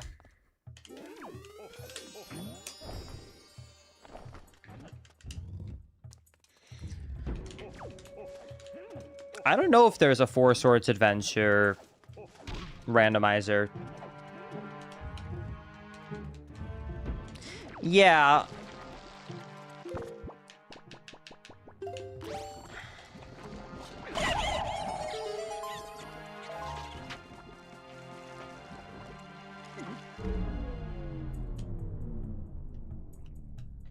Oh, yeah, no, I'm not saying that the Breath of the Wild or Tears of the Kingdom randomizers are bad, worse by. Worse by. I'm just saying that it's like... So the reason it's not the same is because... So there's a fundamentally different thing about how the Breath of the Wild and Tears of the Kingdom randos work, which is that... I don't remember the word for it right now, I'm brain farting, but no item locations are actually set. So, like... Every time you open up a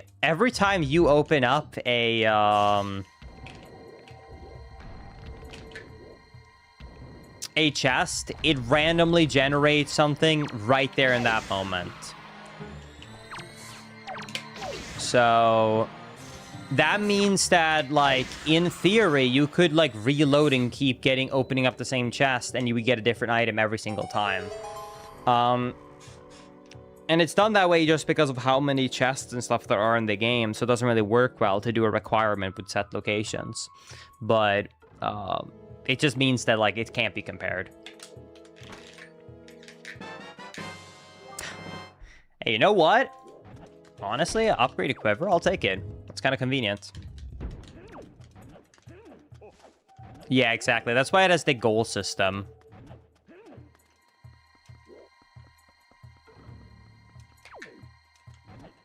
Linkus, the word that you are looking for is non-deterministic. No, but I think it means the same thing, but it's not the word I was looking for. Yours is way more fancy. Mine was gonna be more of a technical nerd one for sure. I don't think I would have ever thought of the English word deterministic.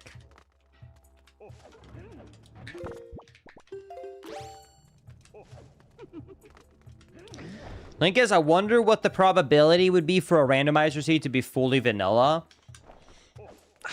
I don't know that, but I wonder, actually this instead, what would be more likely to have a full vanilla randomizer or to get Dream's luck in his Minecraft speedrun?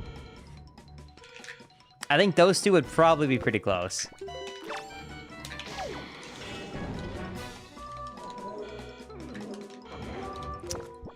All right, let's do it. Third boss fight. I always love that you can use the light arrows for this.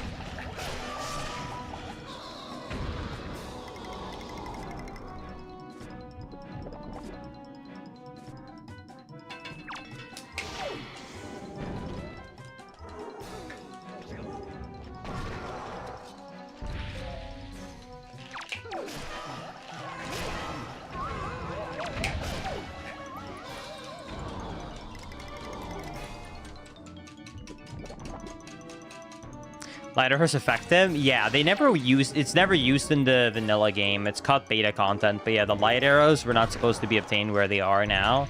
So it's specifically coded that the light arrows stun him. It's not like it's like an oversight. It's actually like they got another way to code that.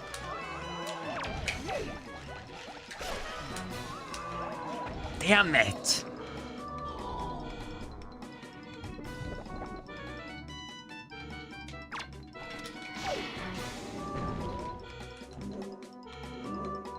Linkus, do you have a headset dent? What? What does that mean?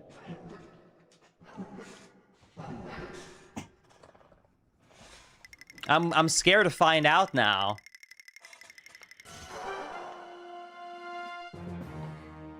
What's the headset dent? Headset dent. Holy shit!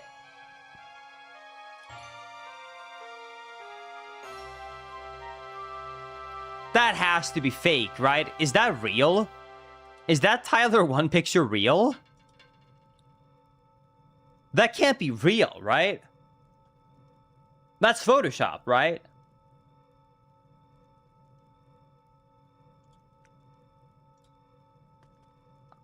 That's crazy. It's as real as your manual super swim arm. All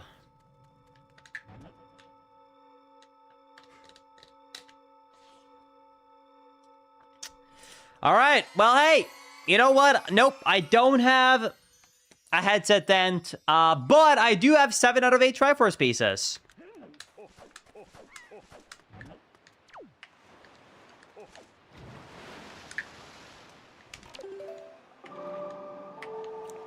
I would like to guess that I don't have one because I always wear such a lightweight headset, but at the same time, I mean, I guess it doesn't really confirm anything in theory.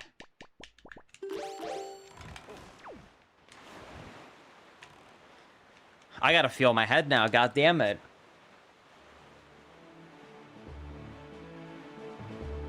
No.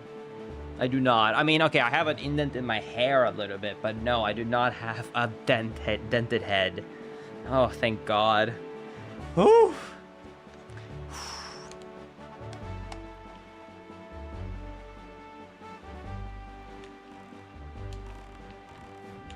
Who else just checked their head? Good point. Press 1 if you just looked at your head. There, I bet like a lot of people just looked.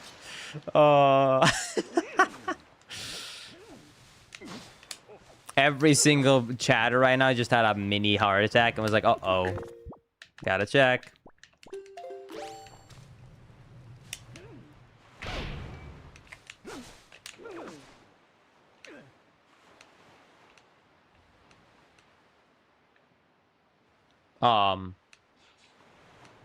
Oh, wait, I'm stupid.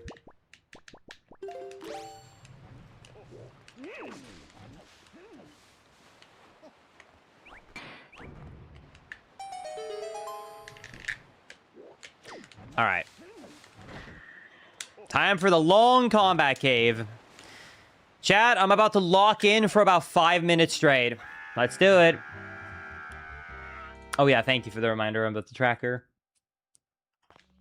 Thank you, chat.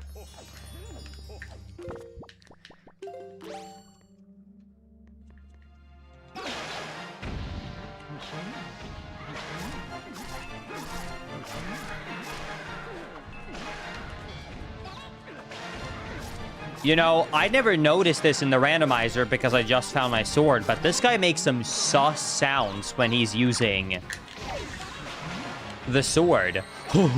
What is that?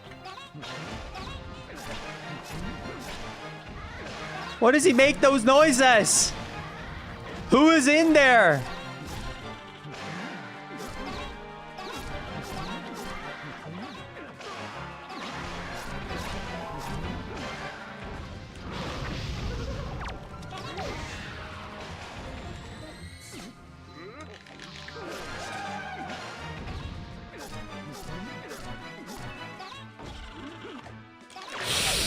God damn it.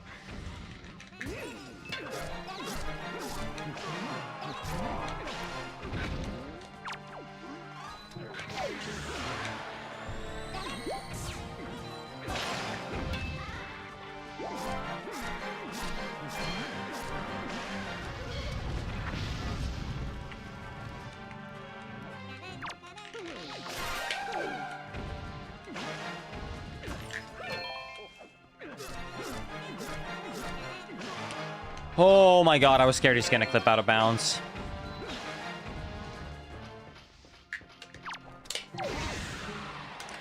Almost there.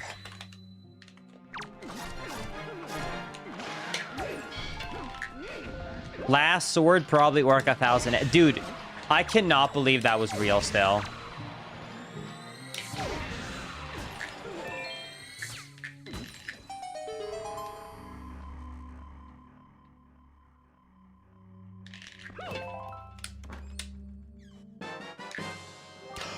Let's go! That is 3 out of 4 swords. 1 more to go. Oh my god.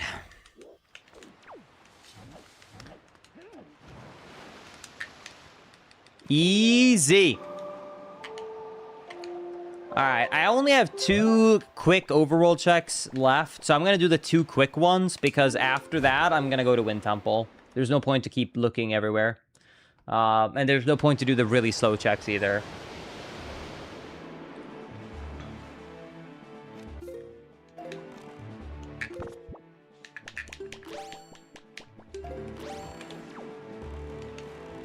Did you actually have a randomizer? I actually had a randomizer that had an essential item at Orca 1,000 hits.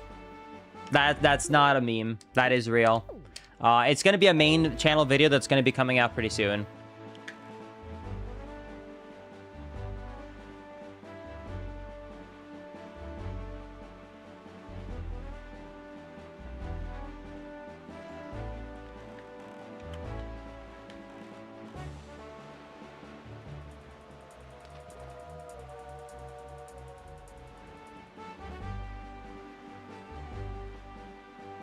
Yeah, it was dual stream, so a lot of people were to see it. It was a moment for sure. It was one for the history books, I'll tell you that.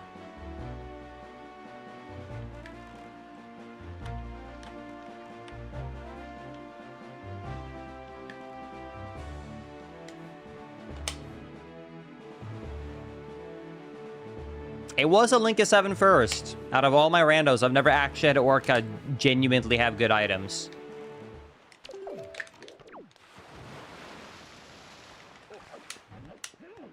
Oh, I have mail. Hello, brother. What do you got for me? Come on, it would be so cinema if this is the last sword. Let it happen, please. I feel such joy doing my job, you know?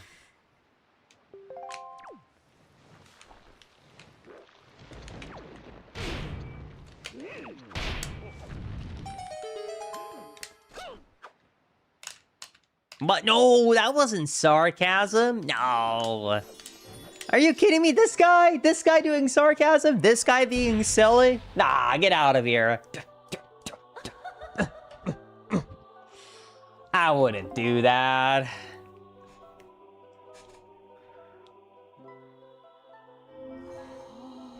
All right. Let's see what the fairy is. Cinema?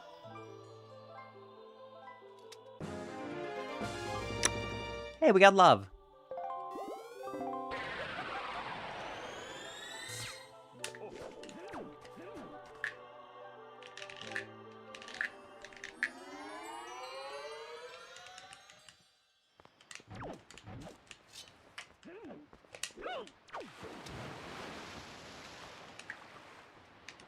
Yep. Less than 3. Is that a giant AirPod? It sure is. It's my ban hammer. So if you get my bad side and you get banned, you got hit by the AirPod.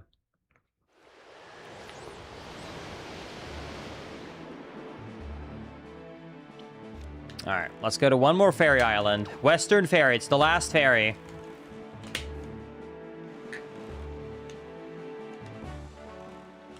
To answer you, Jeffer, I used to have this back in Sweden as my actual ban hammer, but I forgot to bring it to America, so I got the identical one so I could have a new ban hammer.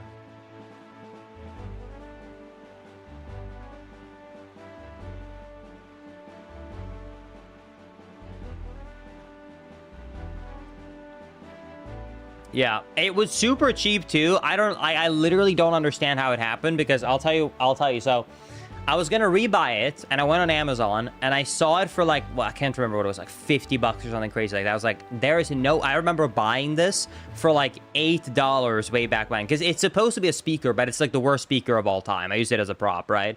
And I was like, it has to be a reseller. And I thought, what's that website called that everyone gets cheap stuff from China? Because I know it's a cheap, you know, repro thing from China. And I opened up the website, and on there, it was like $15. And I was like, now that makes sense. That's about how much it should be. But because I had never bought anything on their website, they had a sign-up deal. I got it with shipping included for 87 cents. I literally paid 87 cents. It's like, and yeah, it came through. It took like 3 weeks to get it from China, but no, it sure showed up at my door. I don't know how, but I'll take it. Less than $1? Dude, that's awesome.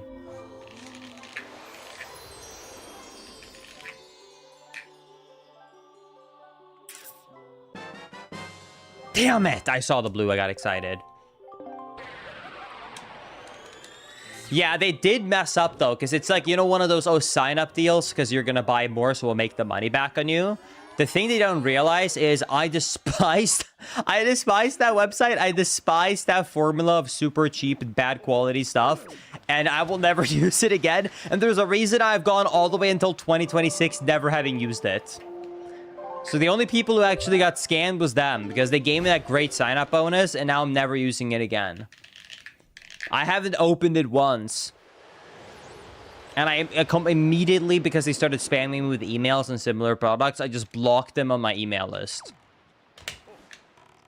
But thank you for the 87-cent AirPod.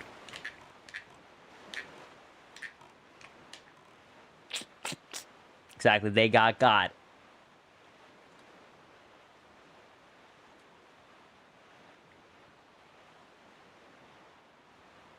But Linkus, didn't you promote them now? So they got their money's worth. Hey, if you want to look at it that way, that's fair. All right. I didn't even say their name. Anyways, okay, chat. Here's what could happen. We have very few overall checks left.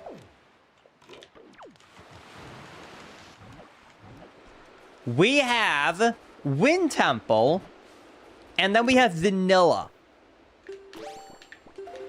Those are the options we got left. I think technically the most cinema thing could be that it's actually Vanilla. However, I don't want that to be a thing, because that means I'll have to do a full clear of all of Wind Temple just to find nothing. So I think what I'm hoping for here is first item check Wind Temple, bang, Master Sword, we're in go mode. Let me get lucky on at least 15 of the item checks. Like, do you see how few item check stars left in this game? I've almost done a full clear with our current settings. Like, just let me have the tiniest bit of luck, man.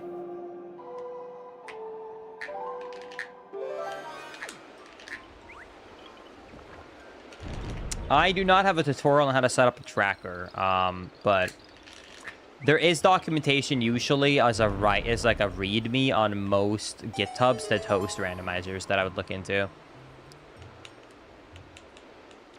Prage. Dude, you know what else I'm praging about?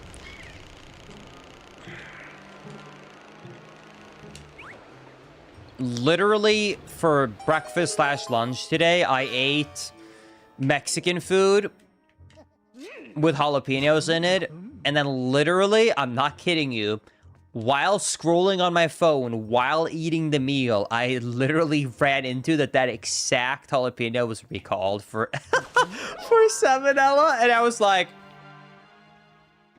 let's hope I got lucky. Either I'm about to feel really bad in the near future, or I barely escape with my life. Let's pray. And let's pray this is a sword, please. I saw the blue, dude.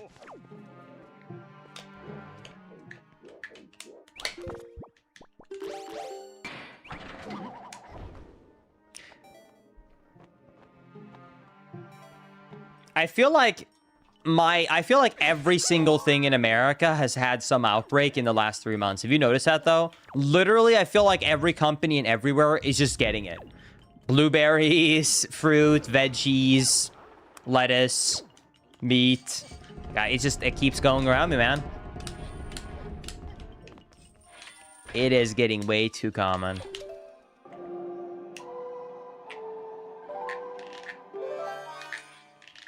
I think this is why we should all turn to a pure diet of just beans. We should all only eat beans starting now.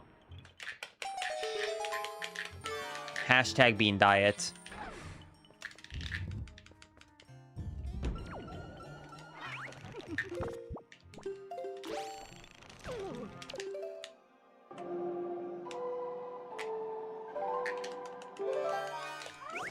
The farts, though, that's a good point. Alright, let's make it the cookie diet. Oh my god, I thought I got a crash. Holy shit, that scared me so much. Why did the game freeze for a second there?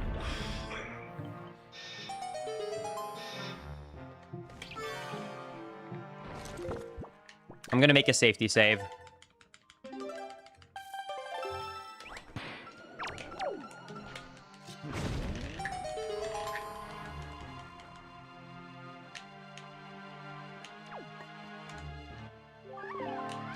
Alright, let's see what we got here. Hey, we got the boss key. That's at least something. I only need, technically to be go mode, I technically only need, let's think. I need one small key.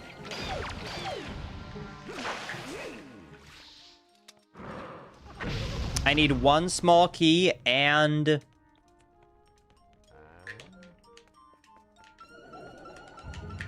the Master Sword now.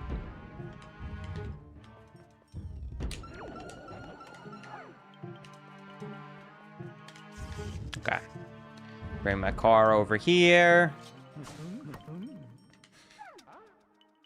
The sound effects go crazy, dude.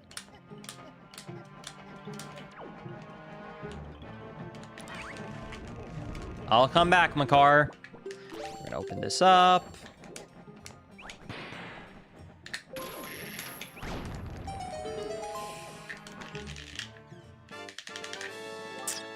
Silver rupee. Linkus, what is your #1 beginner speedrun? I speedrun so rarely these days, it's hard for me to answer that. I'm sure there's newer ones, but I'll give you my used to answer when I used to speedrun every day.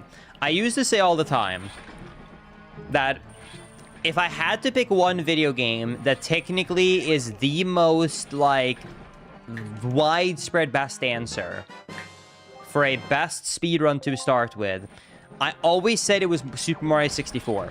And you might think, oh, it's just because it's the most popular. No, this is why it's the most popular. You should always stop and think why. The reason Mario 64 is the most popular is not just because, like, oh, it has the greatest movement of all time, even though it has good movement. The reason it's so popular is because it's probably one of the greatest speedruns to start with. You might be thinking, what does that mean? Let me cook, let me explain. If you like to do some glitches, you have 16 star, which has some of the easiest glitches to learn. You can learn them in probably a day. And if you fail it, you can instantly retry. You don't have to, like, be annoyed about it at all. And all of the movement has about 10 different options, from the most casual to the most difficult. Not only that, you can super easily reroute anything that you want. If you don't like one of the stars that the route's supposed to get, you can route a new star in, and it does almost no time difference. Easy clap, you can do whatever you want. If you want to do a little bit more, if you want to play with movement and you don't want to do glitches, you can do 70 star. And 70 star, you end up landing it right around an hour and a half if you're new. And that's another thing I was going to say. This is the other thing about the accessibility of a speedrun that most people overlook when it comes to people with speedrunning. Most people don't have the time. So you don't want to learn a long speedrun, and you don't have the time to run a long run. Even an hour speedrun can take a long time to learn and can be daunting, especially when you start off. It might be a 2-hour speedrun.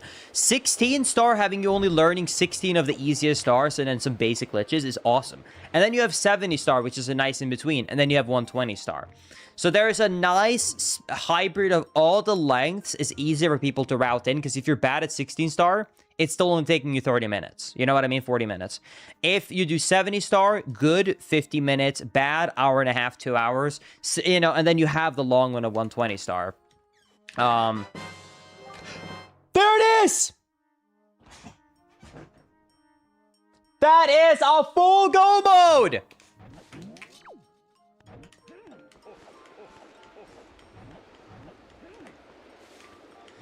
Oh my god, go mode has been achieved. That is every item. Look at that beautiful sword right there. And we are officially ready to head to the end of the game to complete this randomizer. I cannot believe it. Oh my god. All right, let's do it. It's time. Oh, I can't believe it.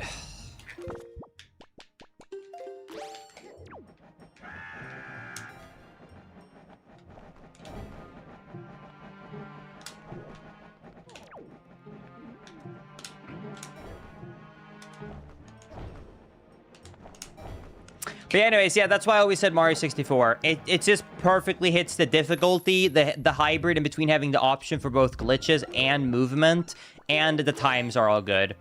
I think that's also the other reason why, if you ever look at the most popular category to run for Ocarina of Time, it was when Ocarina of Time was easier. That's the only period of time where, like, it actually was beginner-friendly. Back in the old 2013 speedrun route to 16 or whatever, when it was the old Kakariko route, that's the only Ocarina of Time route that actually hit the mainstream.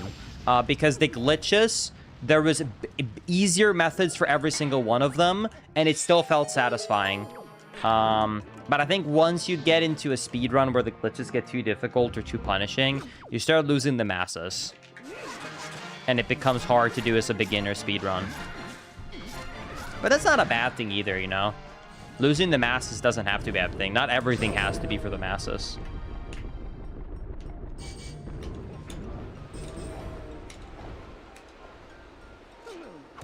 God damn it. Alright. Let's try that again.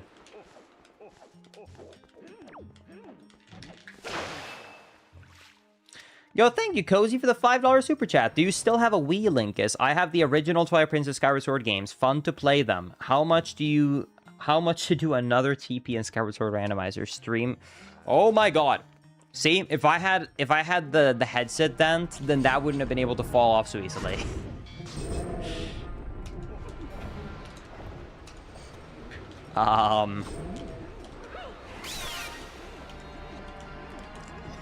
Yes, I have my original Wii. I use it all the time. I don't own an original copy of Skyward Sword, believe it or not. That's the only 3D Zelda game that I don't own. As a matter of fact, it's the only mainline Zelda game I don't own. I own every mainline Zelda game, except for Skyward Sword.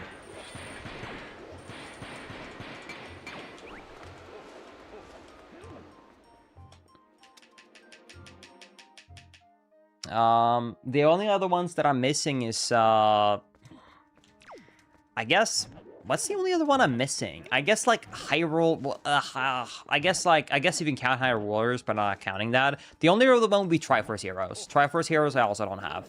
But everyone else I have.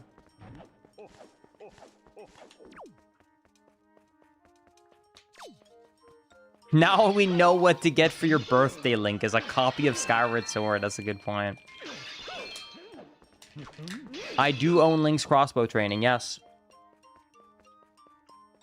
All right, let's do this.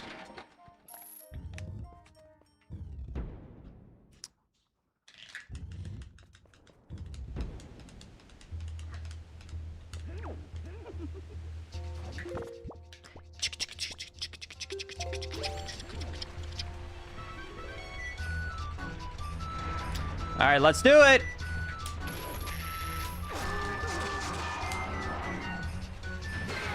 What a banger, dude.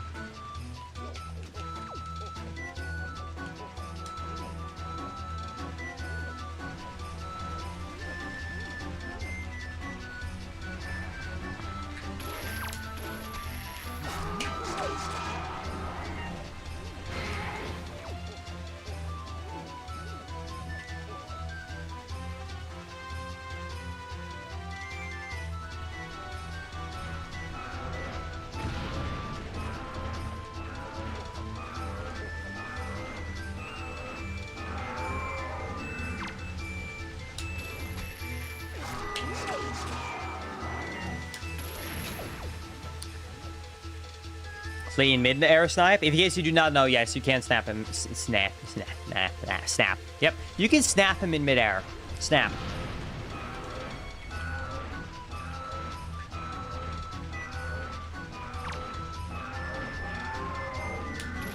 But not with that angle. That's too bad.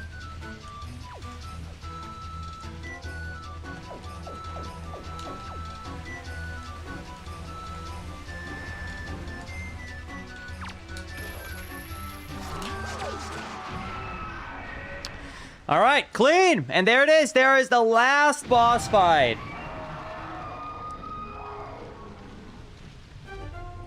I guess, how does it feel to have 1,000 people watching you silently judging you play?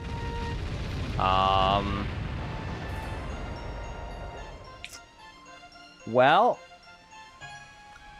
I'm gonna be honest, I'm not really worried about how people are judging my Wind Waker gameplay. If there's one game that I feel not worried about showing off my gameplay skills, it's Wind Waker. And second of all, if I'm doing something wrong, it's not silent. Trust me. Anytime I mess up, the entire chat explodes. So I'm very well aware of everything that I mess up on.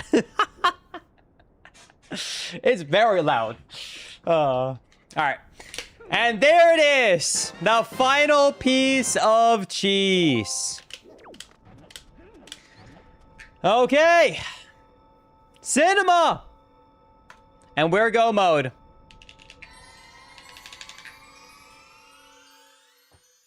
However, I have to double check one super quick thing before I go and beat the game.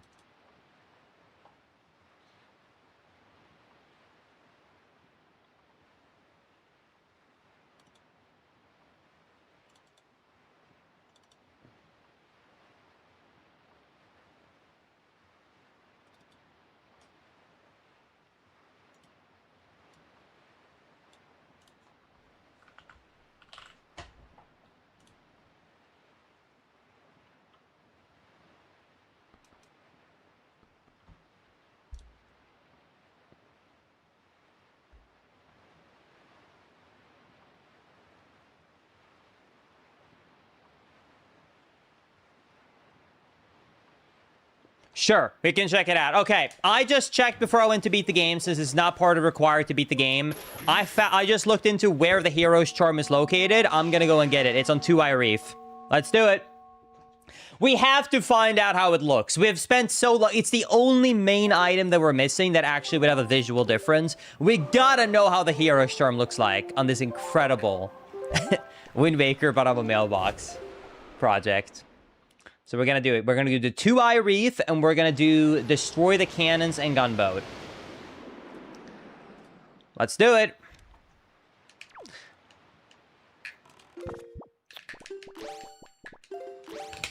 What about magic armor? I didn't even look into that because it's usually vanilla.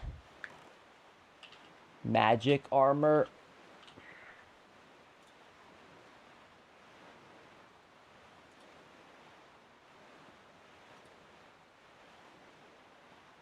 No shot, I'm doing it. It's gonna be vanilla anyways. Decorate all of Windfall Island. Nope. There's the door, chat.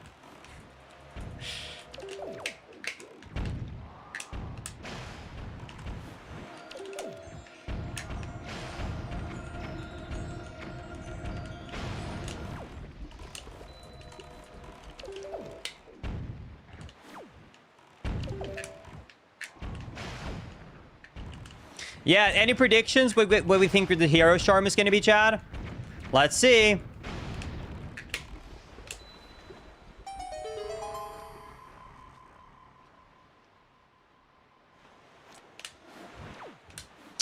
I actually have zero clue what it could be.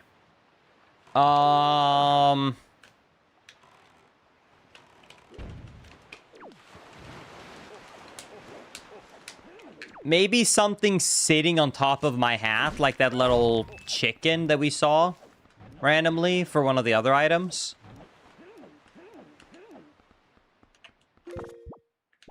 But I feel like I'm only saying that because I was just using the cannon with the chicken.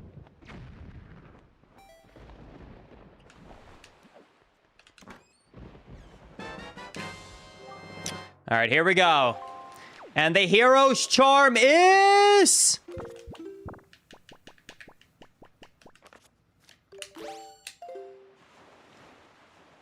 What? Good morning, letters for you, controlling me. We have more letters than I can count. Wow, you're popular. What? It's a text box?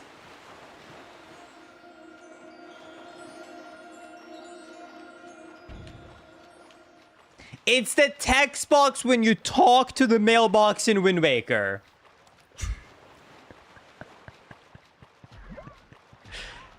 That's crazy. I didn't even know that was possible. Not in a million years would I have imagined a text box for a hero's charm. What? That's actually so creative and crazy. That's crazy. And it's really just being rendered as a live text box too. That's so cool.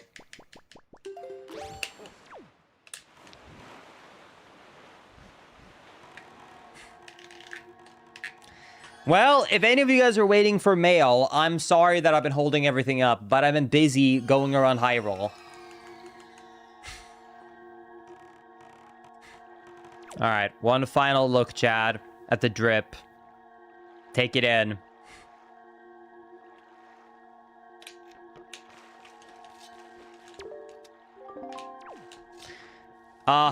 Dude, the text box is so funny because it's a text box, it's not rendering properly over certain objects. It's so weird in how it's layered. It's so funny. I love it. All right, I'll beat the barrier with it, and then we'll remove it for the fights.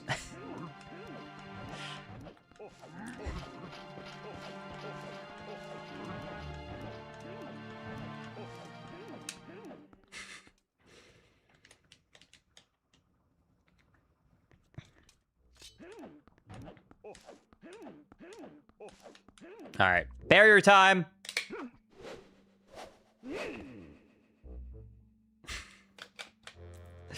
No, the text box.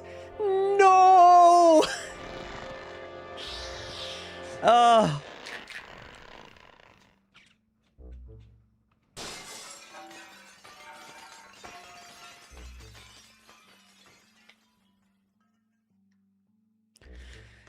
Spare your skip.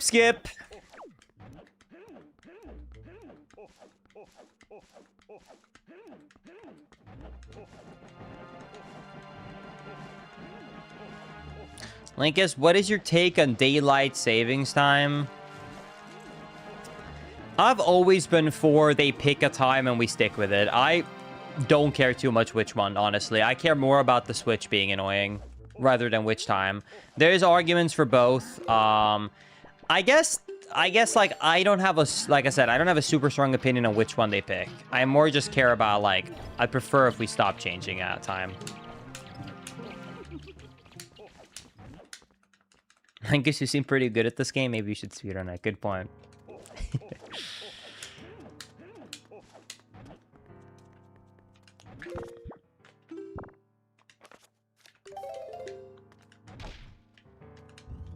Yeah, I guess if I had to pick an extra hour in the morning or an extra hour after work, I guess I would have a small preference for an extra hour of light after work. I think I'd prefer that.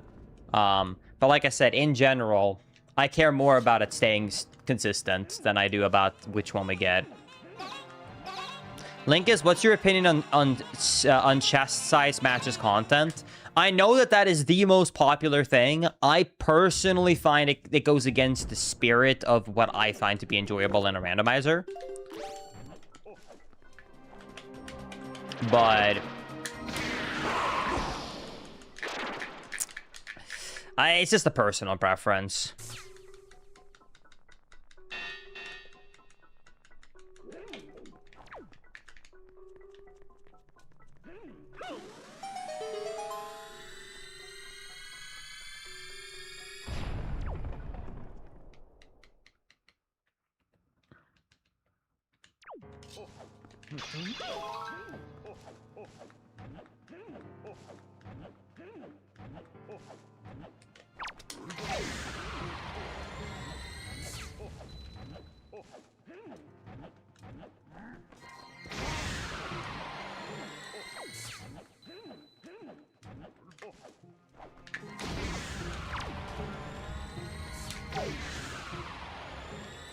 See, I think the reason I have such a, like, oh, it's a habit thing, worse by, is I've heard a lot of Americans say that, but I grew up in Sweden where, you know, in the winter, the sun comes up at, like, 10 a.m. and it goes down at, like, 4 or 5.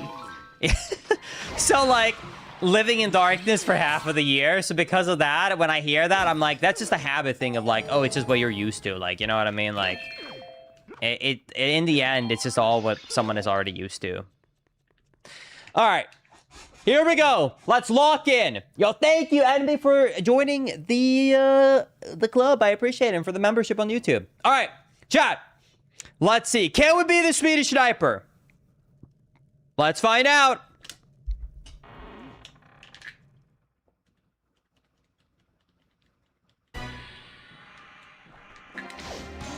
One. 2.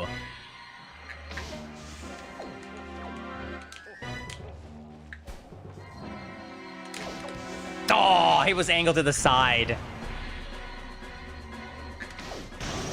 3. Not too bad. Still got it.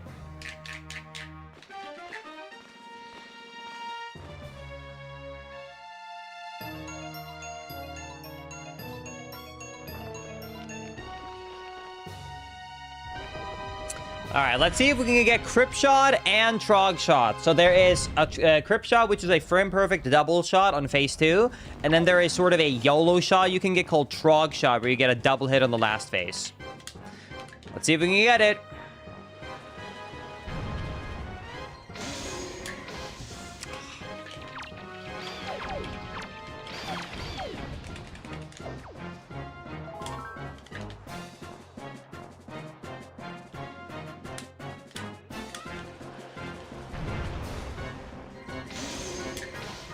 Let's go! Okay, that's Crypt Shot. That's Crypt Shot. Let's see if we can get a Trog Shot. Come on, dude.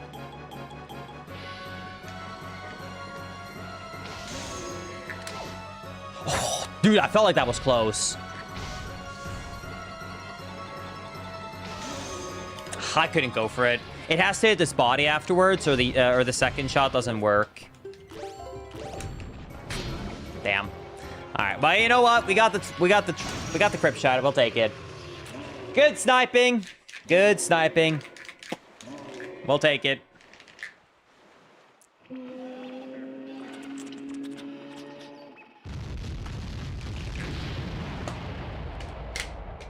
We'll take it. All right. Oh boy, these sound effects is going to be interesting here.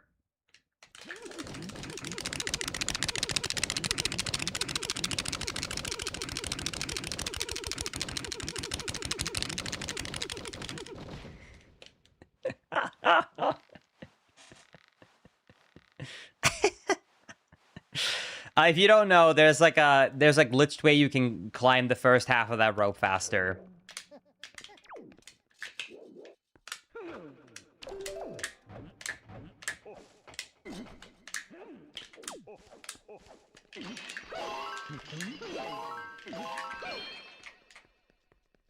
Why does it only work in the first half? Good question. The reason you can do it on the first half, but only in the first half, is because of how ropes work. So that rope is super long, and when you start swinging a rope, it starts swinging at the top and then slowly goes down to the bottom. For a normal length rope, that's not a problem, but in this super tall one, they put in this one room and stretched it, it becomes a problem.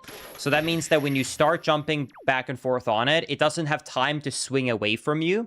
So if you're mashing fast and hold it, you can get halfway up, and only then would the swing start to impact you in a way where the jump would like miss, if that makes sense. All right, here we go. Get in time, baby.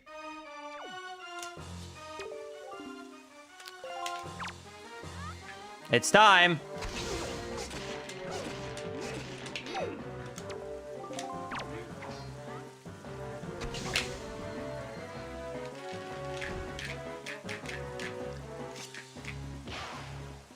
Ganon, you will not stop me from delivering mail anymore.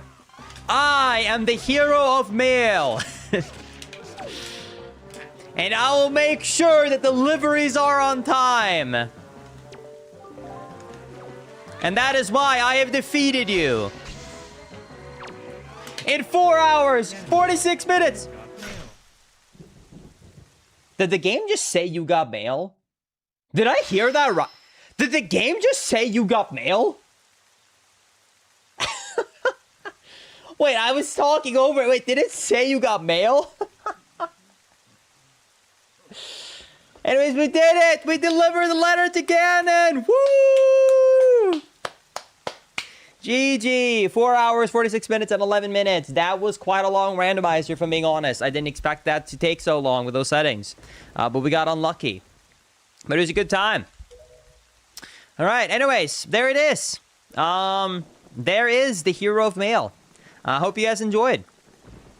I don't know if it's how I pronounce it or if it's just I'm not used to the word as a Swede, but it really sounds like I'm talking about males, like men, you know, but what do I know? Yeah, hug that mailbox, Zelda. Anyways, she's really hoping for the mail.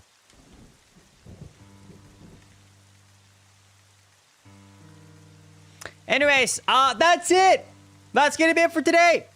Thank you everybody so much for watching. I hope you guys enjoyed this randomizer. If you are watching this on YouTube, I hope you enjoyed. Don't forget to check out, by the way, if you're watching this on... Actually, let me do the outro for the daily channel, because this will be a daily video. Anyways, that's it. Thank you everybody so much for watching. I appreciate it so much. If you want to see 2 more amazing videos, you'll click on the screen right now, right there. Click on them. It's videos that YouTube thinks you're gonna like. Anyways, thank you everybody so much for watching, and I will see you all in the next one. Later, everybody. Bye-bye. And if you're watching this as a VOD, or if you're watching this live right now on YouTube or Twitch, that's going to be it for me for the live stream as well, though. I'm going to be heading offline. That being said, I will be back very, very soon. I will probably be back on Twitch either tomorrow or on Monday. And I'll probably be back live streaming on YouTube, hopefully, most likely for the randomizer next Friday. So yeah, thank you everybody for watching. Appreciate y'all so much, and I will see you all in the next one. Later, everybody. Bye-bye. Lincoln7 out. And thank you for everybody's support as always. It's a good one. Ah, dude. What a powerful music and song here. Cinema. Alright, anyways. Bye, everybody.